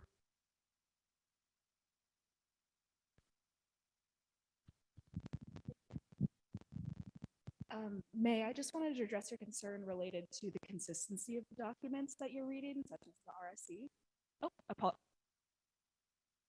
apologies. I hope everyone can hear me better now. Let me reintroduce myself. My name's Amanda Townsend. I'm a remedial project manager with US EPA.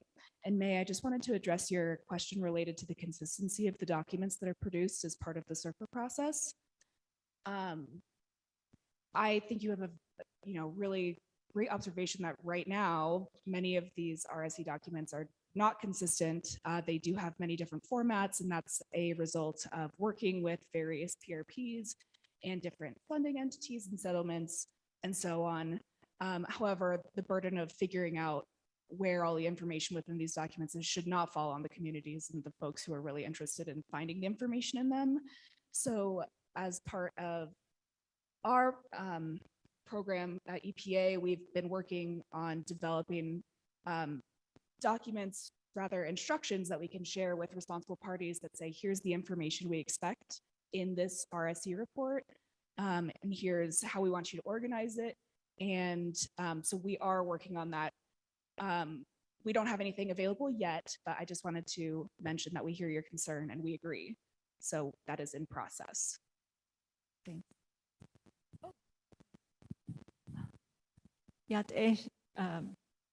Shanala May, just real quickly, in reference to the RSE documents,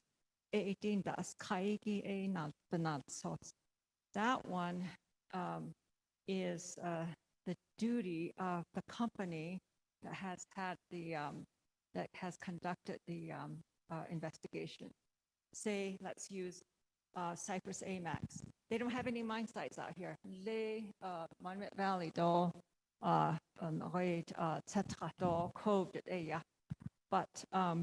so what they would do is when they're finished investigating, and then when US EPA and Navajo EPA have completed all of the reviews on the RSE document, removal site evaluation.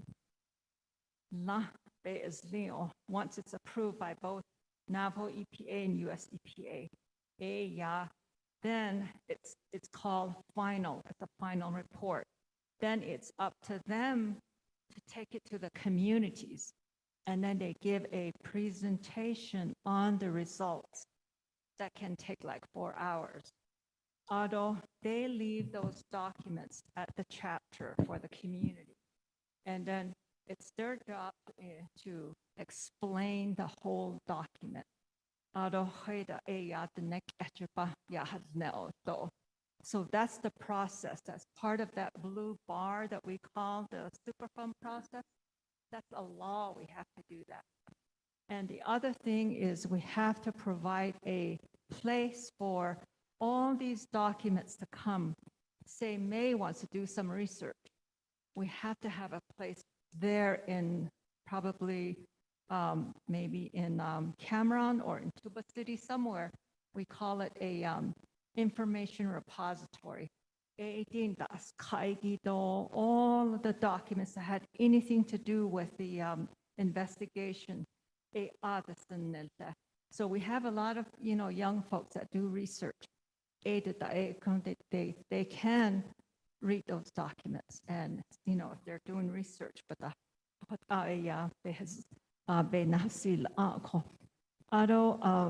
let's see. So I think that's basically the outcrops. That's something we can't change. We provide, my little community provided coal for Navajo Nation through NGS for almost 50 years. Coal ajibo the best of his day.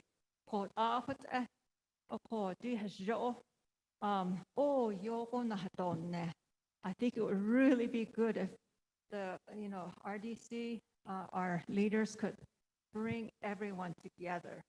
Le'eya is just one group. We have all these other 8 more groups that need to be here. Ado trustee do. Gota inni that in Cameron J. Junodi Dahandaskit. Late Constable Kai in late Tarant. I don't lay on late the whole Gaigoda. I don't know at Bijinas. It's the yon Eastern days art any lay play on the underground. Oh, art in it art. I don't yago but they need Nisha creature. She yaja from the Lena Kidda. Agenda will not on the aside in the but he has only given nature. If this is a congressional law, it's a public law, we have to abide by the process. I think I would really like to encourage the RDC to read the Navajo Circular. Different nature. Show it.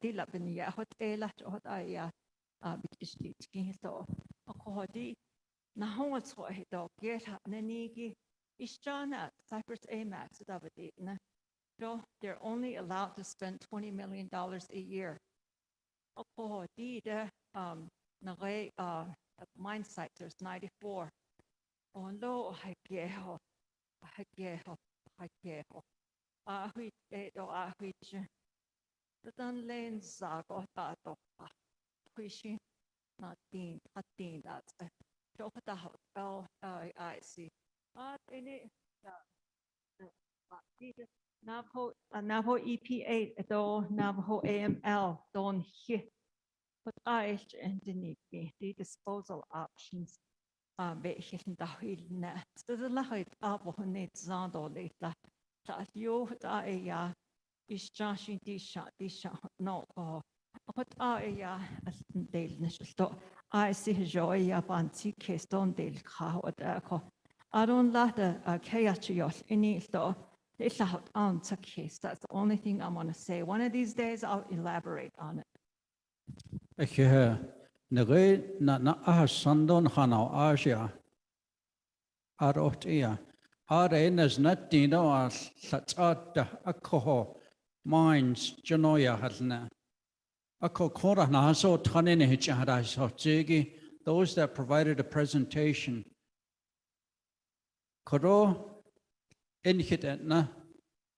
We need public education in our communities. Updated information. Not only Cameron, but other places where all those red dots, blue dots, and all the dots were on the map.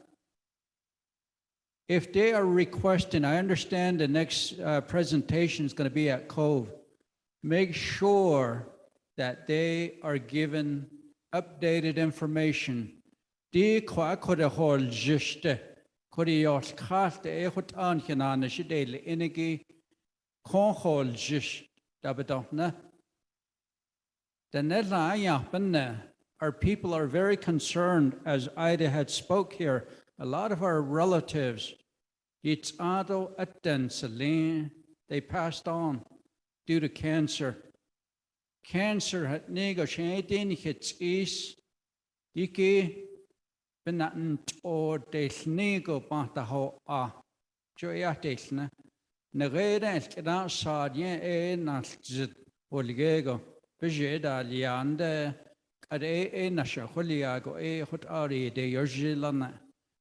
Ako corona ide kiriki sto didigi prioritize el enigila khait el journela.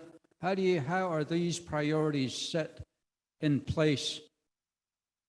Peshi naidos kidole. Ado, when you speak, make sure that people that are listening also are understanding in both languages. Thank you. Ms. Shirley? Oh, priorities of the Ninigi AD Shada ini Yahazi ito Elsa. The priority mine sites are areas where they're in close proximity to homes or could impact water if left unaddressed. So the neck etchigo bahan o she di set so hatas gerigi lay the ne a yidikota baganigi do to yehoto hiki a quagi. Those are called priority mine sites. And digi be kits in it. Buffer zone. Buffer zone. One of the issues that we ran into suggesting buffer zone is what is a safe buffer zone? Am I right, Amanda? So how far away do you have to live in order for it to be safe from an AUM site? So there were a lot of discussions that Navajo EPA and US EPA are still in discussion on what would be a safe buffer zone. Another question, Koro, Kit. This is very educational for all of us.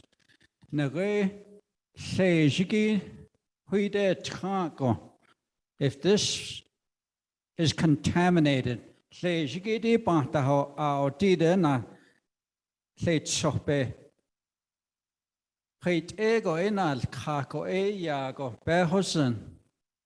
how far down does it go as far as finding and detecting how far this ground is contaminated with uranium? So the way that in which we do soil sample is, one is we could use hand augers. So we go through that way. And then we do bring out drill rigs. Stop right there. Bejial Karish Behadahoked, Edodat, a drill Nahadlan Godat, a Yago down at Halate Arten. Asa, Sata A of Behajike, Sata Ainley, Asin Lizo a Halate. I don't lay Behaj this task or without Jisting. And then we do bring drill rigs as well too. Okay, thank you. And the other thing to mention too is that Shanatzani, you asked how far we go. We go to chase the contamination. And then we do that through lab samples. So we might decide to do a bunch of little soil samples in a matrix, let's say, and then all of those go to a lab, and from there they look at the analysis. So we're looking at uranium, vanadium, arsenic, and other heavy metals. Okay, Ms. Shirley, you dig a hole right here, okay? How far do you dig another hole? It's depending on the geology and the sand. So sometimes when you get to an area, it could be to where you can do a matrix like that, especially if you're trying to find a waste pile. Okay. But if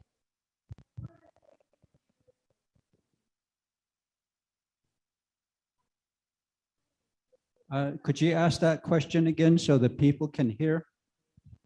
What kind of safety gear are you doing when you're doing these samplings? Are you wearing a protective gear?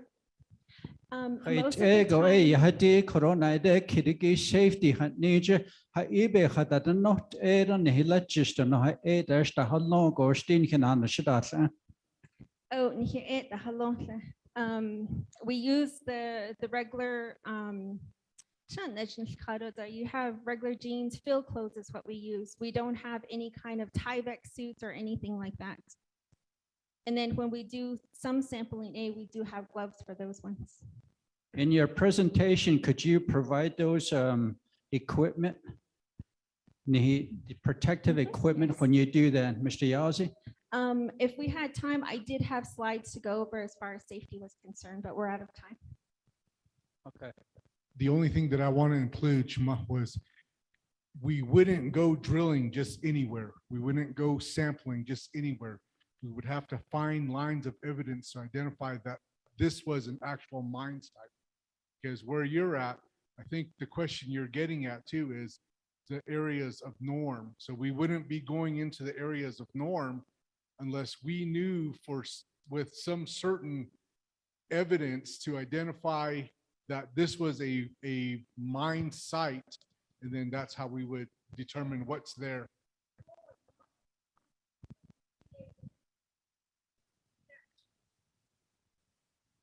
My home is not a mine site, but EPA did come and do some testing, and there was some outcrops that were hot. If I may, I actually am the lead for the Contaminated Structures Program, and I've seen the data for your home site, and my conclusion is that likely any hotspots that showed up are what we call naturally occurring radioactive materials. So it likely wasn't disturbed and it wasn't from mining. However, you have the point that it still, causes an exposure. So the remedies for addressing that are different than what we would do on a mine site. But yeah, it's just part of. We have 5 minutes. There are a lot of questions that you had. I'll address two of them. One was just that you had a lot of questions, and we understand that. This is a lot of information to cover, and it's very technical. We as Cyprus, Amex, and Western Nuclear have been in the community since the beginning, talking to our residents and answering questions. We're committed to continuing to do that. In many other programs that we have where we do this type of work, where we're investigating out in communities, we set up an on-site community outreach storefront where we have people there during business hours, Monday through Friday, working to allow the community to come in and ask these questions. And we look forward to being able to do that at the mine sites here. We're starting to have conversations with locations where we can set up that, because we do recognize that. And the other question I'll just mention in terms of what type of safety equipment we have. Our field teams are out on these mine sites for weeks and months at a time.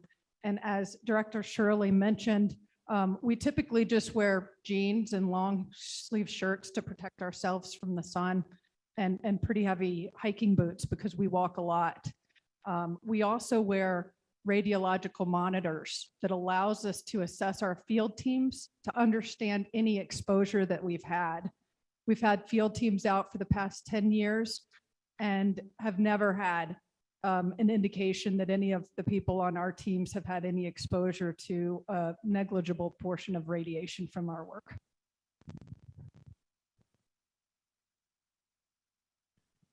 Thank you. Can I say Ms. something Johnson? Real quick? I educate the communities. The last time we did a virtual education, went 4 hours at Cameron. It was in November.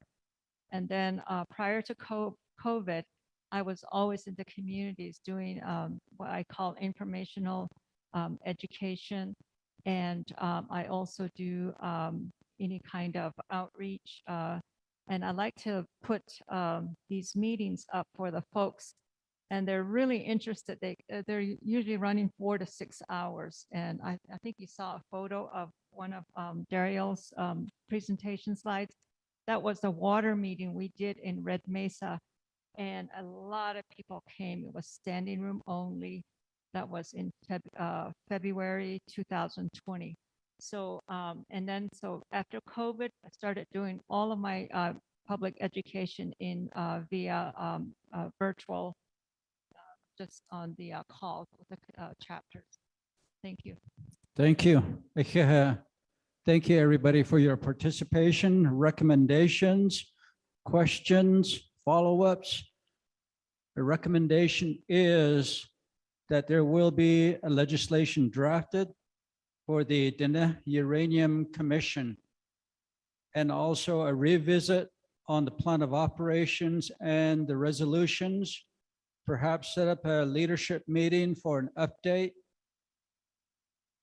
and also a request by Mr. Yazi to have assistance from leadership here today. Ado, our request to you is give us a written request as to what you want to do. Ado Kuroshi, Ida Naides Kidiki, information, updated information. There's 5 agencies on the Navajo Nation. I would like to ask everyone here today, perhaps schedule a meeting, a public information meeting at all 5 agencies to give them information and make sure that the public are asking the questions, give them the answers that they need to know. Honestly, we ran out of time. We only have up till 5 o'clock Arizona time for this meeting hall today. Certainly appreciate your participation. And at this time, we're going to have to officially adjourn our work session. You all be safe. God bless each and every one of you as you go home to your loved ones. Thank you very much.